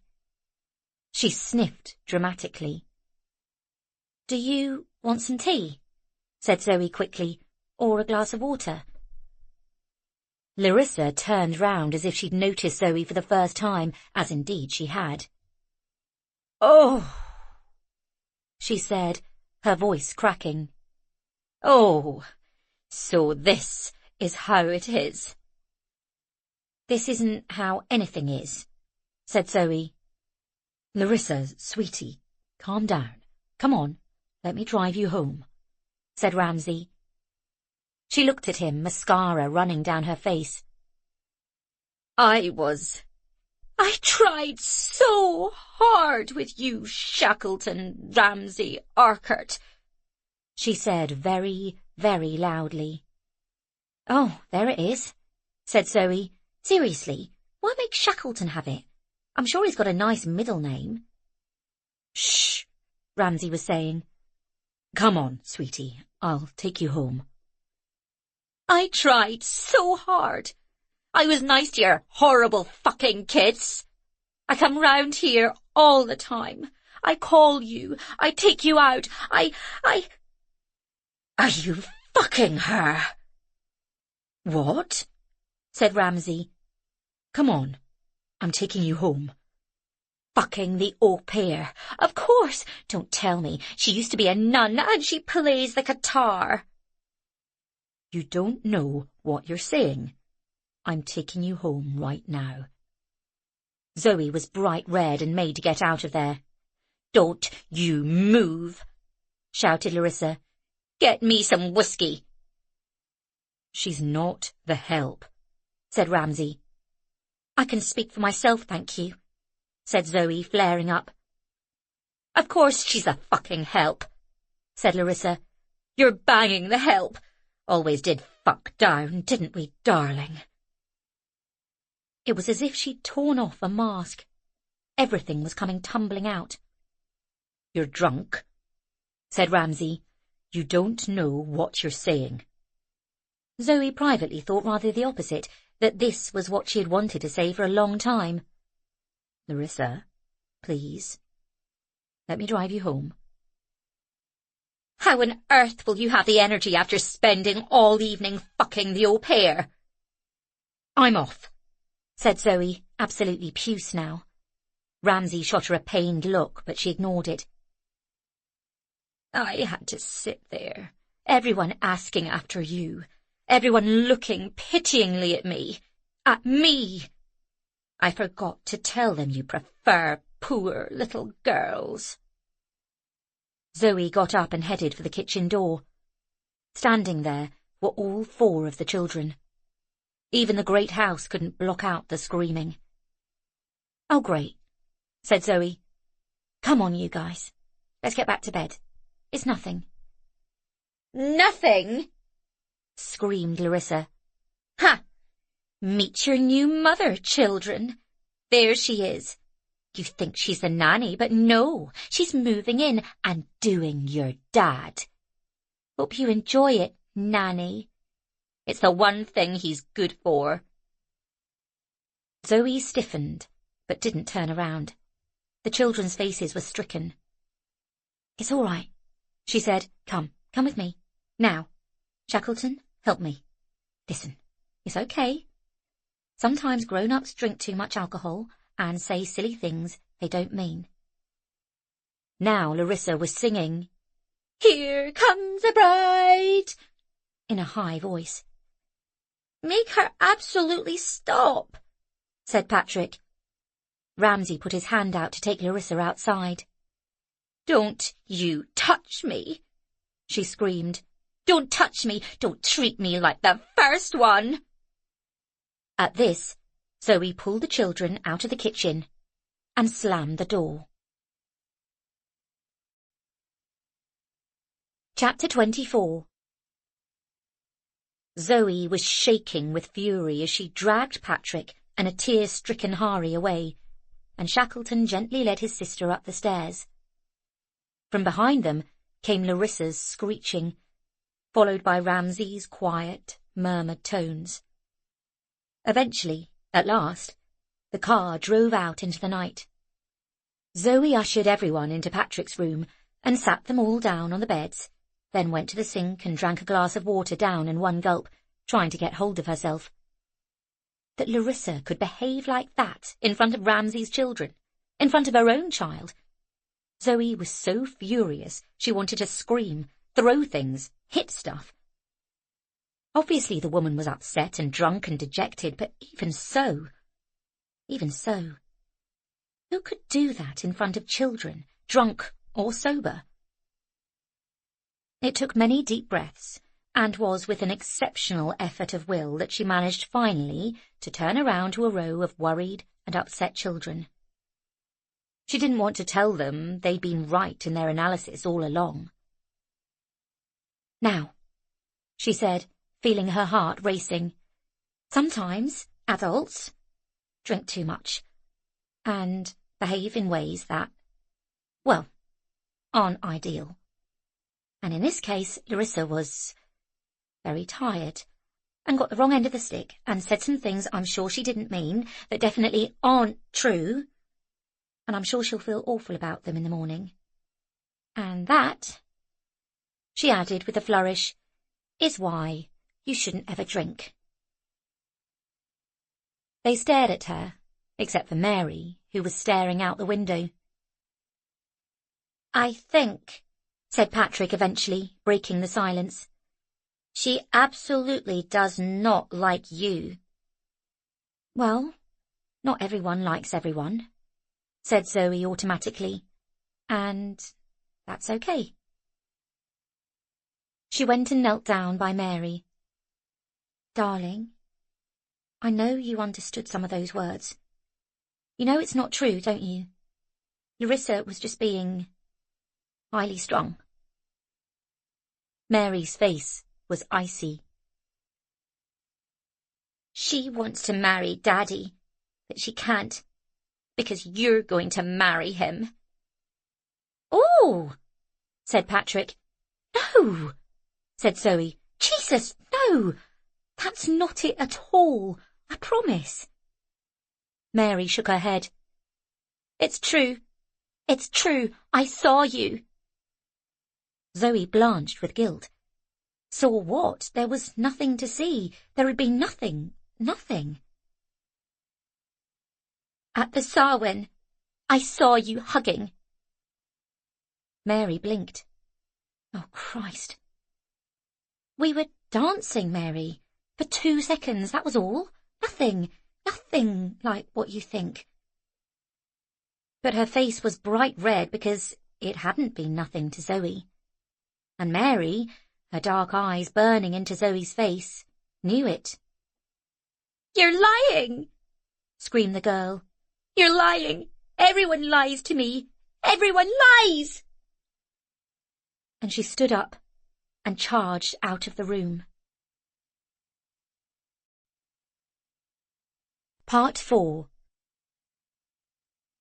The ravens are gathering, the beefeater told them, pounding his pike on the turret floor. They're getting ready to fly, and when they do, they shall turn the sky black, and the river red, and the stones will crumble, and the earth will crack, and weep for all who are lost. So, who would like a Tower Bridge tea towel to take home? Wallace stared at him. What did he say? I said, who would like a Tower Bridge tea towel to take home? Me, said Frances loudly. From up on the rooftops. Chapter 1. It took forever to settle the boys, and Zoe knew she had to get to Mary. She calmed them, told them it was just an upset lady talking, and eventually agreed to let Hari sleep in Patrick's room just this once. The boys got into the same bed, and she stroked their heads. It's not true, she whispered. Go to sleep. Shackleton had slouched off, and Zoe was worried about him. He kept things so bundled up. But she had to deal with Mary. Go away, was the answer to her knock. Go away. I just want to talk to you. I don't want to talk to you. Ever. Ever. Zoe went and grabbed a large blanket from a chair at the end of the hallway. Okay, she said. I'm just going to sit here until you're ready. I'm not going anywhere, Mary. I'm here for you. I hate you. That's fine too. Unfortunately, a long, emotional day had taken its toll, and lying on some surprisingly comfortable cushions from the sofa on the long landing, Zoe found herself without any fight left in her. The events of the day too huge and stressful to take in all at once. When Zoe had a small problem, she could lie awake and worry about it for hours. Here, with a big one, she was too overwhelmed, and sleep overwhelmed her. Ramsay, arriving back 2 hours later, having had an entirely unsatisfactory drive back to Larissa's, during which he had planned on telling her a few home truths, and instead he had had to put up with Larissa refusing to get in the passenger seat. Then, when he basically had to lift her in, she'd fallen immediately asleep with heavy snores. He had covered up the beautiful dress with his big coat, and had driven the deserted country lanes in complete silence, seething and upset, not even realizing how fast he was going until he almost killed a deer, and realized he was likely to kill Larissa and himself, and leave the children in an even worse state than they were in now. And so he had pulled over and given himself 10 minutes to calm himself down. He finally deposited her at Loch Ness Manor, where, to his horror, several of her loathsome, posh hunting, shooting and fishing friends were still up, killing a bottle of whiskey. They'd been his crowd too, once upon a time, and they were delighted to see him, and seemed to find Larissa's little interlude absolutely hilarious. "Oh, Christ, knew you were in for it, Rammy boy," said Crofts. "She was fuming all evening. Remember when she slut-dropped with the waiter to make you jealous, and you weren't even there? Christ, she was a mess." Ramsay realised he was at severe risk of feeling sorry for Larissa, and so took her upstairs, took off her shoes, if not her tights, and put her to bed in the vast Laura Ashley bedroom he had come to know on nights when he had felt so lonely he couldn't stand it 1 second more.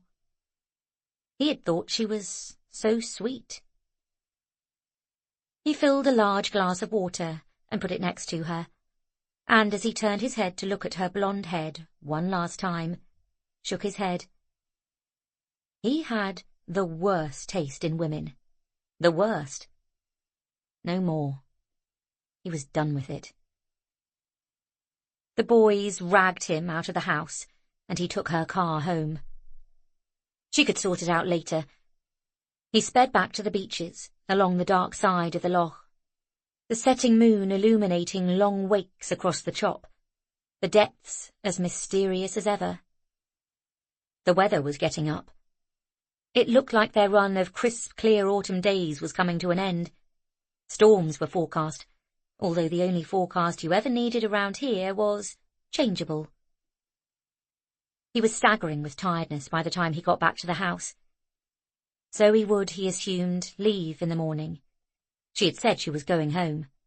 This would do it. Oh, God, what a mess. What a bloody mess, the lot of it. It was 4 a.m. He might as well try and get a little sleep. He was astounded to find Zoe lying sentinel in front of his daughter's room. He realised that he had been absurd. His first thought had been that she would leave. Her first thought was for his only daughter. He looked in on Mary. She was lying there, breathing steadily in a way that seemed slightly suspicious to him, so he said her name very quietly, but she didn't answer, and after a moment or two went up to the bed, crouched down, and kissed her on the forehead. "I love you," he said quietly. Mary lay as quietly as she could in the bed. She knew it. He had proven it. He was apologizing to her. He loved her. She tried to keep her eyes still so the tears didn't leak out onto the pillow. Ramsay almost tripped over Zoe on his way out of the room. Her face was so open in sleep, it felt intrusive to stare at her too closely. His hand went up to stroke her hair, then he grabbed it back again. Enough. Enough bloody trouble. She was the second sleeping woman he left that evening. His feelings towards them were very different. Chapter 2. At first, when she woke, Zoe didn't know where she was, only that she was freezing and upset, and felt absolutely horrible. Secondly, she realised that she was lying on the floor, and it was morning, and rain was hitting the windows. All of this was awful. Oh, God, what had happened? Gradually, the events of the preceding day came back to her, and she sat up in the long corridor, groaning. Oh, God, she hadn't meant to fall asleep. She was meant to be checking on Mary. Oh, God. She leapt up, all her senses on fire. Oh, Christ, was there an adult in her life who didn't let this child down? She knocked, and on getting no answer, felt icy water plunge through her veins. "Mary? Mary!" She rattled the door, which opened. The room was empty. The window was open. A freezing, gusty, wet wind blew in. "She's downstairs getting breakfast," Zoe told herself. "She's just downstairs with Hari, getting breakfast." The idea of Mary helping Hari out with anything was profoundly unlikely, but she clung to it regardless and tore down the stairs. The kitchen was empty. Everyone, it seemed, was having a long lie-in after their dramatic late night. The 2 little coffee cups were still sitting by the sink. Zoe stared at them as if she couldn't work out what on earth they were. It felt like months ago. "Harry!" she hollered, then tore up the stairs. "Patrick! Have you seen Harry? Patrick!"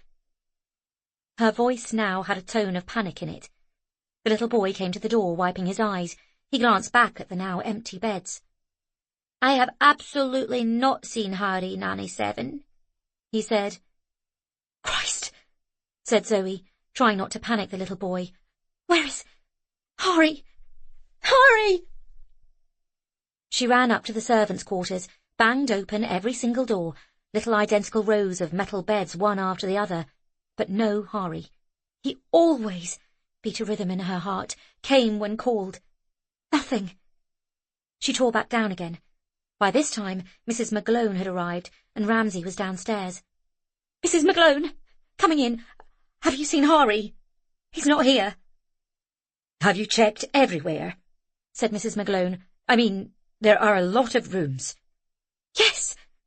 "All the cupboards? You're sure he's not playing hide-and-seek?" Zoe shook her head. "He can't. We don't play that game." Her voice shook out to a sob. "He can't shout out when he's found." "I'll check the other rooms," said Mrs. McGlone. "Oh, do it then," said Zoe, a tightly coiled wire. "And Mary too." Mrs. McGlone frowned as Zoe ran to the back door and threw it open. The wind blew in and tried to slam the door back in their faces. There was Mrs. McGlone's tread on the flattened grass and, just visible on the frosted grass across the lawn, 2 more sets of footprints. "She's taken him," said Zoe, going white. "What?" He was there so suddenly, so utterly, filling the doorway, pulling on jeans and an old fisherman's sweater over a striped pyjama shirt that looked as old as the house. "Where is he?" Mary's taken Harry." Ramsay swore. "Are you sure they haven't just gone out to play together?" The wind roared through the trees. That is not really the kind of thing they do," said Zoe through chattering teeth. "Christ," said Ramsay. "Oh, Christ, come on. Bugger, where's my phone?" It was lying dead on the counter, Larissa's repeated calls having utterly exhausted it. "I've got mine," said Zoe, her voice shaking. "Mrs. McGlone, stay here and watch the boys." The boys she didn't take was the phrase left unspoken in the air. Mrs. McGlone nodded, mouth a thin line, and turned round. "Don't scare them," shouted Zoe rather pointlessly, as both of them were down in the kitchen, watching her and Ramsay dive out into the overgrown lawn. Shackleton caught them up in moments. "I'll check the woods," he said, and his voice, suddenly low, made both Zoe and Ramsay turn back briefly, as he seemed so much older than his age. Outlined in the grey morning light, Zoe suddenly got a flash of the house behind her. The trees were bending in the wind. The sky was full of grey, scudding clouds, and the windows of the house were blind, like eyes that couldn't see. "Harry!" The rain was swirling, throwing leaves here and there, the fierce rustling in the trees and the eerie whispering grasses, and the house, which had begun to look like home, suddenly looked like the most frightening place she could imagine. "Mary!" Ramsay was calling too, desperately, neither of them able to believe that the children were gone. They couldn't. They couldn't be gone. In her mind, Zoe ran through the world they were living in. The hills, freezing now, a real risk of exposure. The rough scrub of the hillside, so easy to get lost. The loch. The loch. Ramsay came to the same conclusion at exactly the same time, and suddenly they were both running against the wind, crying out names that got lost in the wind, faster and faster. They reached the shingle beach at the same time, the waves pounding on the shore, and looked at each other in disbelief. The little rowing boat was gone, She wouldn't, Ramsay muttered to himself. She wouldn't. Why would she? Zoe's trembling fingers were dialing the phone. She dropped it on the shore, and Ramsay picked it up and dialed quickly. Coast Guard, he said in a clipped voice. East side of Loch Ness. He stared at Zoe, both of them unable to believe what he was saying even as he said it. I think 2 children have taken a boat out, and we don't know where they are. Zoe barked a little sob as Ramsay gave them more details. She walked towards the very edge of the water. There was nothing to be seen, and the water was choppy.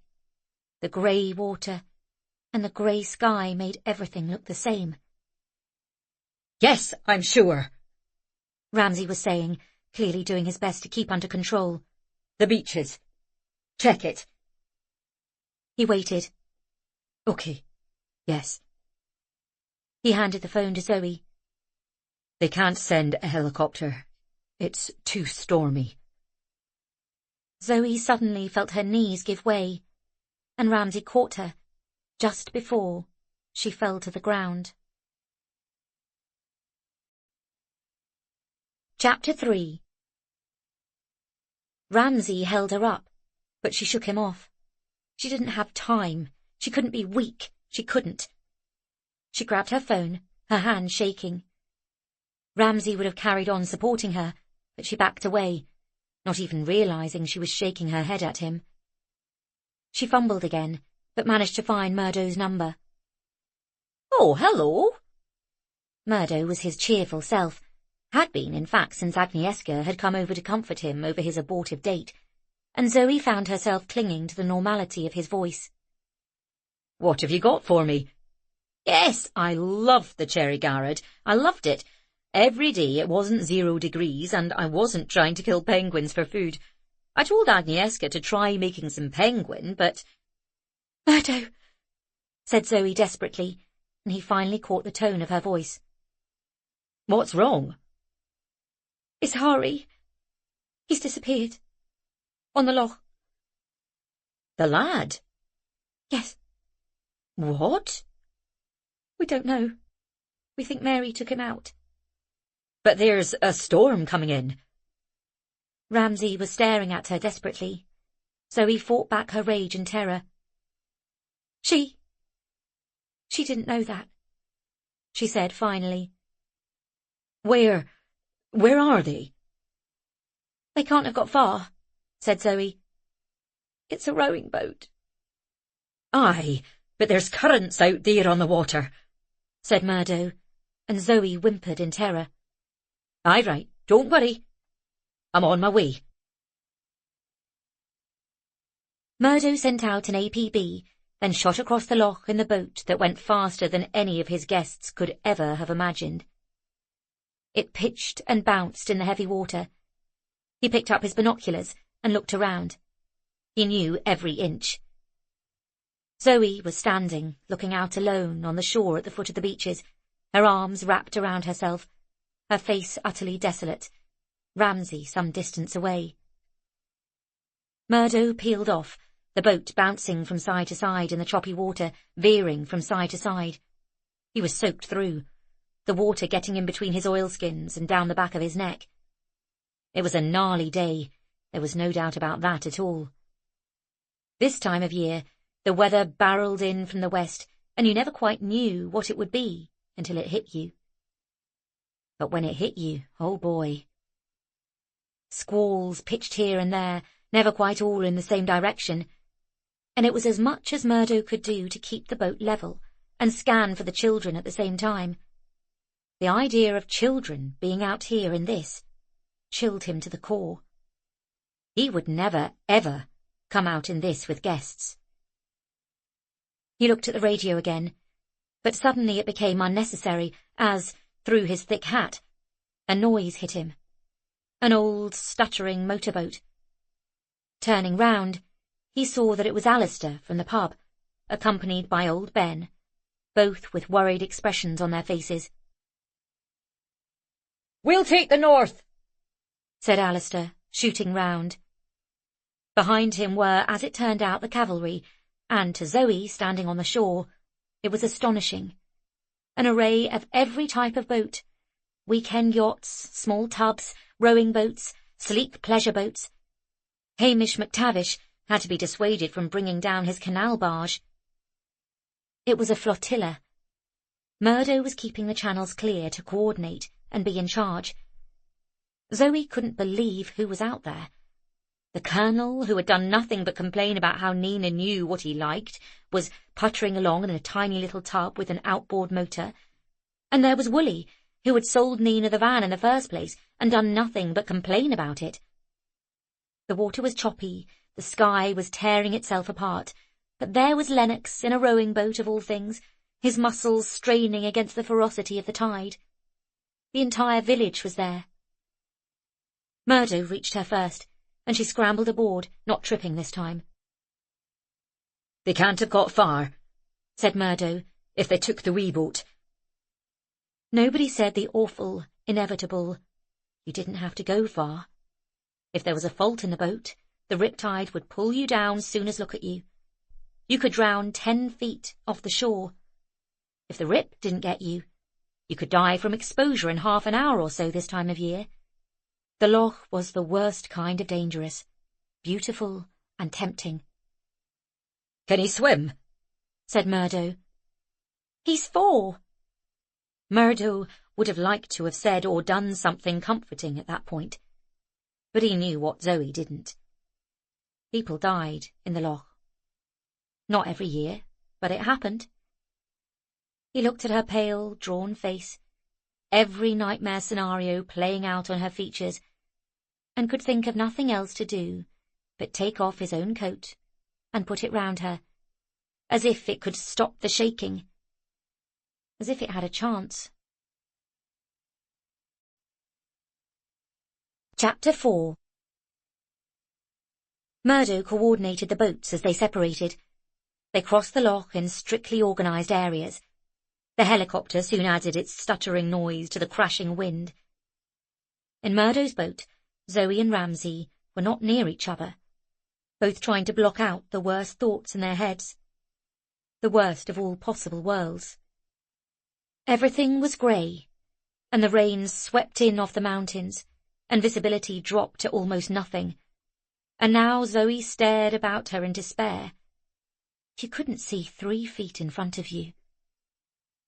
A powerful police launch had joined the force, and it had a high light beam in front of it. But it still felt as if they might be in the middle of the night, not 8 o'clock in the morning. Noises across the lake, across the storm, took on a strange, otherworldly power. It was impossible to tell how near or far you were from the rest of the boats. Time lost its meaning, as they moved slowly in among the rushes of the shore or around the tiny islets that appeared at low tide. Only Zoe stood defiant in the prow of the boat, hollering over and over, "Hurry! Hurry! Hurry!" And every bit of her little boy was suddenly in her head at the same time. Him chuckling to himself as he learned to walk in the little bedsit, and the sleepy little face as she breastfed him in the early, deep, endless hours of early motherhood, shocked and bamboozled by the fierce strength of her love, even as she could see him, flashes of him, pale, washed up on the shore, pulled down by the merman deep beneath the sea, fish eating his eyes. No. Hurry! Hurry! Hurry! She would remember him dancing to music on the television, remember the happiness on his face the first time she had let Patrick go with him to nursery, the look as he intently caught red leaves in the late autumn sun, the extraordinary life in him, his surprisingly heavy, intent little body, the weight of his head as he slept in her arms, the scent of his hair, stuck up in the bath with shampoo like a tiny Mohican. Hurry! Hurry! And Ramsay hollered, "Hurry! Mary! Hurry! Mary! staring out in every direction. Chapter 5. All of a sudden, something swelled beneath them. Murdo swore. Zoe, knowing nothing about boating, didn't realise anything was amiss, and carried on shouting the name of her lost boy, the name she would shout forevermore. The boat lurched suddenly to one side, all of them instinctively grabbing on to the port side. "Bugger," said Murdo again. "What is it?" said Zoe. The pressure was immense, the engine whining as it felt the strain. It must be an undertow," said Murdo, seizing the tiller. But it was no good. The boat was caught and would only bend in the way the water seemed to be forcing it to go. He pulled the tiller again, and his hand was knocked off, stung. He glanced around. There wasn't another boat anywhere near them, and the rain was pounding harder than ever. Visibility was terrible. "Hurry!" Zoe screamed, using her phone as a torch, a useless pimple of light in the deep grey. "Shit!" said Murdo suddenly. Out of nowhere, a large rocky outcrop had appeared, right in the centre of the lake. "The water is low. Shit!" He tried to work the tiller again, to no avail. Shit! They were heading closer and closer to the rocks at a high speed. "Oh, God," said Murdo. "Put your life jackets on.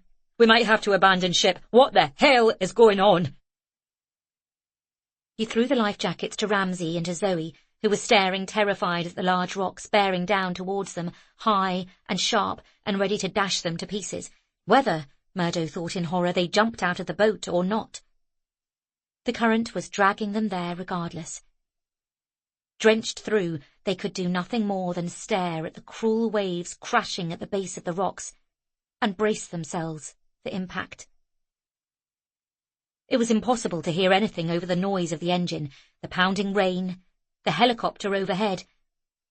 The noise was deafening. It took Zoe a while before she realised in the maelstrom, just as they were about to hit, and she was coming to a terrible realisation that, 1, Mary and Hari couldn't possibly be alive in this, and 2, that she too was going to die, and that being the case, she didn't really care. So it took a moment, and even when she heard it, she didn't believe it, assumed it was a trick of the wind and the water, or even the sprites. Some malevolent spirit under the water who would do this to add to the horror, or something her imagination was conjuring up in its very last moments, something of a dream, as if the whole thing were a dream. She turned to Ramsay and screamed at him to make herself heard. "Can you hear that?" He went still, stopped, trying to control the uncontrollable boat, and stood stock still. And she saw from his face that he had heard it too.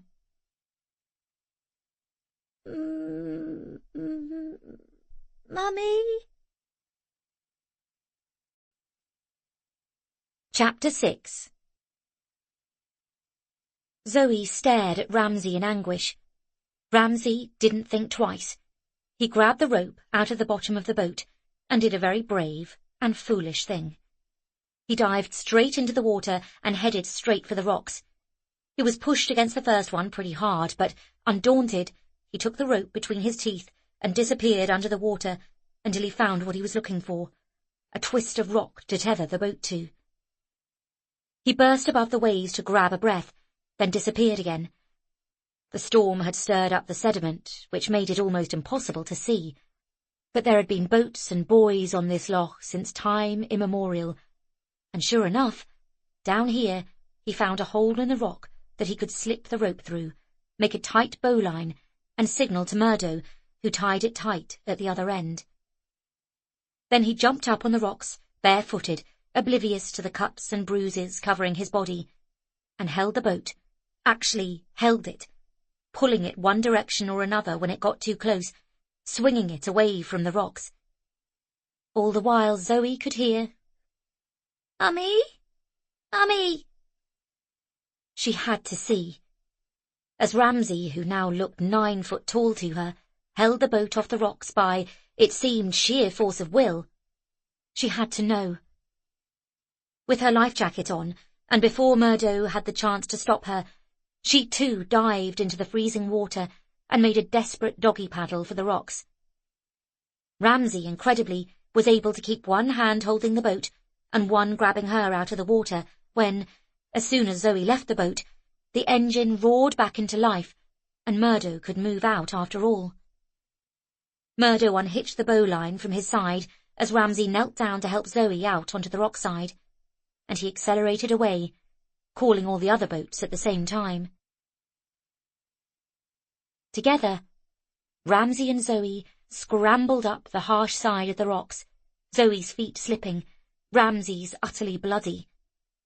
At the top, they looked down the other side, and what they saw changed everything, all at once, in a heartbeat.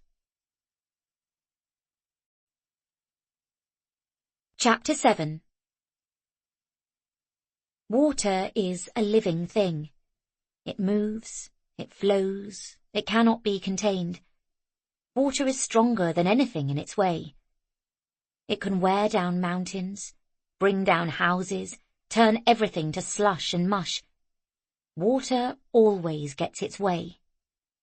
And at low tide, these stones were revealed, but only for a few hours a day, until they reclaimed their position once more in the mysterious depths. And here was an up-flung rowing boat, its paint peeling, not remotely seaworthy, flung by chance upon a tiny shingle beach, the smallest lick of sand, a shallow outcrop in an area so deep it couldn't be measured until they invented satellites. And next to the rowing boat, cowering, shuddering, were two children staring up as Ramsay, and then being heaved up, Zoe, who clambered over the top and stared back in amazement, in absolute disbelief at the found children. And the voice came again. "Mummy?" Zoe gaped, the wind and the shock already having knocked the breath from her. Ramsay thought she might fall. Instead, she slipped and slithered down the other side of the shingle, way down and soaking. "Hurry! Hurry!" she shrieked. "Mummy!" he said brightly. Mary jumped up immediately, and Zoe was terrified of how furious she felt. "What were you doing?" she shrieked.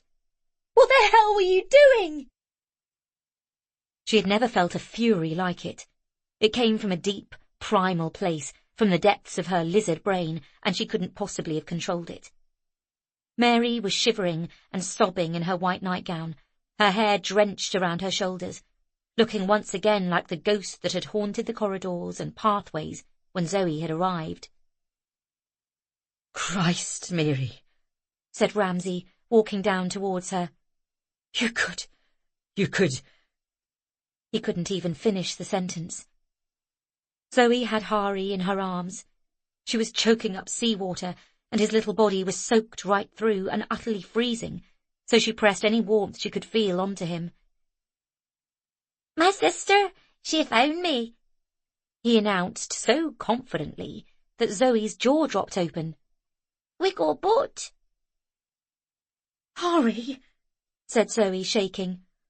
"Oh my God, Hari, you're talking." But it was more than that. As he beamed up, all fear forgotten and nothing but pride on his face, Zoe clocked something she would only realise later. Hari had the most Scottish accent you could possibly imagine. "I's going on boat," said Harry. "Bit cold." Zoe shook her head. "Oh my God! Oh my God!" Suddenly the lights of the police boat illuminated the tiny, implausibly narrow spit they had landed on.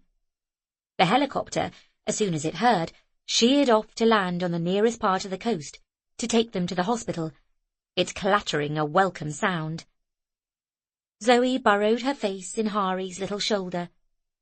Something else plucked her coat, and she twitched round. Mary was standing there. "I'm sorry," she was saying over and over again. "I'm sorry. I'm sorry.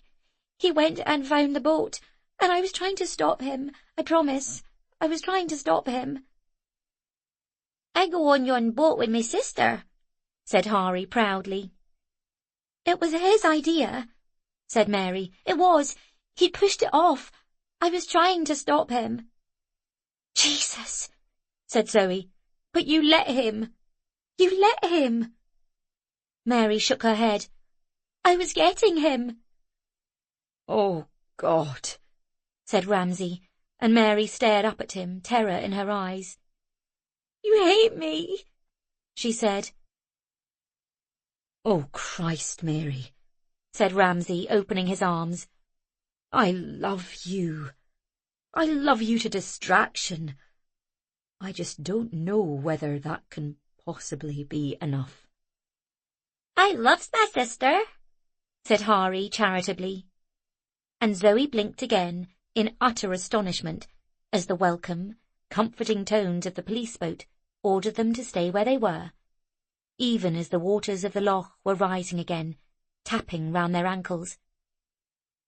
Had it taken much longer? Had they slept in even another 20 minutes? But that was not something Zoe could think about for the rest of her life. The police made them pull off their wet clothes and wrap themselves in silver blankets and sleeping bags. Ramsay, Zoe couldn't help noticing, was utterly covered in bruises and cuts. He had been very, very quiet, holding Mary and saying nothing. Hari, by contrast, suddenly couldn't stop talking. He loved the police boat beyond everything and wanted to have a look, which the nice police lady was very happy to let him do. Eventually, Zoe grabbed him as the boat took them in to the little beach's shore. All the other boats had rendezvoused there, Murdo at the head, and Zoe threw her arms around him as soon as she saw him and burst into tears, and he patted her on the shoulder and held her up when she couldn't stand.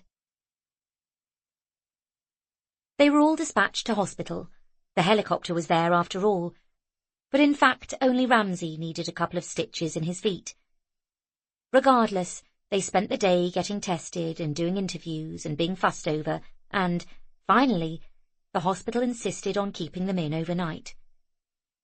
Zoe found the room Hari was in, cosy and warm, and climbed into his bed. He lay there, breathing happily. "Oh, my God," she said, covering her face. "I'm going to have to call Jazz. Shit. I don't know what to say. He might not even have left yet." "I loves my daddy," said Hari sleepily. Zoe was terrified of making too much of Hari speaking, in case it was an accident, a one-off, something that would vanish again if she spoke about it. She held him. It was something else. He sounded utterly and totally born and bred in the Highlands. "What happened, darling?" she said. "What happened this morning?" "Mary wanted to play," he said. "She's my sister." "I know," lied Zoe, one difficult thing at a time. "And I go in the boat." He pronounced it boat. "Uh-huh. I love sport." She buried her face in his neck, unable to get all her limbs around him. If she could, she'd have gone back to being pregnant, absorbed him right back into her body, where she could keep an eye on him. She felt herself falling asleep, drifting off in the warm room in the hospital, nothing to hear in the room but a faint electrical hum, the scent of her child in her nostrils. "Monster took us," said Hari, yawning. Zoe blinked. "What?" "Monster did pushing," said Hari. "Well, good night." And he reached out his little hand and managed to turn out the bedside light as Zoe lay in the darkness, suddenly wide awake. Chapter 8. Zoe had missed Jazz the previous day, and so called him first thing in the morning. It is amazing quite how good a gloss you can put on things when you've had a decent night's sleep. It also helped that down in London, where Jazz had already returned, the weather was climate change nuts, and it was still sunny and 22 degrees every day, and so it was hard for Jazz to imagine quite how bad it could have been. He wasn't best pleased to find he had to come back up to Scotland, but was cheerful that she knew now that she had to be in London. Zoe sighed. She couldn't, in any conscience, stay in a home where things like this could happen. It was definitely something of a deal-breaker, although she didn't tell Jazz anything about that. She looked up from the call to see a vast shadow in the doorway of the little room. It was Ramsay. And Zoe wondered how to delicately announce that, possibly, due to attempted homicide, would he mind paying her up till the end of the month? It also occurred to her that Nina was still in hospital, and she'd have to see her too to explain. She hated to leave the van in the lurch, but she didn't really have a choice. Hari was still out for the count. Ramsay had a nurse beside him. "She can watch him," he said. Could you come with me?" Zoe looked up at him. His face looked haunted and exhausted. They left the paediatric building. Outside it was, astonishingly, a lovely, calm day. Bloody Scotland, Zoe found herself thinking. It could not make up its mind day to day. Ramsay didn't say anything, just kept hobbling. Zoe glanced at him. She was expecting an apology, which she was also planning on accepting, but would tell him that obviously it was impossible for them to stay, and that if anything would make a difference, he had to get Mary the help she needed. She had tried. It hadn't worked. It could all have been so very, very different. From various garbled accounts, they'd put together that Mary had pretended to be playing hide-and-seek with Hari, intending to lose him in the woods and give him a fright. Malicious, but not dangerous. Hari had instead grabbed the boat, and Mary had done her best to save him. Of course, he wouldn't have been out at dawn at all if it wasn't for her. Ramsay's flushed face and hangdog expression seemed to have anticipated this, and they trudged round a grassy perimeter, littered with leaves, round the low pink brick hospital buildings. At the very back of the hospital, out by the bins, nowhere most people would come or see, was another low building with its own separate parking. Out in front was a surprisingly beautiful garden, made, so he read, by the local community. It had gravel pathways and knot hedges, and benches situated just where they were best placed to catch any rays of sun that might appear. Here and there were people in wheelchairs, talking to their relatives. Ramsay, still silent, led Zoe to one of the empty benches and asked her to sit down. Then he went to the main door and buzzed on the bell. It was, Zoe realised, a security bell. He entered, and she watched him through grilled glass, talking to hospital staff, who obviously knew him well. After a time, something happened, and another figure appeared, and the main door was buzzed open once again. Zoe could barely make the figure out as the bright sunlight was pouring into the low garden. It looked incredibly old, bent over with wispy hair. But as Ramsay led her over, Zoe realised with a shock that it was a woman not much older than herself. She had missing teeth and a gaunt, haggard appearance, and she was extraordinarily thin. Zoe stared for a long time. Then she glanced at Ramsay to confirm what she thought was happening was happening. He simply nodded. Zoe stepped forwards. "Hello," said Zoe. The woman didn't answer. There was nothing in her eyes to suggest that she'd seen Zoe, or was even looking at her on the same plane at all. Her hands were shaking. "Sit down, love," said Ramsay, and when the figure didn't respond, he gently touched her shoulder and lowered her into the seat, where she stared straight ahead, not looking at either of them, one hand stroking the other. "This is Elspeth," said Ramsay, his low voice a rumble. "The children's mother." Chapter 9. "Hello, Elspeth," said Zoe, gently taking the woman's stroking fingers, which then started stroking Zoe's own hands. They were thin and papery, as if she were 100 years old. "Your wife," she said, looking at Ramsay. He nodded. "Common law. You couldn't tie down, Elspeth. You might be lord of half the world, you're not have me as well," he quoted wryly. "That sounds like you, doesn't it?" he said to Elspeth. Zoe stared at her. "What happened?" He sighed. "All of it." Zoe shrugged. He leaned over, tucking Elspeth's cardigan over her shoulders. She ignored him as if he weren't there. "Sorry for talking about you," he said to her. I promised I would never talk about you. But something happened. Something happened." He blinked, his voice wobbling.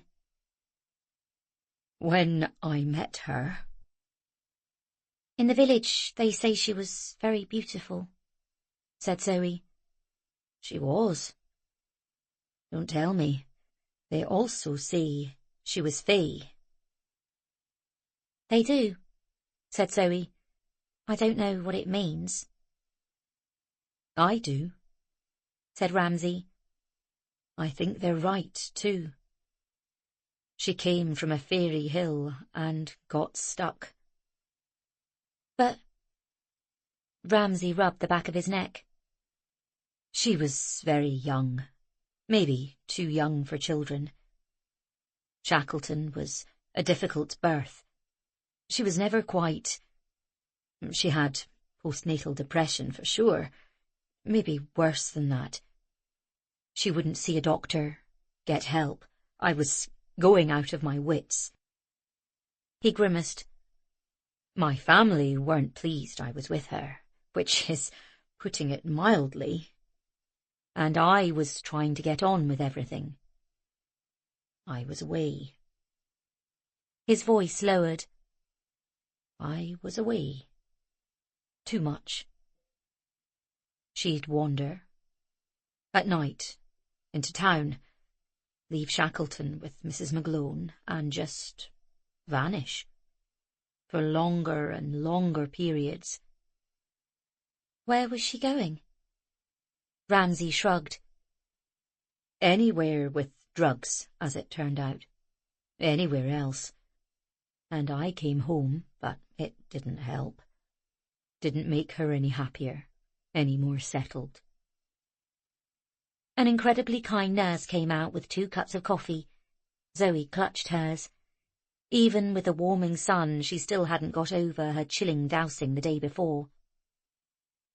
"She was just wild," said Ramsay. "Couldn't be tied down. It was like I was trying to domesticate her, trying to cage her, but I wasn't.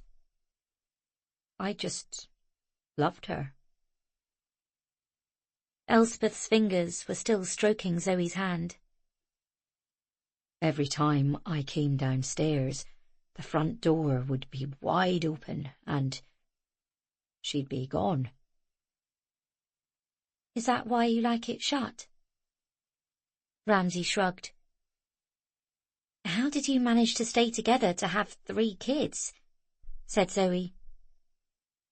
Ramsay stood up then, stared out at the boundaries of the hospital, through the garden, out past the walls and the houses, and straight to the mountains beyond, where the sun was glinting off the wing of something circling, only barely visible to the naked eye, so very far away. He let out a great sigh, as if letting down something very, very heavy. "Nobody," he began, then clenched his fists. "Oh, what the hell," he said to himself. "Only Shackleton's mine," he said quietly. Zoe blinked. What? What do you mean? "We were together just about long enough to have a baby. Then she'd vanish. She hated me by then. She'd go who knows where. Ireland once, I think. Then she'd come back, one time pregnant." With Mary? "What could I do?" said Ramsay. "She'd broken my heart and needed help, and I was the one person in the world she wouldn't accept it from. I thought she might come home if we settled down, if we raised Mary and Shackleton together. But she was worse by then, getting worse all the time." So she left you with Mary? What about Patrick? Ramsay sunk his head. I can't explain how bad it got.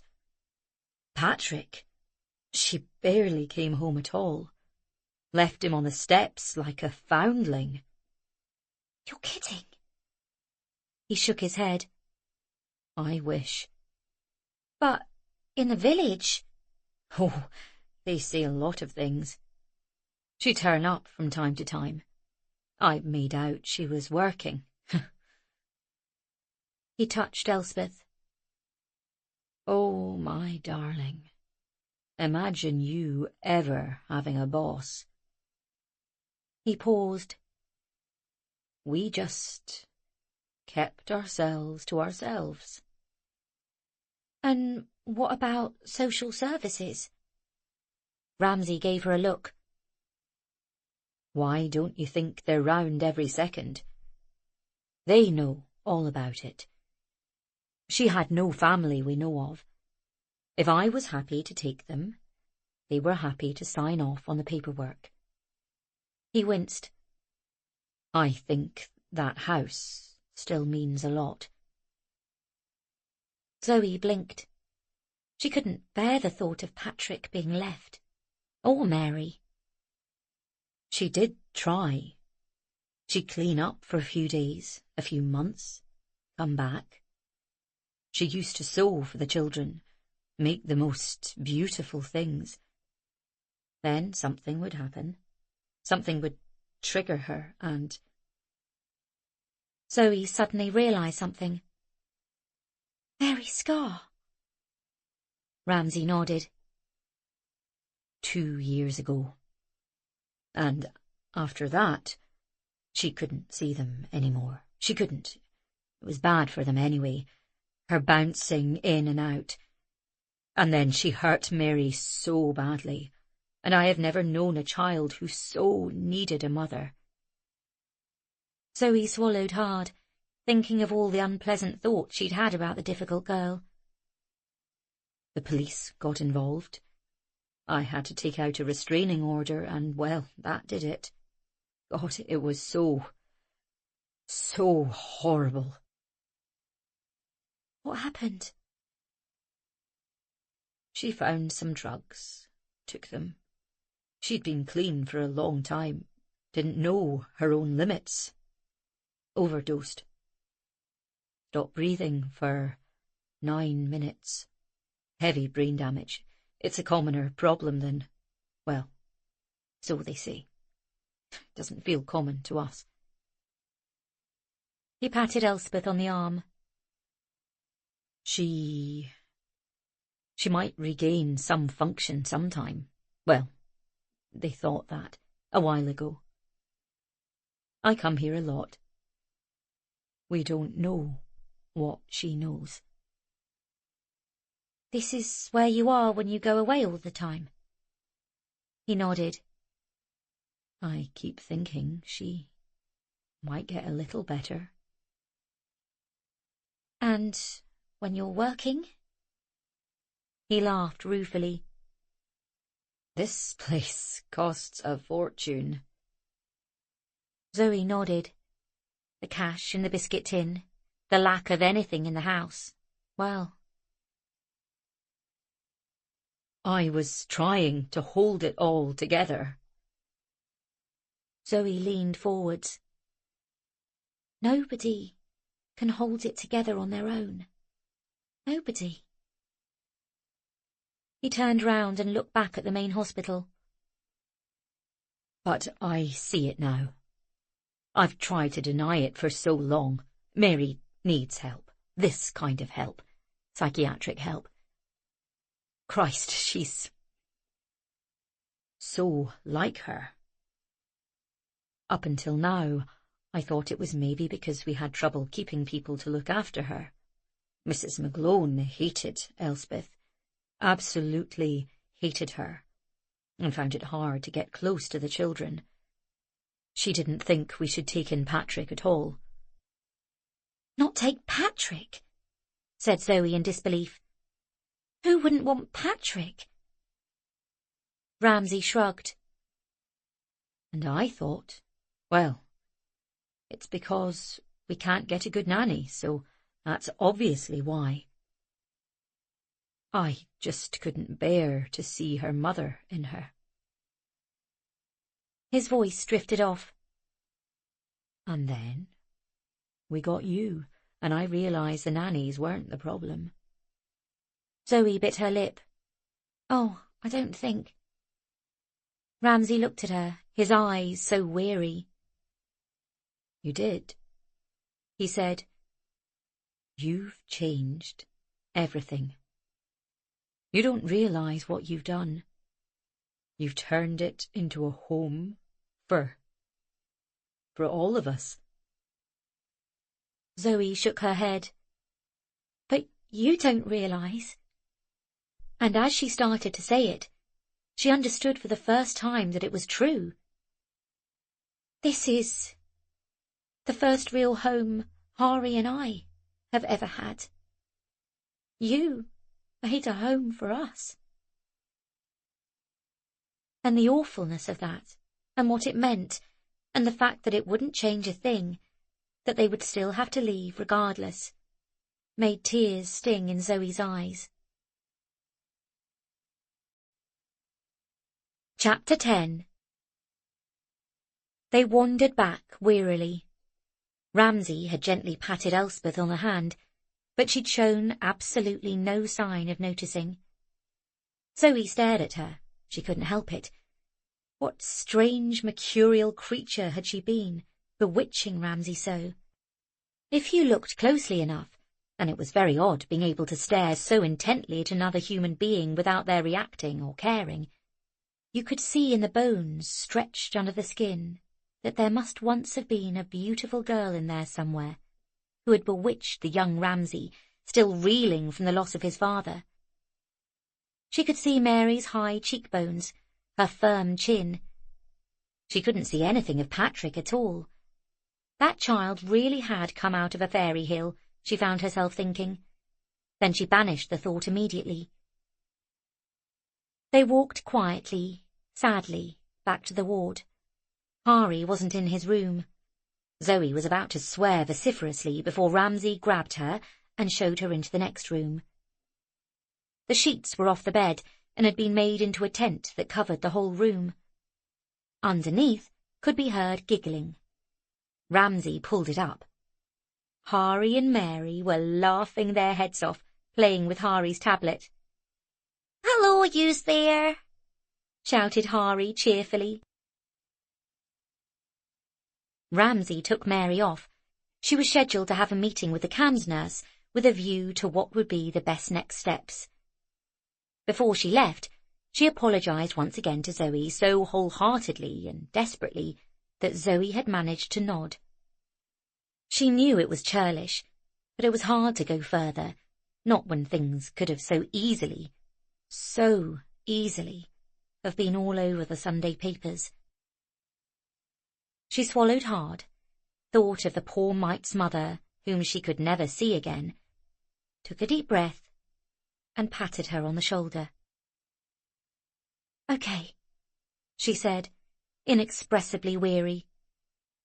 "I think the doctor is really going to help you, sweetheart. We just want you to feel better, that's all." Mary nodded gravely and let her father lead her out by the hand. Zoe turned the television on for Hari. They found an old repeat of Balamory, and Hari happily recited the lines one after another, while Zoe stared at him, wanting to gobble it up with her ears, unable to believe it was true, until she finally found a minute to lock herself in the bathroom and empty out her tears. Chapter 11.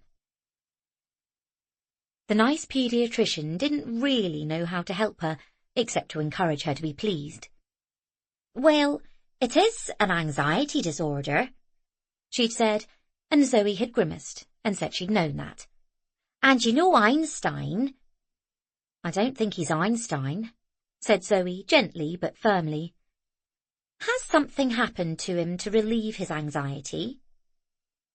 Zoe would have thought rather the opposite, even as she heard him giggling next door to Cartoon. Could Hari ever tell her, ever explain the strange, quiet world he had trapped himself in, the walls closing in around him every day, until something had breached them? The shock, perhaps? The bracing chill of knowing how close you came to losing everything, and how important it was to use everything you had. Hari, when questioned, simply and cheerfully said that it was the monster, and Zoe assumed he was talking in metaphor, or had got confused in the wet and the noise when you couldn't see 2 feet in front of your face. "Are you pleased?" said the doctor, as Zoe started to cry again, but she nodded a lot through her tears.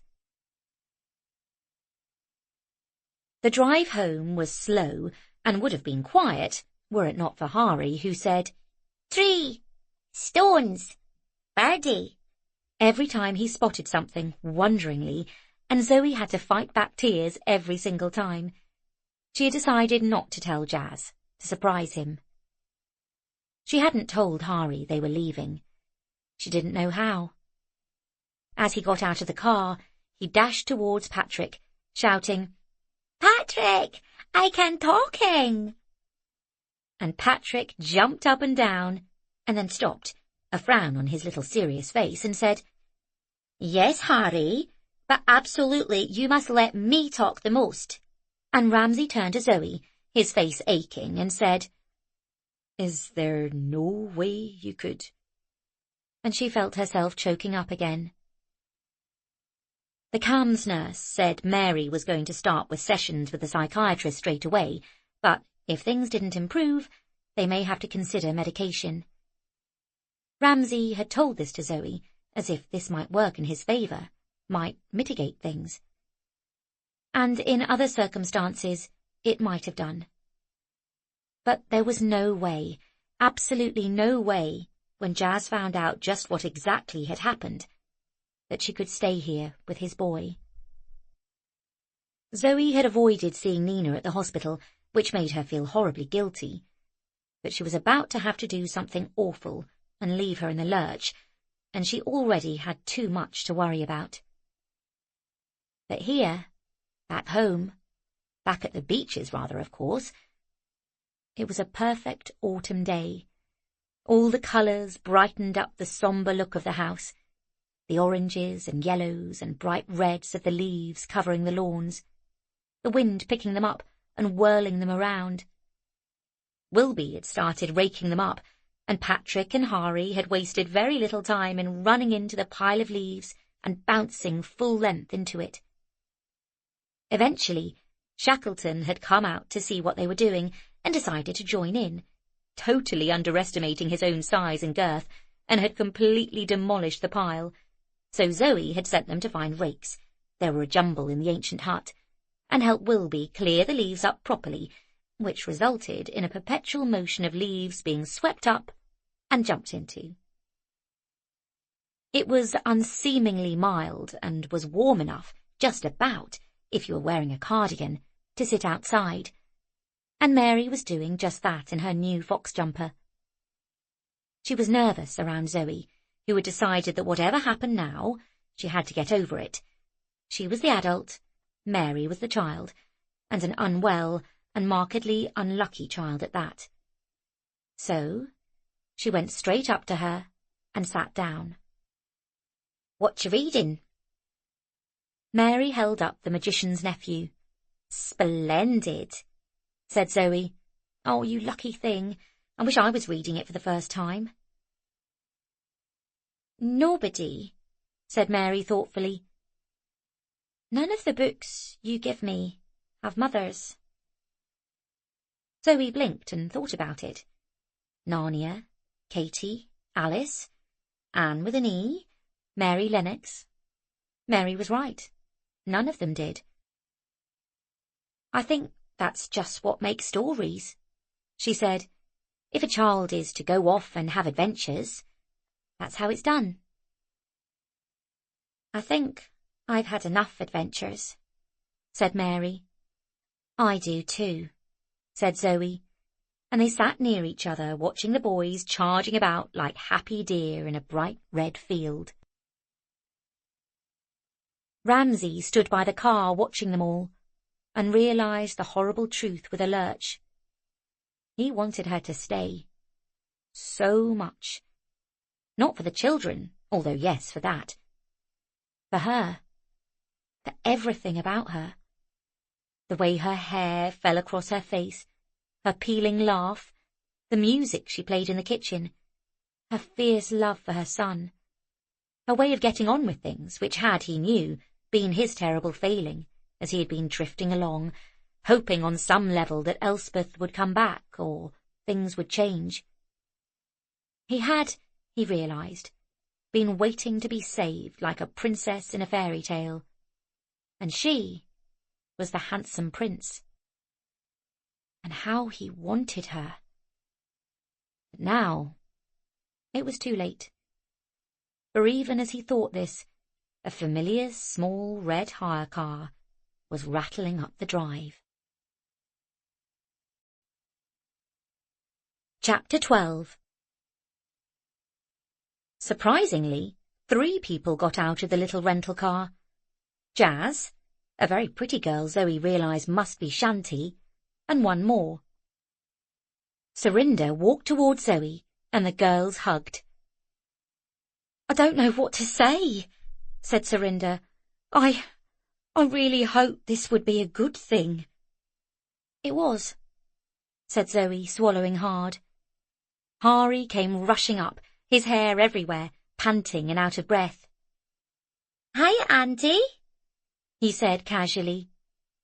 "What?" said Jazz. Zoe couldn't help grinning as she saw his face. "What?" "Oh, hiya, Daddy," said Hari, turning around. "What?" Jazz was so surprised he looked like a cartoon. "You're talking!" "Aye," said Hari. Jazz stared at Hari, then back at Zoe, and then at Hari again. Surinder burst out laughing. "I absolutely taught him," said Patrick. "He's my brother," said Hari. "Yes, we met. Hi, bro," said Jazz, rather awkwardly. Patrick looked at him severely. "Thank you for coming to visit, but Hari and I have very important things to do with leaves. Bye." He turned round and went back to the garden, Hari in his wake. Jazz stood dumbfounded. "Why don't I make us all some tea?" said Zoe. She came down and shook Shanti's hand. She was, as Jazz had said, extremely beautiful. "Hello, sorry, I'm Zoe. I realise it's a lot to take in." Shanti was staring up at the house, absolutely hypnotised. "Wow, what a place." Surinder was taking pictures of the boys darting about in the low sun. Shanti followed Zoe into the house. The polished wood smell of beeswax hung in the air. Mrs. McGlone had obviously been busy. The sun streamed through the windows onto the grain. "Oh, my God," she said.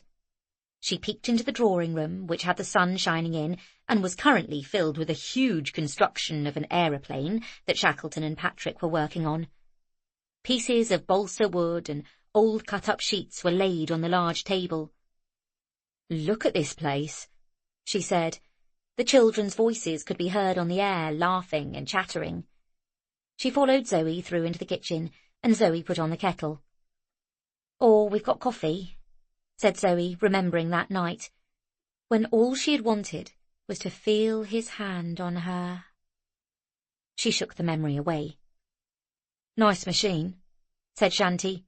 "Cool, I don't know what I was expecting, but it wasn't this." She turned to Zoe. I'm really... I hope it didn't seem weird that Jazz started going out with me." Zoe was about to bat it away and say no, not at all, but she decided she might as well be honest. "Well," she said, "you're the first woman I've known about since me, but we've been broken up for a long time, really." "But you're the mum of his—" "Yes, all of that." "He looks an amazing boy." "I don't know about amazing," said Zoe. Then she reflected. "Well, yes, he is." Shanti nodded. "Thank you," said Zoe, "for making Jazz step up to his responsibilities." Shanti rolled her eyes. "I grew up without a dad," she said. "I threatened to kill him if he didn't get his shit together." "Well, thanks. So did I. I should have threatened him with that." Shanti grimaced. "I wouldn't thank us just yet. He's been looking at some flats." Zoe let that hang there in the air, and busied herself with finding enough mugs and whether or not there was any shortbread to be had, which, fortunately, there was. Chapter 13. Ramsay looked like he was about to disappear into his library. He couldn't bear to sit and listen to this man discuss how to take Zoe away, stick her in some awful hole in London somewhere, how he'd never see her again. But Zoe gave him a look that said more or less, "Manners," and he came and joined them on the wrought-iron chairs she'd made Shackleton drag out and wipe down. When, Ramsay thought, had she even found the time to find out about those? And when did his grunting, incommunicative pre-teenager turn into such a smart, willing boy? Once they'd all settled down, no one was quite sure how to start, until Jazz, sitting with his legs splayed out, one foot on the other knee, which Zoe knew he did when he was nervous and trying not to look it, asked how on earth Hari was talking, and what on earth did he sound like. Ramsay shot Zoe a look, but she didn't return it. Instead she blinked and said, "Well, Mary and Hari got themselves into a bit of a scrape on the loch, where they are absolutely forbidden to go." Shanti turned her head. "Where is it?" "Just at the bottom of the garden," said Zoe. "Oh, my God, you really have everything here," she said, eyes wide. "Anyway, Hari got a fright, and the doctor says something seems to have broken through." Jazz shook his head. "I thought I was coming up here to look after my traumatised little boy. Instead, he's listening to Proclaimers records and eating haggis pies." Nobody said anything after that. Jazz kicked at the ground. Then he stood up. "I'm going to get him. He can show me the lake." "Loch," said Zoe automatically. "Christ's sake, Zoe, not you as well." He walked away, his attitude sullen, and Shanti winced. Surinder watched the entire thing, shaking her head. "Oh, God," she said. You're worse than Nina. Speaking of whom. She glanced at her watch. I'll need to go if I'm going to make visiting hours. Zoe jumped up too. Hang on, I've got some books in the van for her. Serinda walked up to it happily. Oh, look, there she is, she said, patting it happily. Oh, we had some good times in this old thing. She grinned. Now, there are a few people I need to look up while I'm here. Boys mostly. How long are you staying? It depends when Nina pops, said Serinda. They owed me some time off, and Lennox will be busy with his hands up sheep's arses or something.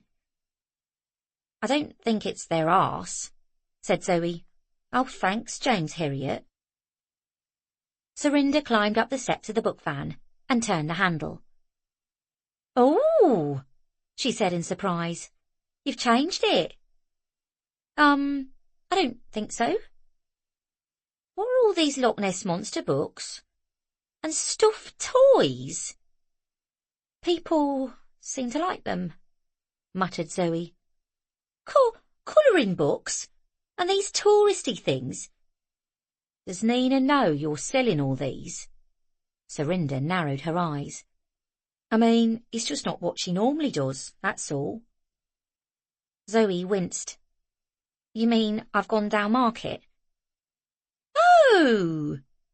Look, said Zoe, I couldn't sell enough of the other stuff. I'm not Nina. She's a book-selling genius. But there's a huge market here, absolutely massive, full of people interested in the history of Scotland and the area. So we've been selling loads of atlases, and they're beautiful. And the monster books are just something for the kids to colour in when they're on a long bus tour, that's all. Serinda blinked. Maybe you're right. Nina isn't much use with the figures. She picked up one or two of the beautiful big map books which had large price tags. Wow! You're selling these? Yeah, from Ramsay's collection. Stuff that doesn't get a lot of traction in London. Serinda nodded. I feel like I'm being inspected, said Zoe awkwardly. Ha! Said Serinda. So do I. Zoe smiled. Jazz seems a lot calmer. Serinda nodded. Shanty's good for him, definitely. Although, you know, Jazz always has lots of good intentions. May not necessarily stick with them in the long run. The girls popped their heads out of the van. Shanty had gone over to join Jazz and Hari by the loch side. Looks like she's quite taken with this place, said Serinda. She sighed and looked around. Me too. I forget in Brum that there are places like this. It's just so free up here. As if to back her up, a flock of wild geese passed low on their journey south, flicking their white wings into the slowly setting sun, the deep autumnal light. Yeah, all right, said Serinda. She narrowed her eyes. I wonder if Lennox has still got those tenants in. Right, better go and see Nina. Don't tell her about the colouring books, said Zoe quickly. Yeah, okay.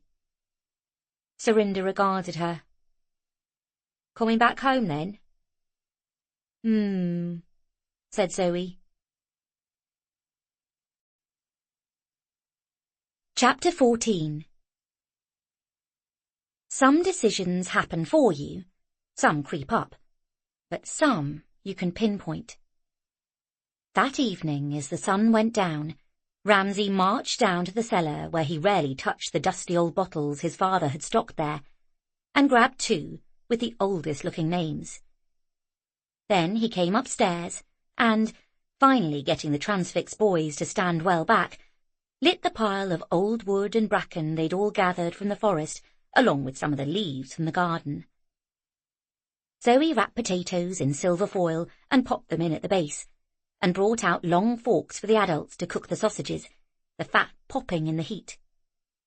Jazz found some music on his phone, and they kept warm, the children running around laughing, the old wine slipping down from mugs and tin cups gathered from the kitchen. Surinder returned from the hospital saying Nina had reread the entire Val McDermid back catalogue and now thought everyone was a potential murderer, but was otherwise perfectly well.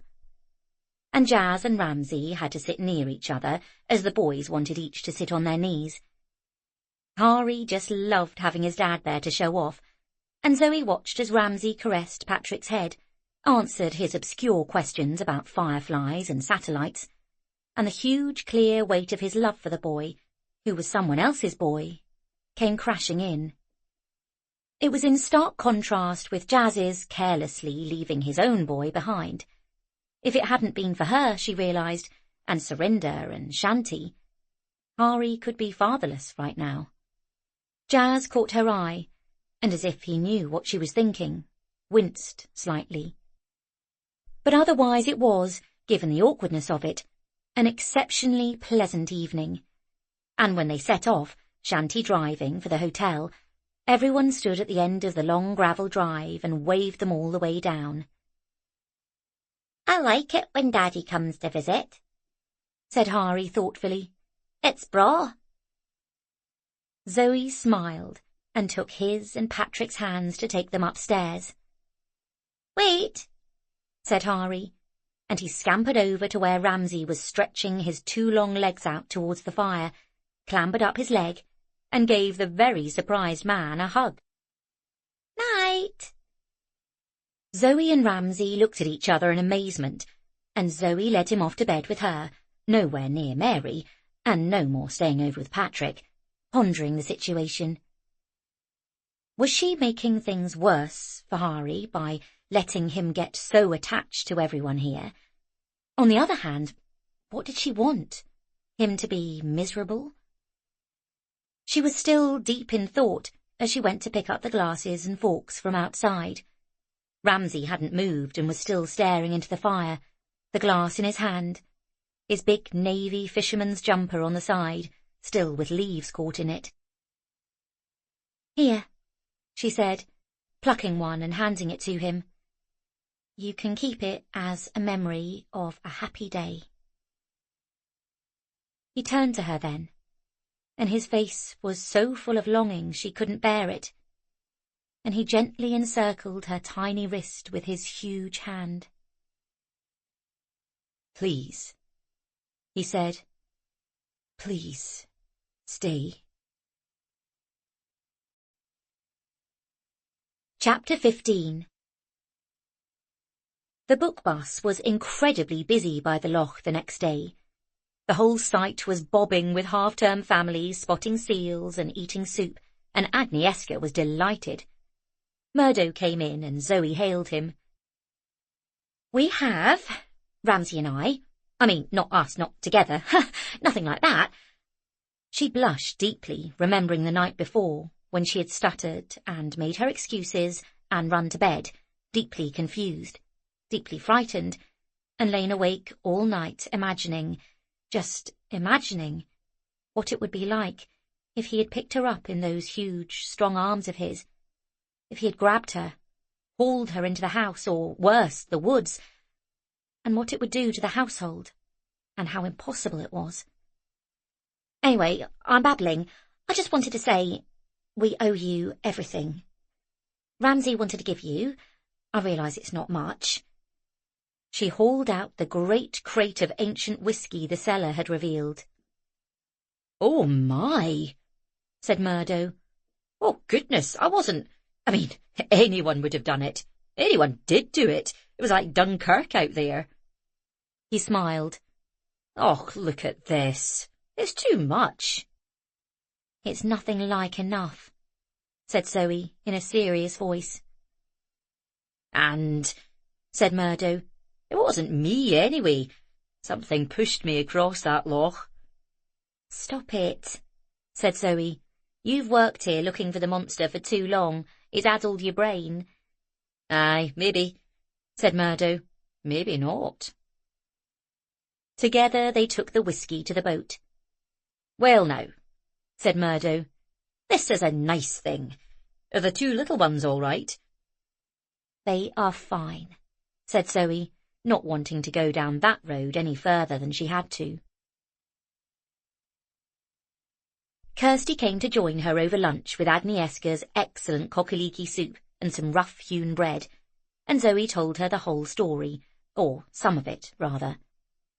Kirsty whistled through her teeth. What's the diagnosis? Actually, Ramsay had... before he had... well, they discussed it. The doctors were adamant that medication was required, a very low dose, just to steady her mood. Ramsay had been fiercely against any kind of drug. A 9-year-old on medication? They'd both been outraged and then even more surprised when the doctor had told them precisely how many 9-year-olds in Scotland were on medication. It was a lot. Then Zoe had simply asked, would other children be safe under the same roof as Mary if she was taking it? And they had assured her that they would. And that was enough for Zoe. It wouldn't be forever, just a calmer Mary, so they could get through to her, so they could help her. Zoe asked Kirsty about this. She agreed. It'll be okay, Kirsty said. There's absolutely loads of kids on it. Honestly, it changes lives. She nearly changed ours, said Zoe glumly. I have to keep telling myself it's not her fault. I genuinely think, said Kirsty, you're going to find the meds really help. And it means she'll probably adapt a bit better to school. Yes, a lot less biting, said Zoe, smiling sadly. Then she said, I was thinking, we need to thank the village for what they did. And the kids, they didn't get a proper dress-up Halloween. They feel too unpopular and weird to go out. That's a shame, said Kirsty, meaning it.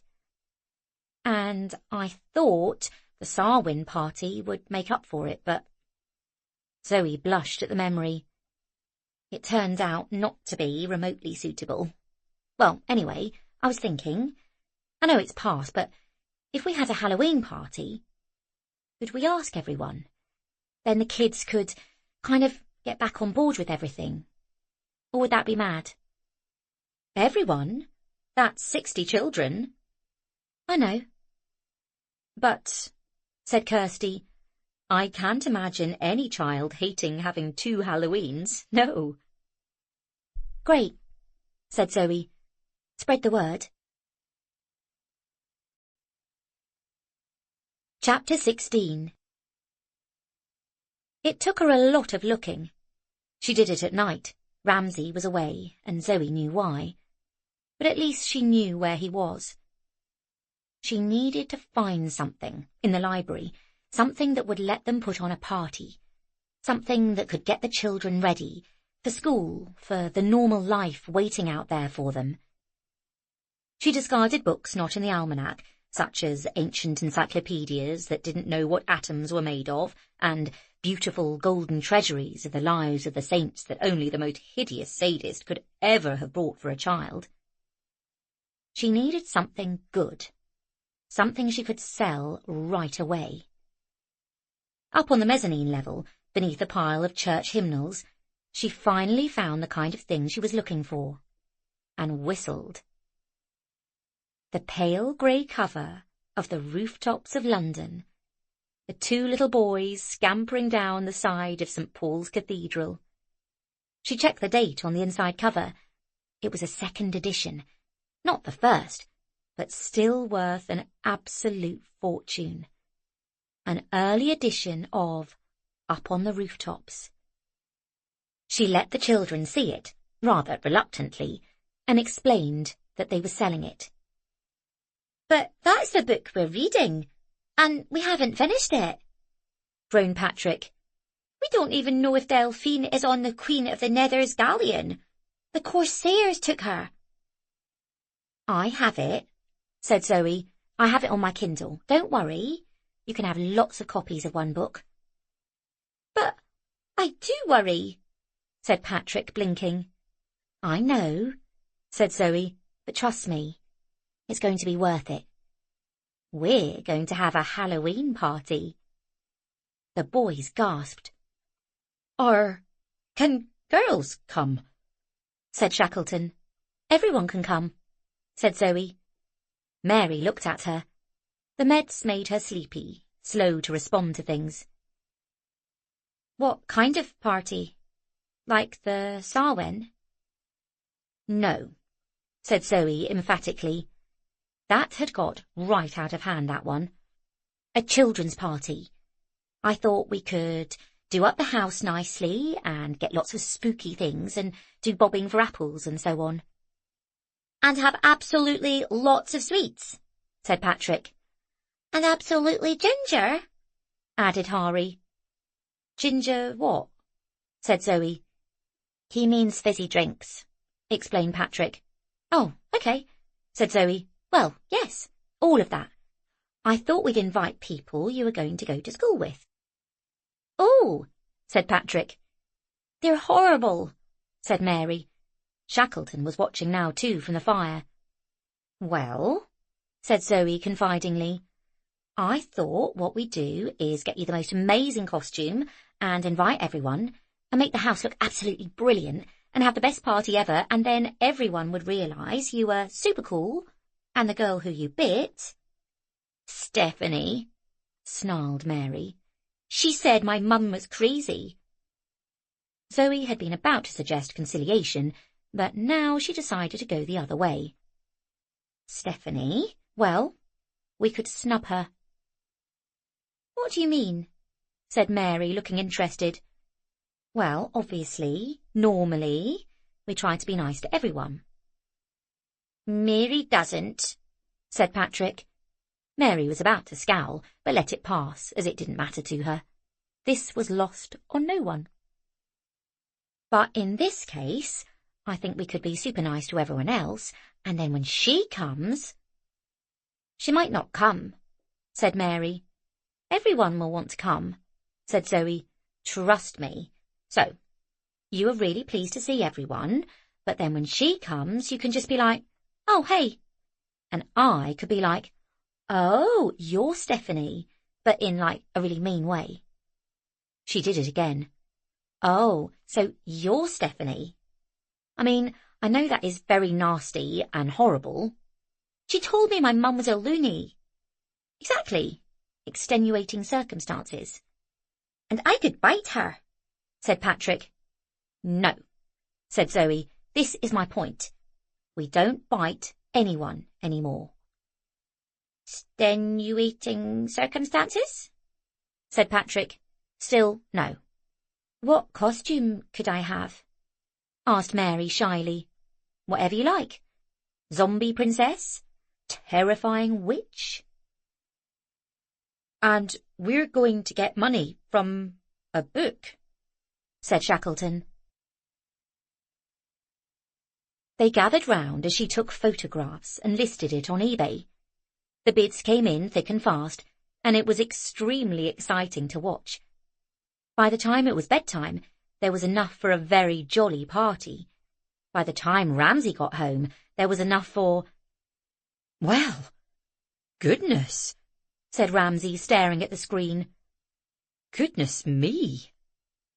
Thank you, said Zoe, who had texted him earlier and asked if she could list it. You're good to let us spend it. Well, I wouldn't have known it was there if it wasn't for you. Zoe stood up, standing shyly away from him. He was grimly aware she was doing this, and frowned. I'm sorry about the other evening, he muttered. No, I am, said Zoe before she could think about it. Then, sorry. I mean, that's fine. Forget it. He nodded sadly. Well, said Zoe gently, how was tonight? He took a deep breath and they moved away from the children. This was new, being able to talk about it. There's some, well, good news, I suppose. Hard to know. I heard from the police. They let me lift the restraining order. He shook his head. She's She's no longer a threat, apparently. Good, said Zoe. Is that good? It means the children can... He shook his head, staring at the four heads laughing around the computer. Oh, he said. Oh, those fucking drugs. The price she paid. He tried to stop himself crying. I'm so sorry. I'm being ridiculous. You are not, snorted Zoe. You could all have done with a bit more of this a long time ago. She handed him some kitchen roll, and he thanked her. Are you going to take them?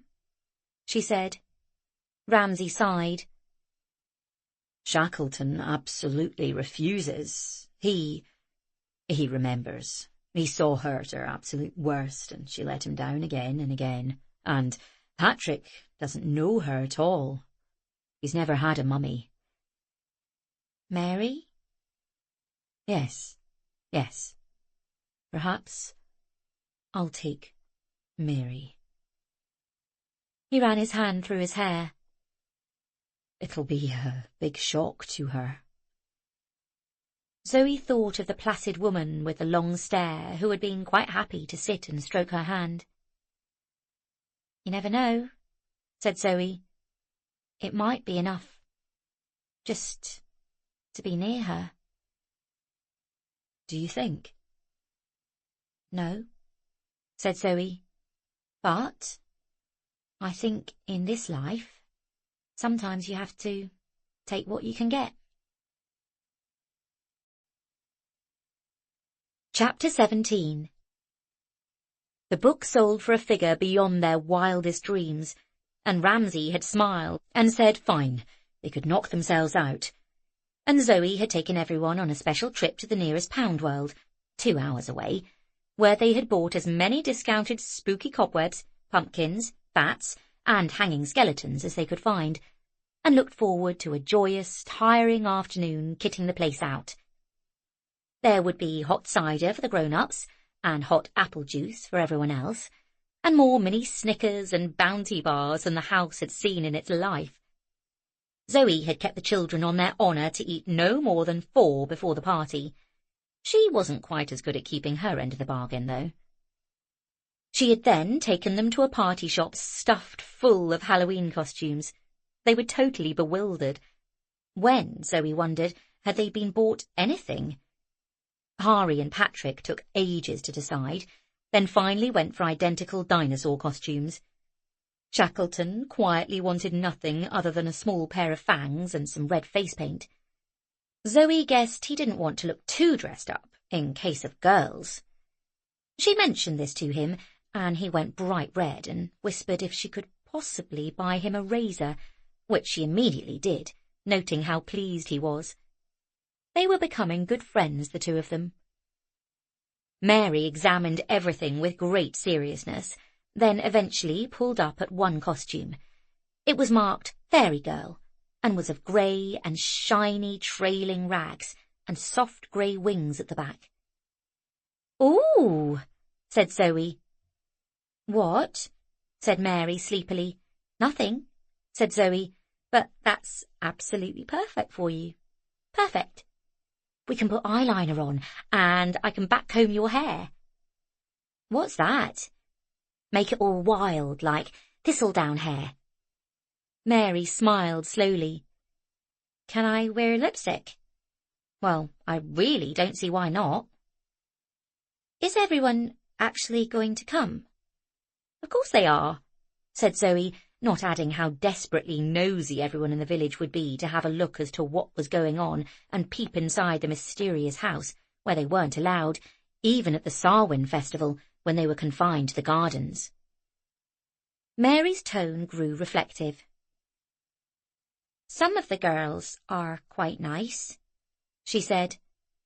"Maybe." "Some people always are," said Zoe. "What are you wearing, Nanny Seven?" demanded Patrick. "Oh, I don't know," said Zoe. "Maybe I'll just paint on some bite marks." "No!" Hari came up. Oh, get a witchy one. Yes, yes, or absolutely a big dinosaur. Mary brought out an adult's version of her own costume. It was silvery, with a long trailing skirt and the same pale cobwebby wings. You could wear this, she said, her eyes looking huge and nervous. Zoe was completely taken aback. Well, she said, yes, okay, I will. Chapter 18. They had a hard day's work decorating the house, but there was no doubting it did look magnificent. Even, wonder of wonders, Mrs. McGlone got stuck in and helped to adorn the house with cobwebs and pumpkins and scary plastic skulls with tiny flickering lights inside them, and some of Mary's old dollies, including several that were broken and quite horrifying. They put coloured paper over the lights, and Mary was busy putting grapes into a bowl to act as eyeballs, when Mrs. McGlone came in and looked around and folded her arms and then unfolded them and said, uncharacteristically pink in the cheeks, "Well now, well." Zoe smiled at her. "Are you staying for the party?" she said. "Have you got a costume?" "Oh," said Mrs. McGlone. Then she glanced away. "I didn't think I was invited." Zoe went up to her. "Of course you're invited," she said. "Mrs. McGlone, you're the bones of this place. It couldn't run without you." Mrs. McGlone shook her head. "Oh, that's not true." "Well, come, please," said Zoe, "and bring your husband." Mrs. McGlone looked pleased as she took down her coat. "Aye, right then, well, maybe." Then a thought occurred to her. "You know, we haven't done this for a long time, probably trip all the fuses in the place, but Wilby keeps it up to date. Costs a fortune in electricity, of course." "What?"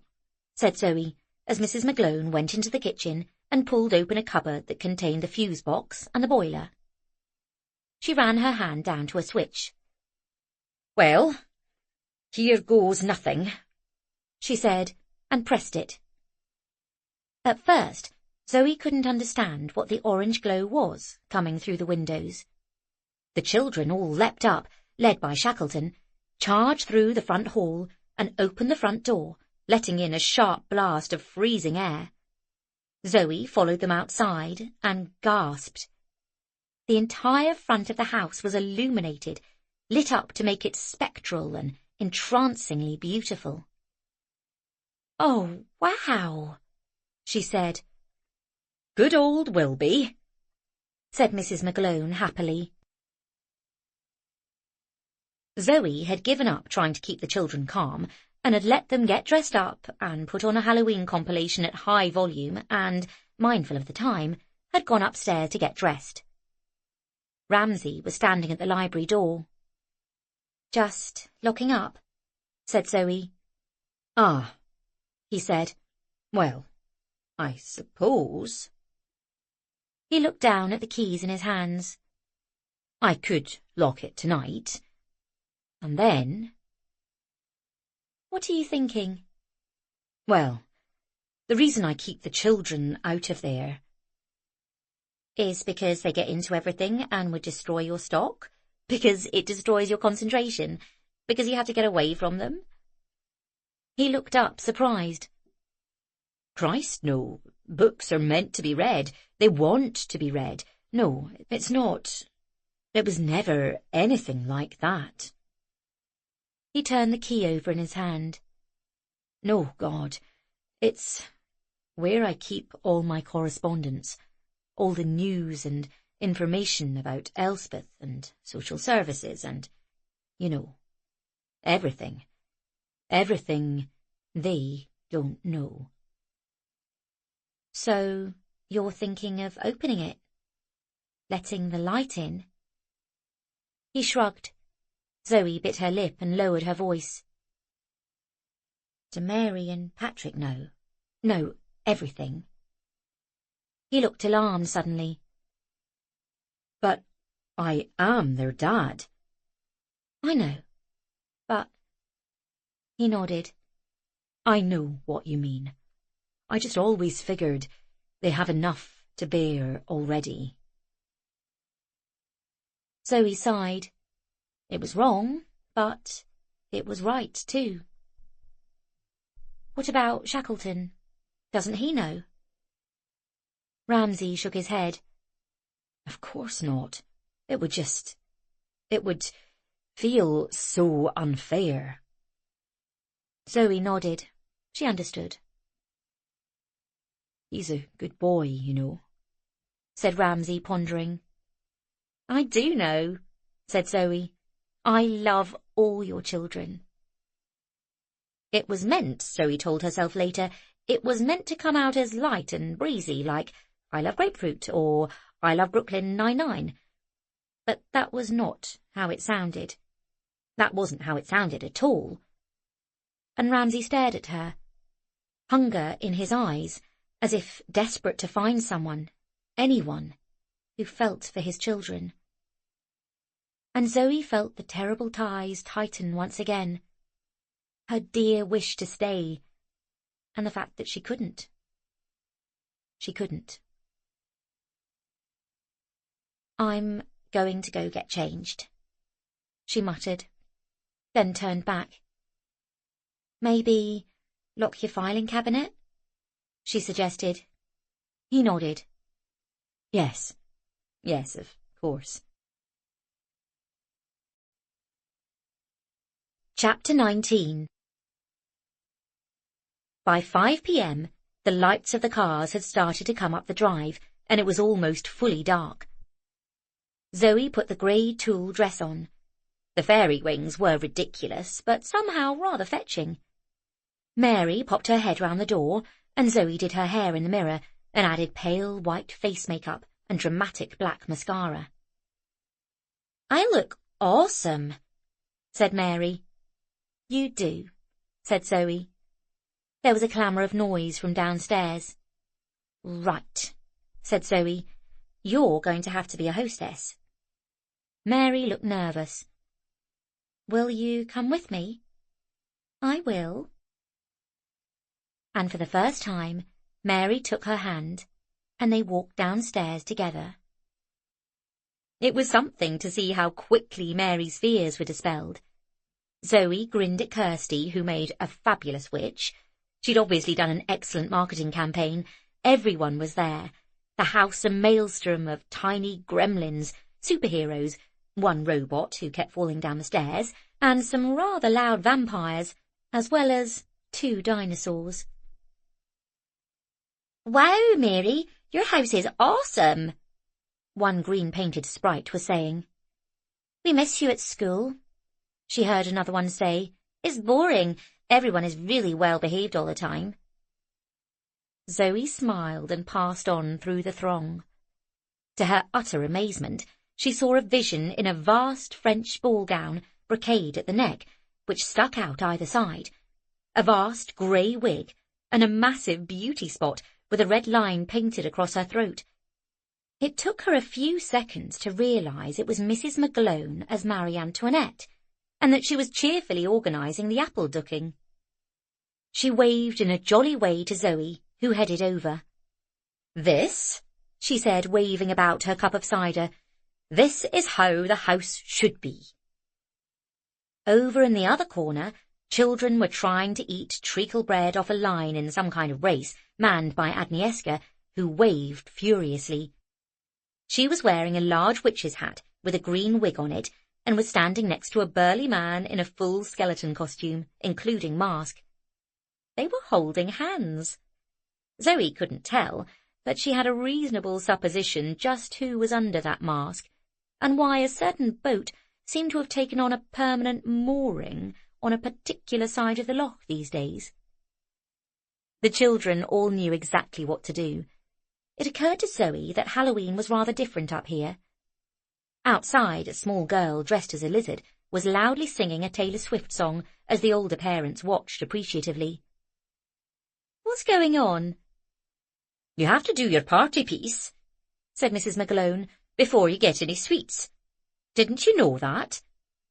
"I didn't," said Zoe, conscious that the smaller of the two dinosaurs was standing next to her.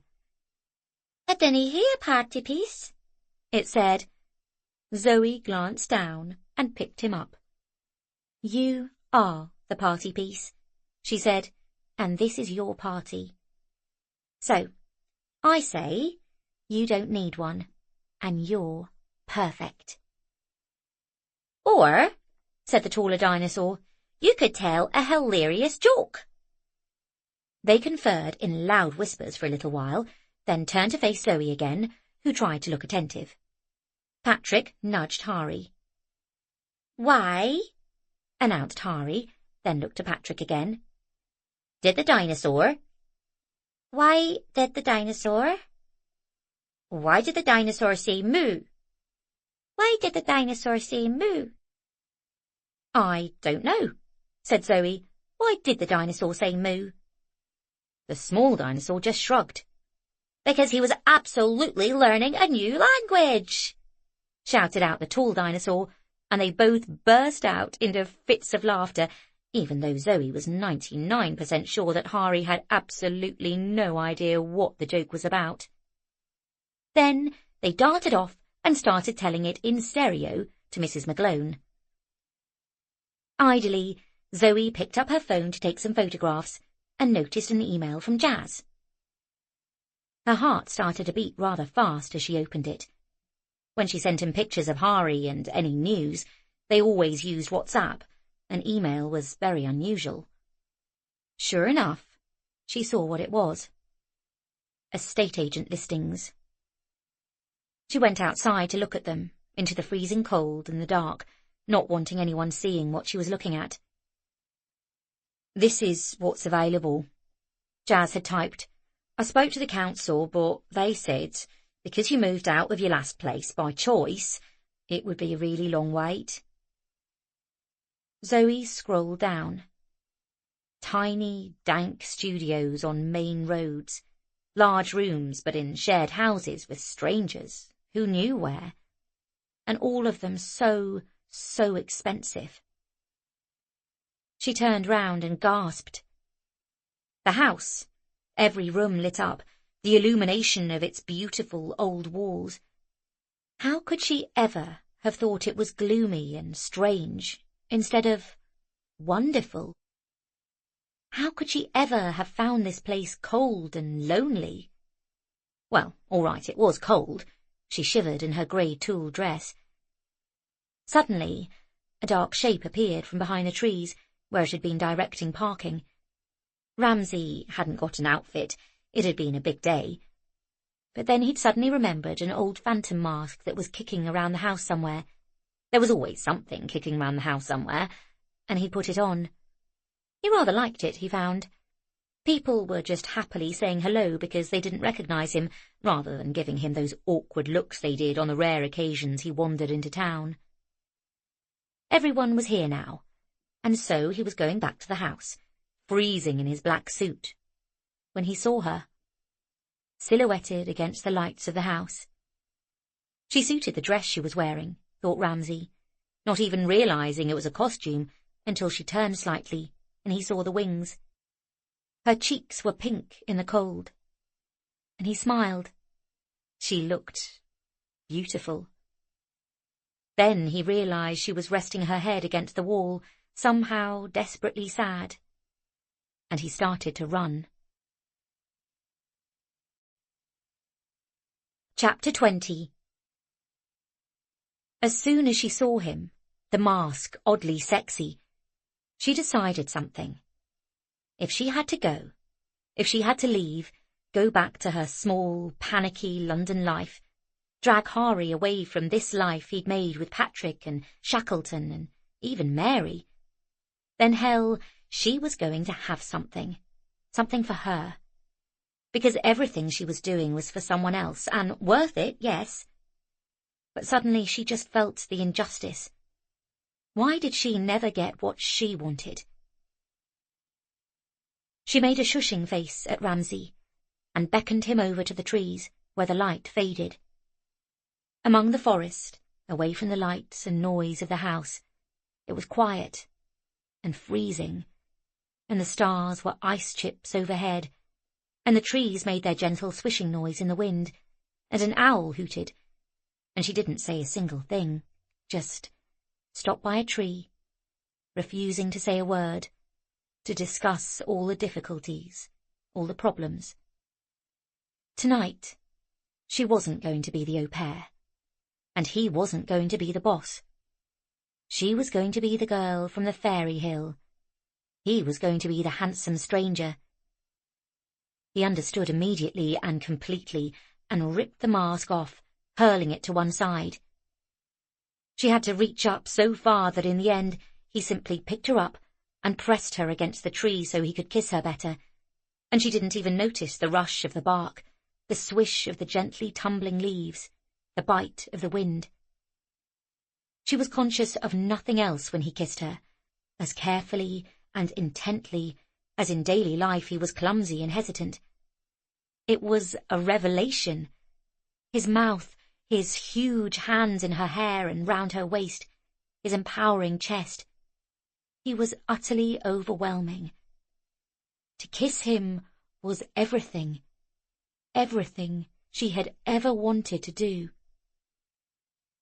She stopped, looked up at him in the moonlight. To think I thought you had a wife locked up in the attic. Oh, I do, he said. That's my other wife. He stopped when he saw her face. Oh, please, he said. Let me make a joke about it. Just once. I think, said Zoe, you're better at kissing. We should probably do that again. Chapter 21. Zoe couldn't have said how long they'd been there.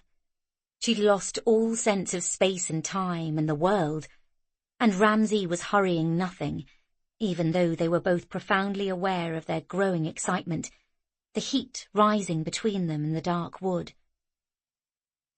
She heard her name from far away and gradually came to, even though she couldn't bear for them to pull apart. Zoe? It must be one of the children, she said, realizing she was panting, and his mouth was stained with her lipstick. They looked at one another, the spell breaking.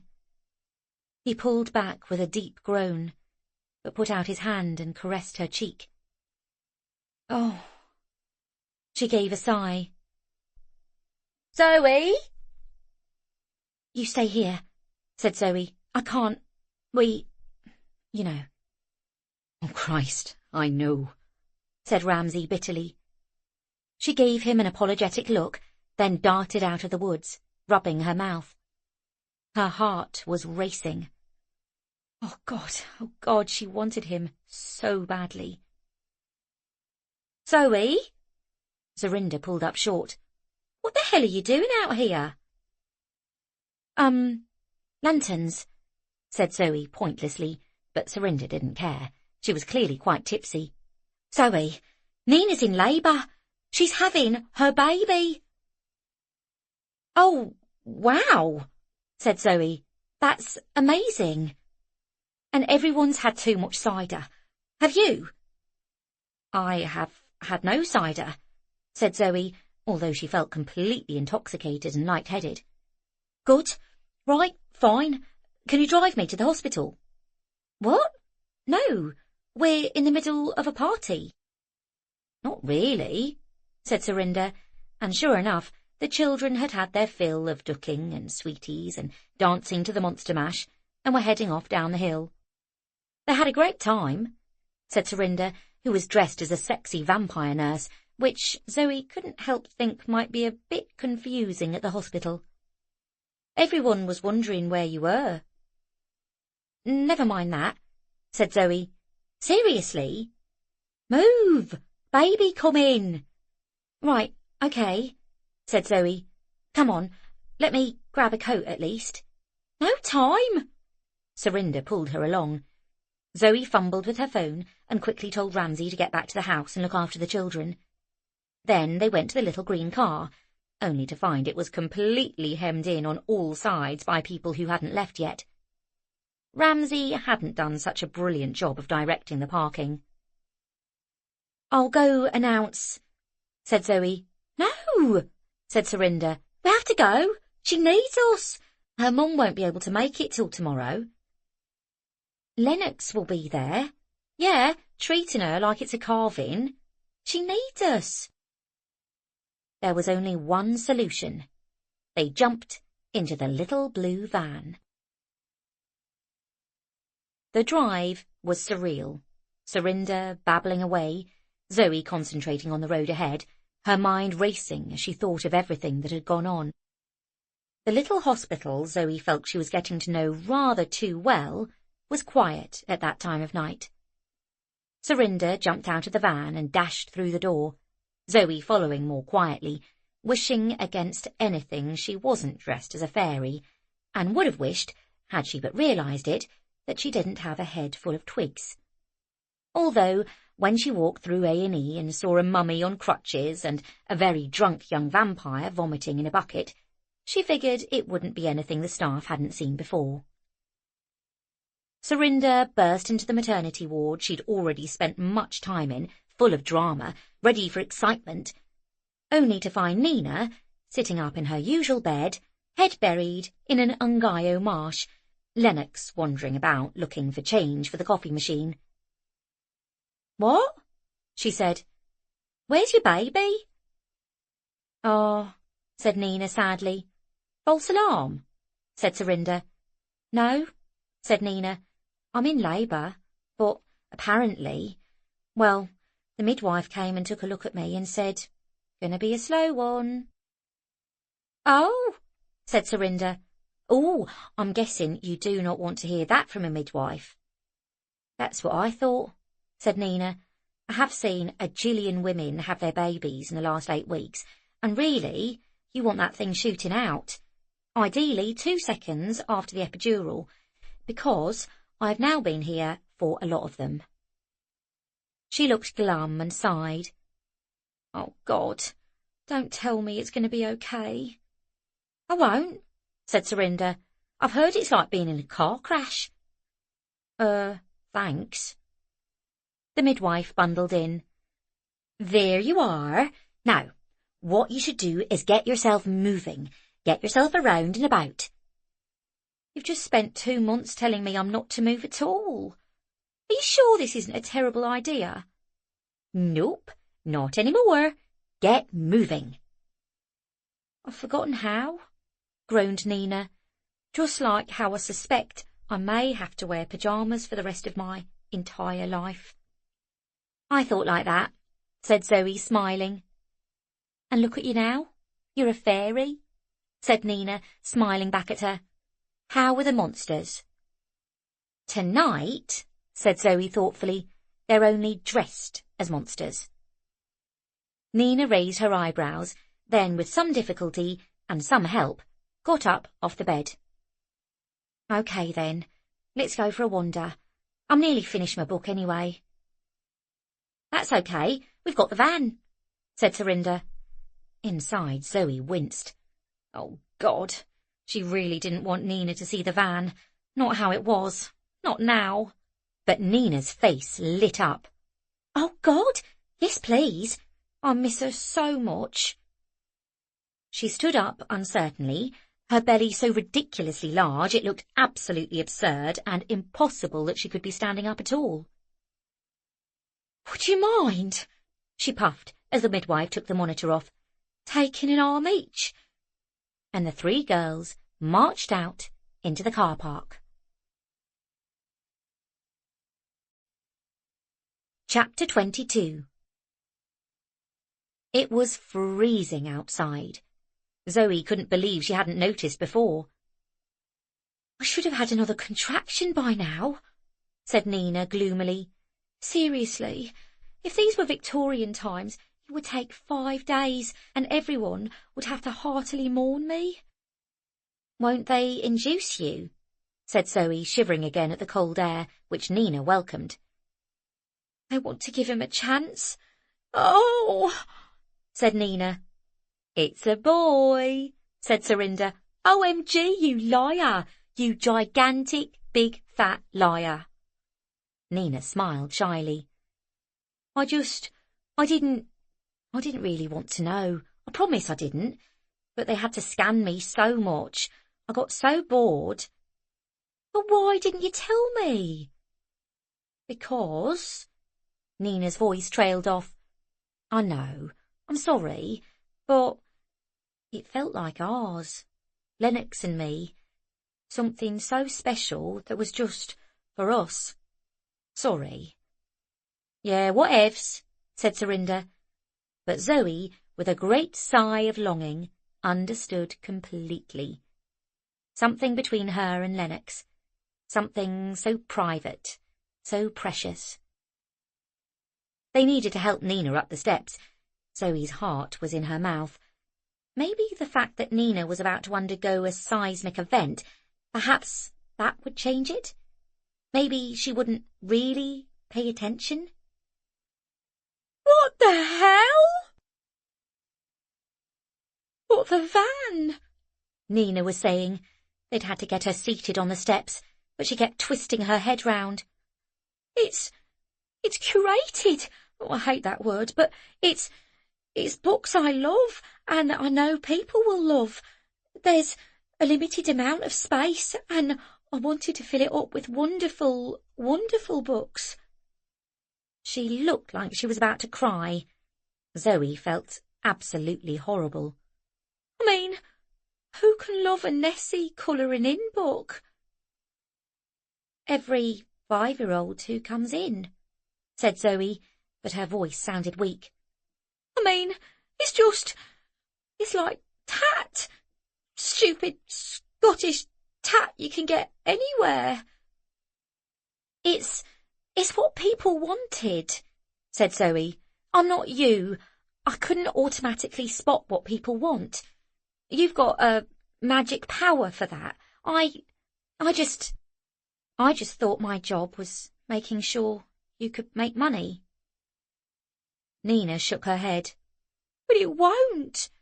Maybe in the short term, but in the long term, you need clients that come back, who trust you, who know you'll find the right book for them. But on the Loch, there's an endless supply of new customers who want a memento of their trip, to remember lovely Scotland. By selling them whiskey-flavoured crap? Is that what you think of this country? Ah! Nina doubled over. Oh, Lord, said Serinda. Now what have you done? Nothing, said Zoe, stung. Oh! said Nina, then breathing hard, leant over on the step. Balls? Well, good, surely, said Serinda. Nina looked at Zoe as she gradually straightened up. Then another contraction seized her. Oh, God, she said. Come on, said Zoe. Let's get you back in hospital. Nina shook her head fiercely. I can't move. Oh, bugger. We'll get you a wheelchair. Serinda jumped up. No, said Nina as another contraction racked her. Well, said Serinda, they're not wrong about giving someone a shock for labour. You stay with her, said Zoe. I'll get help. And Lennox, croaked Nina.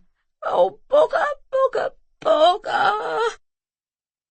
Zoe ran into the hospital, returning armed with a midwife, who got Zoe to start the van, then turn the lights on to examine Nina. Ah, she said, I... Nina screamed. This appears to be happening rather more quickly than we anticipated. After that, it was a blur.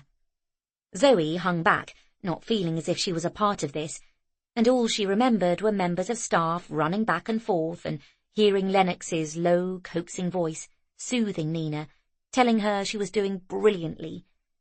and Zoe realised he was talking to her, as Surinder had predicted, exactly as he talked to his sheep. And his calm way with animals seemed to communicate itself, even as Nina made all sorts of noises and swore. Zoe went off to stand in the freezing moonlight and stared up at the sky, and remembered the night Hari was born, and the fear and the joy and the sheer amount of goo. But even though she knew Nina was in pain, she couldn't remember the pain, couldn't bring it back. All she remembered was the fierceness of the joy. Jazz had been taking stupid pictures for his stupid friends, and she had known, even then, even as soon as she got pregnant, when she hadn't even met his parents, that this was wrong. This was all wrong. But as soon as Hari had arrived, they had both coalesced somehow, not with each other, but with the baby. He had found him as wondrous as she did. Still did. There was no denying that. Zoe suddenly heard a great, piercing wail, a brand new soul entering the world.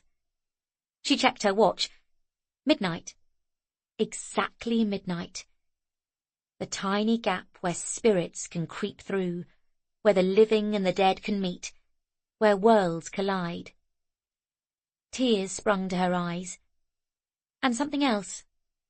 A reminder that when Hari had been born, she had sworn, over and over again, that she would do nothing, nothing but the best for him. Ever. And here, on a freezing autumn evening, in a little hospital in the middle of great dark hills, silhouetted against a starry sky, she remembered that vow. To do what was best for him. And then she turned and went to greet the new mother, who, safely back in a warm and cosy hospital bed, a tiny wrapped bundle in her arms, had forgotten all rancour. She had earned that badge, the stripe of women who have gone through labour, blooded in the same war. And Nina could do nothing but cry and stare at the tiny face and hug everyone, and occasionally lean over the side of the bed and throw up. "Go on, then," said Surinder. "Darcy, Heathcliff, Rochester, Willoughby. Definitely Willoughby. Laurie. Gatsby. Ooh, I like Gatsby." Nina looked at Lennox, who looked back at her and smiled. "Don't be ridiculous," said Nina. "This is John." Chapter 23. Zoe had left them to it, driving home alone in the van to a silent house. Ramsay was waiting for her in the kitchen, sitting in the dark, doing nothing, simply waiting for her to come home. He knew she would have time to think about things, have time to think things over. He looked at her face. She wasn't smiling. She came over, clambered up on top of him, and curled up on his chest, and they both cried. "I have to go," she said. "I have to. A child needs a mother and a father." Ramsay nodded, sighing. "And it's not good for Mary, and she's going to need a lot of support, you know that. She's not going to get fixed." He nodded again, stroking her head. We could visit," she said hopefully. But she felt strongly that somehow, once she was back in London, commuting on the tube, struggling to make ends meet, to pay her bills as the way money vanished through your hand in the city was terrible, the spell would be broken. They both knew it. "Of course," he said. "I think Nina is going to be just fine," said Zoe, "if Lennox ever puts the baby down." Zoe was oddly prescient about this. Lennox never did put the baby down. Ramsay nodded. "She wants it done her way." said Zoe. I get that. They didn't kiss again. Not with the children's pictures, a bright, cheerful display around the new coffee machine. They just lay, her on top of him, the two heads together, one big, one small, for a long time. Down in London, in a small, pretty kitchen in Wembley, things were incredibly loud. "What the hell?" Shanti was yelling. "What the hell is this shit?" She was reading his email. "It's all we can afford, darling. This is all I'm making." Shanti looked down at them. "These are awful. I wouldn't put my dog in a place like this." "But I want to have him near me, especially now we can talk. We can hang out and go to the football, and I can teach him how to DJ, and we can be buddies." Shanti gave him a look. "Darling," she said, "you know how we said it was about what was best for your son?" "Being near me," said Jazz stubbornly. "You saw him up there." Jazz stared at the floor. "You can see how good it is for him up there." "But it's miles away." "Not as far as Ibiza, babes." Jazz stared at his shoes. "Tell her," said Shanti. "She'll be so upset." "It's 2 a.m. "Tell her," said Shanti. "If it was me, I wouldn't be sleeping a wink." Chapter 24. Zoe sat up in the kitchen, Ramsay making coffee, as her phone was buzzing. Who was texting at this time of night? Oh, of course, DJ Jazz didn't keep the same hours as everyone else. "I don't need to see it," she grumbled out loud. "You've won already." But she opened it, of course. "Look, those flats are all crap. Let's leave it for now, yeah, babes? You seem happy. Just stop him speaking Scottish and teach him to love Tottenham." Zoe's hand flew to her mouth. "Oh my God!" "What?" "Oh my God! Oh my God!" She frowned. "He is never going to support Tottenham." She stared, breathing heavily for ages. Then she sent back a stream of emojis, a pouring out of endless hearts and kisses. "Hearts and kisses," said Ramsay, peering over her shoulder. "Can I have some?" She looked at him. The house gave out not a creak, as if it too were holding its breath. Outside, the trees swished gently in the deep dark. It was a very quiet moment. Zoe looked at him, huge, at home, looking at her with lust and hope. He was absolutely irresistible in the dying light of the kitchen fire. "I suppose you could visit the maids' quarters." "You'll have to tell me where it is." "Stop that," she said, as he pulled her close to him. "You really are," he said, "quite impossibly short. I've been thinking that a lot." "Have you?" said Zoe, as he swung her into his arms. "Go right," she said, "backstairs." "Christ," said Ramsay, pausing to kiss her. Then he put her down, picked up the 2 coffee cups, rinsed them in the sink, and put them in the dishwasher. "Well," said Zoe, "I think you would be amazed to know how much that turns women on." "Would I?" said Ramsay, taking her by the hand as they turned the lights out in the kitchen, shushing each other. Back in London, Jazz put down his phone. "Did you hear back?" said Shanty, rubbing his back. He shook his head. She must think I'm such a dickhead messing her about. I reckon, said Shanty, you're the least dickheadish she's ever felt about you in her life, and I am very, very proud of you. Tears formed in Jazz's eyes. I just miss him. We can visit, said Shanty. You know he's better up there.